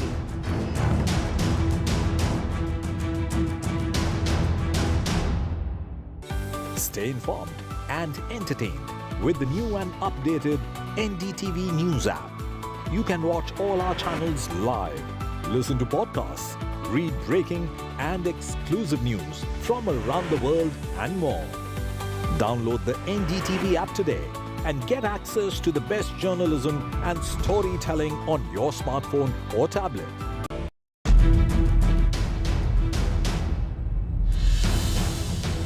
On one hand, as the NDA is preparing to be sworn in for a 3rd time in a historic win in the Lok Sabha elections, on the other hand, the India bloc is deciding whether they're going to be attending the ceremony or not. Sources say that Congress chief Kharge will be attending the ceremony, while TMC says that they did not receive an invite yet and won't be attending. This is as far as the TMC and Congress are concerned. In terms of the other India bloc leaders, they've not yet confirmed their presence and there is no confirmation on whether invites were sent out for those leaders as well. But what we know so far is that sources telling us that Congress chief Mallikarjun Kharge will be attending the ceremony. Remember, it is part of tradition for opposition leaders to attend the swearing-in ceremony of the ruling government as well. The swearing-in ceremony will take place at around 7 p.m. this evening. Prime Minister Modi is going to be historically sworn in for a 3rd time. And we are getting in details of the cabinet taking shape as well. Several leaders have been getting calls and invites for the swearing-in ceremony. And that cabinet, of course, is taking shape. On the other hand, the opposition, of course, deciding if they are going to be attending the swearing-in ceremony or not. Congress chief Mallikarjun Kharge, however, will be attending, is what sources are telling us. This comes after Sonia Gandhi had earlier made a statement that they did not get the invite for the ceremony yet.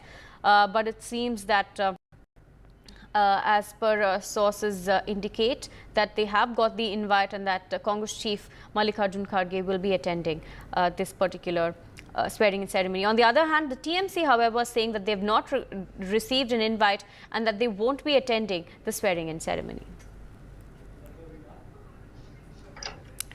My colleague Saurabh joins us with more details. Saurabh, now Mamata Banerjee in fact saying earlier that they didn't get an invite for the swearing-in ceremony and that the TMC won't be attending. That's right. The TMC is very clear that it won't be attending the swearing-in ceremony, and of course that's something that Mamata Banerjee, the West Bengal Chief Minister and TMC Chief, announced yesterday at a press conference after meeting her newly elected MPs. The Trinamool is sending 29 Lok Sabha MPs this time from West Bengal. They've won 29 seats, among them several women, and the TMC of course frontlining its women MPs, but this time around, given the animosity that the party has had with the BJP, the Bharatiya Janata Party, especially during the very bitter election campaign in West Bengal, and of course the fact that Mamata Banerjee yesterday made the statement that the government is of course unstable, etc. All of that, saying illegal, undemocratic, using those terms to describe the government formation process at this point. She of course declared that we have not received an invite and we will not be going. So obviously Mamata Banerjee's word is of course the final word in the Trinamool Congress, and once she said that they will not be going, it means that the Trinamool Congress will not be attending the swearing-in ceremony that's taking place today. This is of course a political position that the Trinamool Congress has taken, given, like I said, the animosity. But the Trinamool of course says that they are going to raise issues like pending dues to the state, etc. once of course the parliament gets underway, because these newly elected MPs will all be taking the oath of parliament, and then of course they will be functioning in parliament as members of parliament from the Trinamool Congress from West Bengal, and therefore the issues that the Trinamool Congress has been highlighting in the campaign would be raised by them on the floor of the House as well. And the big news though is that the Trinamool Congress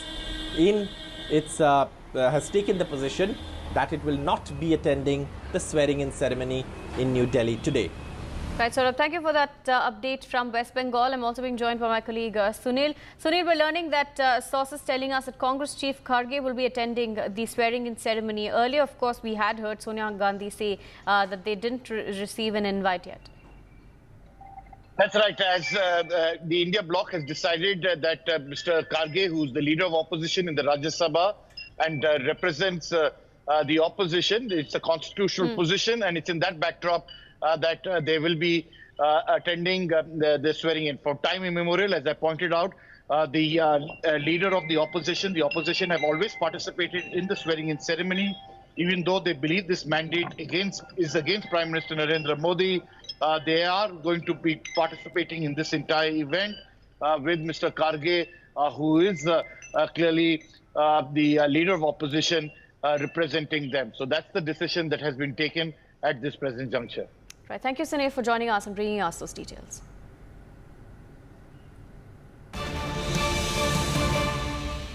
We have some more news coming in terms of the Modi 3.0 cabinet. In an exclusive, our sources are telling us that Piyush Goyal, Mansukh Mandavia are also going to be part of the cabinet. We're also learning that Ashwini Vaishnav and Arjun Menghwal have also gotten calls in terms of joining the cabinet. This is, of course, what our sources are telling us. We're learning that Mansukh Mandavia, Ashwini Vaishnav, Piyush Goyal are going to be part of the Modi 3.0 cabinet as well. Arjun Menghwal also has gotten a call, is what we're learning. Remember earlier, several of the other leaders in terms of allies, JDU's two leaders, especially Lalan Singh and Ram Nath Thakur, also having been expected to be part of the 3.0 cabinet. Also, JDS's HD Kumaraswamy, as well as two TDP MPs who will also be part of the cabinet, is what we're learning. Remember, more names are coming in as the cabinet takes form for a third time around. We're learning that Mansukh Mandavia, Ashwini Vaishnav, Piyush Goyal also have confirmed posts in the 3.0 cabinet. Of course, the portfolios of all of these leaders has not been confirmed yet, but so far, to take you through the names that we have as of now: Amit Shah, Rajnath Singh, Arjun Ram Menghwal, JDS's HD Kumaraswamy, JDU's Ram Nath Thakur, Lalan Singh as well from the JDU, LJP's Chirag Paswan, Jitin Ram Manji, Nitin Gadkari, Prahlad Joshi, And as of now, Piyush Goyal, Ashwini Vaishnav, Mansukh Mandavia as well. My colleague Vasudha joins us with more details. Vasudha, take us through the latest that we're hearing. Mansukh Mandavia, Ashwini Vaishnav, Piyush Goyal, as well as Arjun Meghwal, we're learning are going to be part of the cabinet. Yes, Aarti, we've been reporting since morning that senior ministers of the cabinet, including Rajya Nath Singh and of course Nitin Gadkari and Amit Shah, will be part of Modi 3.0. What we hear right now is other ministers such as Piyush Goyal, Mansukh Mandavia, Ashwini Vaishnav, who played a very important role in governance, and also important moves are also likely to be part of this. Arjun Ram Meghwal has been the law minister, and so one from Bikaner, he's also from the Dalit community. He would also be part of Modi 3.0 is what we hear. And with regard to people like Mansukh Mandavia, who has steered health crisis, especially the second wave of COVID, or for that matter, Mr. Ashwini Vaishnav, who has led important projects like Vande Bharat, or for that matter, fintech and digital technologies and digital payments, somebody who is very critical to the governance of the country. And of course, Rajya Nath Singh and Amit Shah, who have been critical not just in organization building, but also mobilizing the party cadre and mobilizing the party's BJP's campaign, and important moves are all likely to be part of Modi 3.0. Clearly, this is a combination, a balancing act of both governance and also trusted faces of the Prime Minister, who have tested their mettle in terms of governance and administration. So that seems to be the main idea right now. So many old faces have been retained, is what we know. And of course, these are tried and tested faces, and experience is what speaks, and trust is what they speak, and that is probably the reason why we would be able to see many of the old faces as part of Modi 3.0. Right. Thank you, Vasudha, for joining us and bringing us those updates. We'll bring you more on this story. For now, a short break.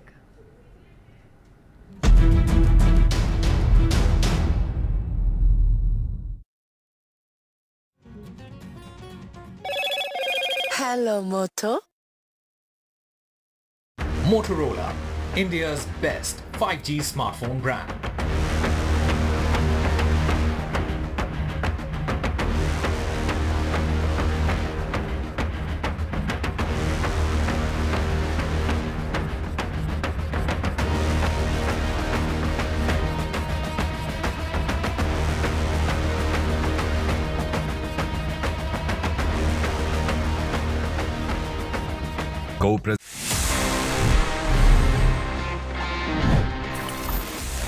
Finally, I'm here. Finally, this is the time जहाँ पे मैं आपके सवालों के जवाब देता हूँ in this section, which happens to be my favorite as well, and it's called Ask TG. Let's see इस week हमारे पास में कौन से सवाल हैं.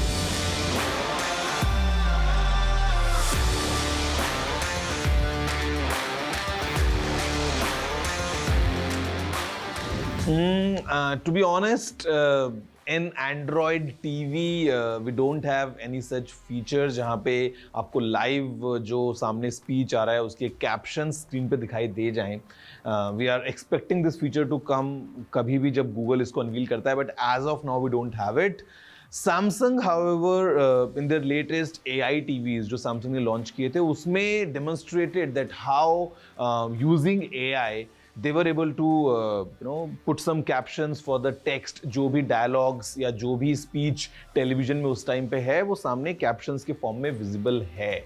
Now I'm not sure कि how exactly this functions. Now मैं आपको एक और recommendation दे सकता हूँ, which is to try these bone conducting headphones or earphones, because sometimes what I have noticed is कि जहाँ पे hearing loss की हम बात करते हैं, because they use the mechanism of bone conduction, आप वहाँ से audio directly अपने inner ear के through सुन सकते हैं. So you can give them a try and then pair the earphones with the TV so that आप directly जो TV में dialogues हैं उनको आप सुन सकते हैं. But sadly, as of now, in Android TV, we don't have any such feature of live captions. Is it safe to leave a pen drive or an SSD in the car during this summer heat? Ideally, you shouldn't do it. And the simple reason is कि ये जो gadgets हैं, all these electronics, जो हम एक laptop की बात करते हैं, let's say talk about a smartphone, SSD or a pen drive, could be anything.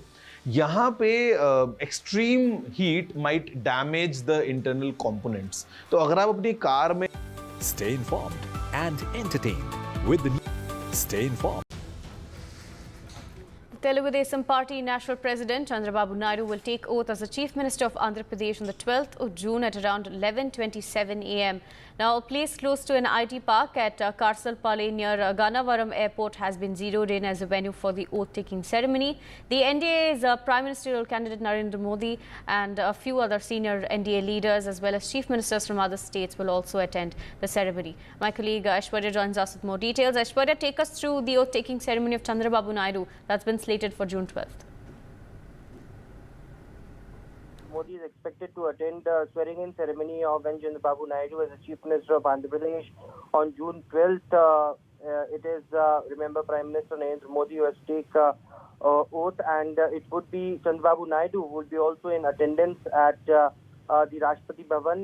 Chandrababu Naidu is scheduled to take oath at 11:27 a.m. at the Kesrapalli IT Park near the Gannavaram Airport. The Chief Secretary also reviewed the arrangements being made for the ceremony and directed officials to make foolproof preparations. There are several VVIPs who are expected at the Gannavaram Airport to arrive for the swearing-in ceremony of Mr. Naidu. Senior IAS officer Padumana has also been appointed as the state coordinator for the swearing-in ceremony, and he is looking after each and other the appointments that are being made as far as the swearing-in ceremony is concerned. Remember, the Telugu Desam Party, the Bharatiya Janata Party, and the Janasena in an alliance with the NDA clearly had emerged as victorious with more than 160 seats in 135 assembly seats of Andhra Pradesh, and it would be Chandrababu Naidu who will be returning back to power in Andhra Pradesh as a kingmaker, and he will be swearing in on 12th of June. Several VVIPs, including Prime Minister Narendra Modi, is also being invited for this event. Right, thank you for joining us, Aishwarya, and bringing us those details.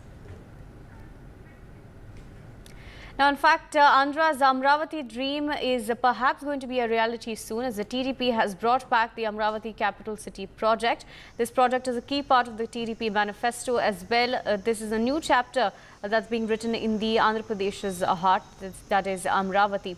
Now, this particular project includes a sustainable green city and a city with a historical legacy and modern aspirations that Amravati is. Remember, the TDP has been backing Amravati as a capital for Andhra Pradesh.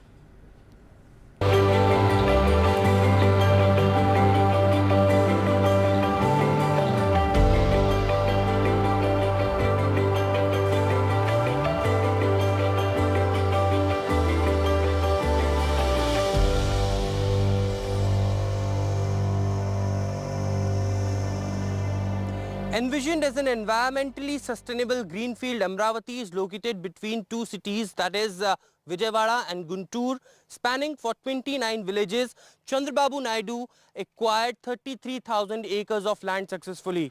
These apartments that you see just behind me are MP MLA apartments, which were then constructed in 2015 to 2019, but the construction is still on halt because of the tenure of Jagan Mohan Reddy between 2019 to 2024. Villagers are hopeful that now when Chandrababu Naidu has again taken over, these projects will complete. A vast area with cranes, bulldozers and construction workers busy building a modern city. In the heart of Andhra Pradesh, a new chapter is being written. Amravati, a city steeped in history, is on its way to becoming the state's capital city. Strategically located on the banks of River Krishna, Amravati is being envisioned as a sustainable green city. అట్లనే చంద్రబాబు నాయుడు గారి మీద ఉన్న నమ్మకంతో 33,000 ఎకరాలు ఇచ్చిన రైతులకి న్యాయం జరగాలంటే మళ్ళీ చంద్రబాబు నాయుడు గారు రావాలని ప్రజలందరూ కోరుకోవడం జరిగింది. ఆయన రాగానే ప్రజలందరికీ రైతులకు న్యాయం చేసి ఈ ప్రాజెక్ట్ని, ఈ అమరావతి రాజధాని ప్రాజెక్ట్ని ముందుకు తీసుకెళ్తారనే నమ్మకం ప్రజల్లో. We are giving the land for development purpose only for Andhra Pradesh capital. Last government was not at all 1% also consider my requests and my struggles. We are getting the land from my grandfathers also. So we are struggled last 5 years. Last government was struggled the farmers particularly because of they are giving the lands without taking 1 rupee also. We are getting the only yearly annuity only. The path to Amravati becoming the capital city has not been without challenges. Land acquisitions, disputes and concerns about environmental impact have sparked protests and debates. After taking charge as the Chief Minister in 2019, Jagan decided to have 3 state capitals which stalled all construction projects. While following the TDP's electoral win in Andhra Pradesh, the Amravati capital city project is poised for revival. All these farmers, they have volunteered around the capital zone to just clean all the mess happened in the last 5 years. Like if you just say a minute back, all the proclaimers have gone. So they're from not from the government or any contractor. They are from the people. So people were volunteering themselves to clean up all the unwanted plants, all the mess happened around there. In 2019, when Jagan Mohan Reddy became the Chief Minister of the state, he proposed to have 3 capitals for Andhra Pradesh and stalled all the construction activities of Amravati. Now, when Chandrababu Naidu had returned back to the power, he had promised to revive the Amravati capital city project. Just behind me are these bulldozers which are running on the streets, and these are run by the farmers who were protesting for last 5 years and removing tents. Now it remains to be seen that how soon Amravati will be declared as the capital of Andhra Pradesh and how soon the Amravati capital city project will also begin. Whether Amravati will rise as the sole capital or share the role with other cities, its future holds immense promise. It is a city poised for growth, a unique blend of historical legacy and modern aspirations. With Aishwarya Jain and video journalist Sheikh Momin, Bureau Report for NDTV. Now, the Uttar Pradesh government is set to bring a new law dealing with cheating in exams soon. CM Yogi Adityanath reiterated that tampering with the integrity of selection exams is unacceptable and that a new law will be implemented soon. The comprehensive reforms will be introduced to ensure the integrity, confidentiality and transparency of recruitment exams. Now, following the Chief Minister's directives, a new law is being prepared to combat activities like solver gangs and paper leaks. My colleague Tanush joins us with more details. Tanush, take us to the new law that's been formed to combat cheating and other malpractices when it comes to competitive exams. Well, of course, directions have been issued by the UP Chief Minister to draft the new law, which is under process. As of now, we don't have the details of the new law, but of course, it will definitely deal. It will be focused on members of dealing with solver gang and paper leak. That will be the focus of the law. According to the UP government, that will be the focus of the law. We of course saw how police constable paper was leaked, and that affected the lives of many aspirants who appeared for it. Around 40 lakh aspirants appeared for it, and then of course slowly all the members who were behind this were arrested. So of course a new law is being brought in, but this is different from an anti-cheating law. Anti-cheating law has already been passed by the center. That of course all the government exams come under the purview of it. But this particular law will specifically deal in paper leaks and solver gangs. And of course, this comes after a huge poll debacle in Uttar Pradesh by the Bharatiya Janata Party. Yes. Right. Thank you for joining us and bringing us those details, Tanush. Shifting focus to Manipur now, over 70 houses burnt in trouble-torn Manipur district. Commandos have been deployed amid serious tension in Manipur's Jiribam district adjoining Assam. More than 70 houses of a particular community have been burnt, while additional security forces, including Manipur police commandos, have been deployed in the area, according to officials. A curfew has also been imposed in the area and adjoining Tamglang districts for an indefinite period after protests erupted over the killing of 59-year-old Soibam Sarat Kumar Singh at the Jiribam area by suspended armed attackers, is what we're learning. My colleague Ratnadeep joins us with more details. But before that, listen in to what the officials had to say on the violence. I'm quite intrigued for one reason, that this incident, this unfortunate, has happened just after the elections. And this will certainly be the handiwork of those people who don't love Manipur, who want crisis to continue for their benefit, personal or otherwise benefit. those people who want to destroy Manipur. My appeal to people and my fellow citizens in Manipur is that we must be very careful in the way we speak. We should not provoke emotive, especially on our social media sites. Ratnadeep joins us with more details. Ratnadeep, take us through this incident that's taken place. Over 70 houses that have been burnt down. That's right. In fact, we played out that soundbite of the winning candidate of Imphal West constituency from Congress, Professor Bimoy Akhuijam. He is the MP elect of Inner Manipur, and he raised this concern about the law and order situation in Jiribam for the past 3 days. Remember, after the recovery of the dead body of a man who went to his farm and then was missing, there was first protest by people of his community, and they get out the police station on the 6th of June. There were stone peltings, and later the huts were set ablaze, and there were then counter retaliations as well. And in the past 2 days, there have been incidents of armed militants actually attacking at least 2 police outposts, and therefore yesterday through several sorties, commandos of Manipur police as well as central security forces have been airlifted from Imphal to Jiribam, which shares its border with Assam. Now, the superintendent of police of Jiribam and the OC of Jiribam police station both have been replaced. New officers have been sent there. The situation, police sources tell us, is under control, but there is palpable tension, and more so because Jiribam is a mixed populated area with several ethnicities living very closer to each other. And in last year's Manipur violence, Jiribam was one area was not affected that much, but this time with this incident, there are always chances of a communal undertone remaining because of the fissures within the community, and therefore more reinforcement has been sent, more so because you have armed groups who have been now targeting police station. Particularly yesterday, there were 2 incidents where police stations were targeted by the armed groups, and reinforcements have been sent.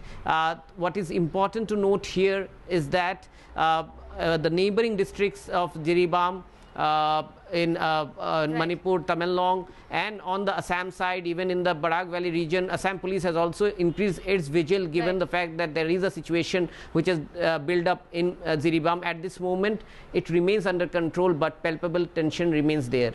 Right. Thank you, Ratnadeep, for joining us and bringing us those updates.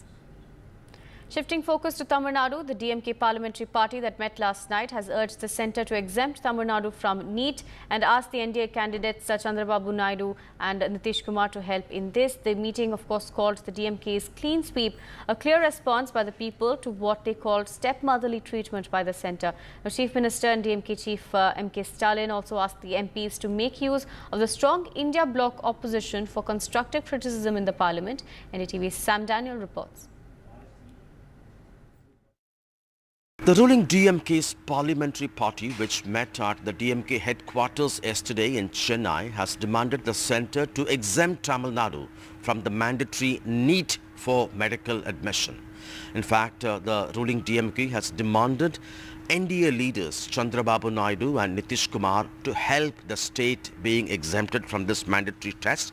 For almost a decade, Tamil Nadu did not have any kind of medical entrance test, but admissions were based on class 12 marks.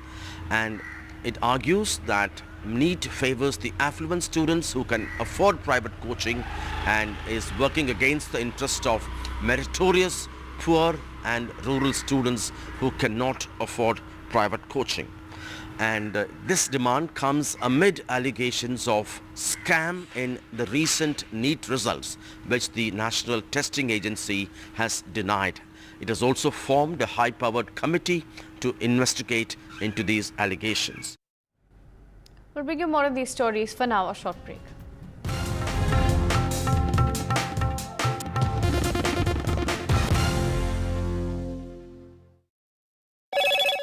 Hello, Moto. Motorola, India's best 5G smartphone brand.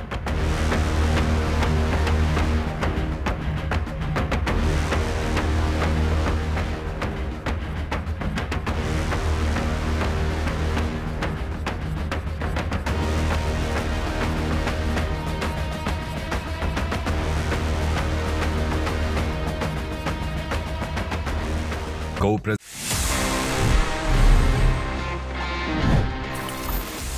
This is a Samsung phone और इसमें Android है.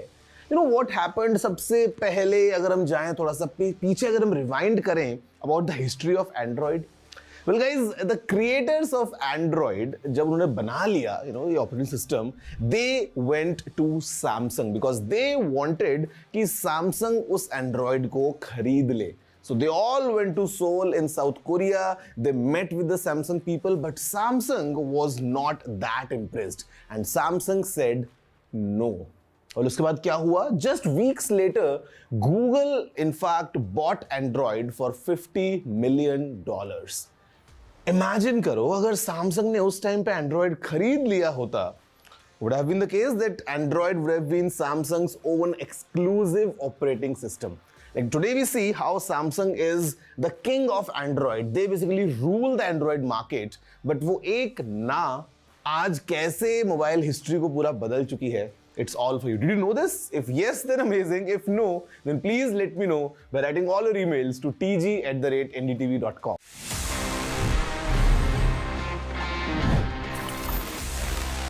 Stay informed and entertained with the new and updated NDTV News app. You can watch all our channels live, listen to podcasts, read breaking and exclusive news from around the world and more. Download the NDTV app today and get access to the best journalism and storytelling on your smartphone or tablet. The NDTV app. News that matters to you. Some people say the metaverse will only be virtual. One day this lecture hall will be made of code, and driverless cars would be trapped in intersections. But even in this maze of the future, you can't wish away health. It's time to become more resilient.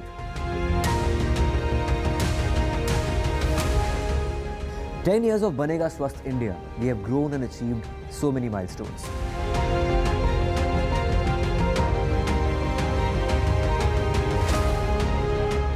And now I have a plan to beat the urgency, to stop breathing with difficulty, to relieve getting choked with inactivity.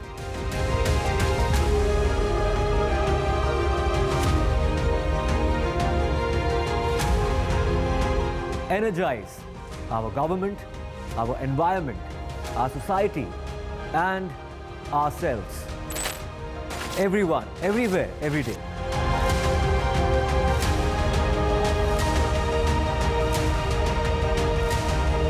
Banega Swasth India. One world hygiene.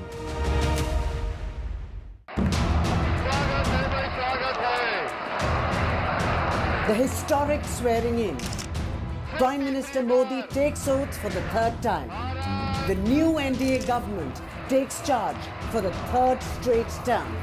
देश चलाने के लिए सर्वमत बहुत जरूरी होता है.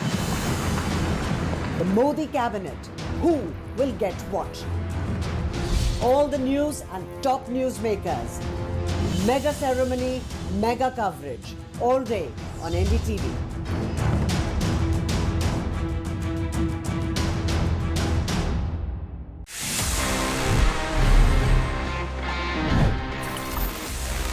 Let me give you a quick recap and let's discuss about how Sony used some brilliant marketing back in the 90s for its PlayStation.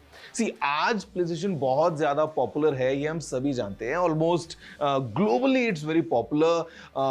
Games हो या consoles हो, काफ़ी ज़्यादा लोग इनको use करते हैं. But back in the days, back in the 90s, while Sony was trying to establish its PlayStation lineup, काफ़ी interesting marketing को Sony ने use किया था. जी हाँ, I'm talking about the very special scratch and sniff labels from the real driving simulator और FIFA game. और ये जो गेम की डिस्क्स मिलती थी, इनके ऊपर एक लेबल हुआ करता था जिसको जब आप स्क्रैच करके स्निफ करेंगे, you would feel yourself to be in that action. मतलब जो रियल ड्राइविंग सिमुलेटर गेम था, उसमें जब आप स्क्रैच करके स्निफ करते थे, you would experience the scent of a pit stop. और फीफा में you would experience the scent of a football field. क्या क्रेजी मार्केटिंग थी. बट ज़्यादा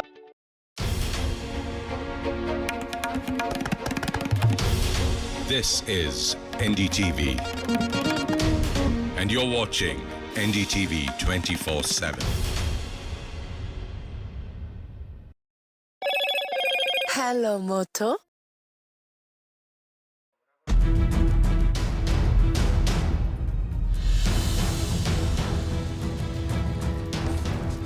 It's a big day for the country as the new Modi government will be sworn in. It will not be a full cabinet, but the Council of Ministers are likely to be around 30. The calls have started going and all the cabinet, which will be essentially the Council of Ministers of Prime Minister Modi 3.0, have been invited for tea at 7 LKM. At 11:30 a.m. is when that meeting at 7 LKM will happen. This is essentially tradition continuing what we saw in 2014, what we are seeing, what we saw in 2019 and also in 2024. The headlines. Modi 3.0 swearing in ceremony today. It is happening at 7:15. Amit Shah, Raj Nath Singh have all got calls. Nitin Gadkari will also be part of the new Modi cabinet. It's Alliance Sarkar, JDU likely to get one cabinet berth. So there'll be two berths for the TDP. Gents RLD Apna Dal will get one MOS today.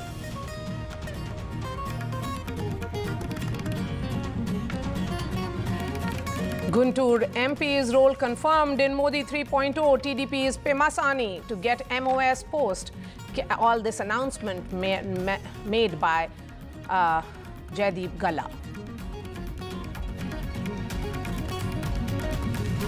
Opposition confirms its presence at the swearing-in ceremony. Mallikarjun Kharge will be in attendance.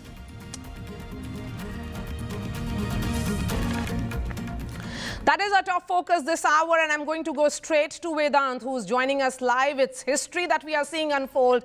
In 2019, I was reporting exactly where Vedant is right now, outside 7 LKM, which is Prime Minister Narendra Modi's residence. And Vedant, you'll start seeing several entries, and on the basis of that, you will know who will be sworn in today. That's right, Maria. The next 1.5 hours, all eyes will be on 7 LKM, the gate that you see right behind me, the main gate to the Prime Minister's residence. The entry of top ministers will will begin in just a short while from now. At 11:15 is when we are expecting Mr. Amit Shah, Mr. Raj Nath Singh and Mr. JP Nadda to first arrive at the Prime Minister's residence, and subsequently all the incoming cabinet colleagues of the Prime Minister who will start arriving at 7 LKM. Now remember, as you said, this is convention. This is something that we have seen in 2019 as well. The Prime Minister's emphasis from the word go is on governance, which, you know, he believes working in close tandem with his ministers, and he's emphasized that in all his speeches, whether it was in his victory speech or the speech in Central Hall or in Rashtrapati Bhavan, that governance is going to be the focus, which is why he wishes to be on the same page as his ministers from day one. This has been convention, as I said, to host the incoming cabinet colleagues for tea and breakfast. Now, importantly, the message that is certainly coming out this morning is that the BJP is relying on experienced men who have closely worked in administration and in governance. Of course, incumbent ministers like Nirmala Sitharaman, Piyush Goyal, of course, Amit Shah, Raj Nath Singh, Mr. Nitin Gadkari have all received calls. And what we can also confirm now is that Bhupender Yadav, who contested from Alwar, his electoral debut from Alwar, he's among the few incumbent ministers who have won. He has also been invited. Manohar Lal Khattar, interestingly, has also received a call. That's something that sources have indicated. Remember, it was interesting how he was unseated just weeks before the Haryana polls. So he is likely to find a position in the cabinet as well. So all of these details emerging. In fact, Maria, let me tell you, there's something very interesting when you speak to the leaders in the coterie of some of the BJP ministers who have not received calls. Their eyes are fixated on their phones. So that's very interesting. These couple of hours ahead of the swearing-in ceremony. But certainly for the next 1 hour, all eyes will be on 7 LKM at this main main gate of the Prime Minister's residence. Sanke Annamalai has got a call, is what we are being told. And if you could just pan a little, and I can see Aishwarya as well, it's an important day for all the journalists who are tracking this government formation day of Prime Minister Narendra Modi's new Council of Ministers. All of them will be hosted by the Prime Minister, continuing with the tradition as we have been saying. Vedant, what are you exactly seeing? The first car is whose? Well, Maria, so far nobody has arrived here at the Prime Minister's residence, but what we are picking up is that Mr. Amit Shah and Mr. Nadda will be arriving at 11:15, and so will Mr. Raj Nath Singh. Last night as well, in fact, yesterday, a meeting went on for about 12 hours, remember, at the Prime Minister's residence. Subsequently, there was a meeting at Mr. Amit Shah's residence as well, where B.L. Santosh, J.P. Nadda, all these key leaders of the organization were present. And of course, calls have been going from exactly here. It's the Prime Minister's office that has been, making calls to various incoming cabinet colleagues. So this is where the focus is going to be. And you spoke of the first car at 11:15 is when first the top leaders who have, the men behind the government formation, the three men, Mr. J.P. Nadda, Mr. Raj Nath Singh and Mr. Amit Shah will first be arriving, and then the allies, the BJP ministers, and there's heavy security here. All eyes will be on that gate. That is the entry to 7 Lok Kalyan Marg, the official residence of the Prime Minister. As ministers, the incoming ministers enter that gate, the clarity will emerge. I remember that day we did not see Sushma Swaraj's car enter, because she was not sworn in 2019, and also Mr. Jaitley, who were not seen in 2019 cabinet. Continue to be with us. Tanushka, what's happening at JP Nadda's residence, the BJP president? It is he who is making all these calls. He is calling up all the allies. He is the one who's calling up all the BJP leaders who will be sworn in as well. So he has a good responsibility. He's making some very interesting calls. Yes, that's what has been happening. The whole array of marathon of meetings through the week have been happening at JP Nadda's residence. This has been the epicenter for all the discussions of the coalition negotiations with the top brass of the BJP, with the senior leaders, with the top allies of the NDA alliance as of the moment. All of this has been taking place at JP Nadda's residence at 7B Motilal Nehru Marg. But currently he is at Amit Shah's residence and will be going to the PM's residence for the tea, as we've spoken.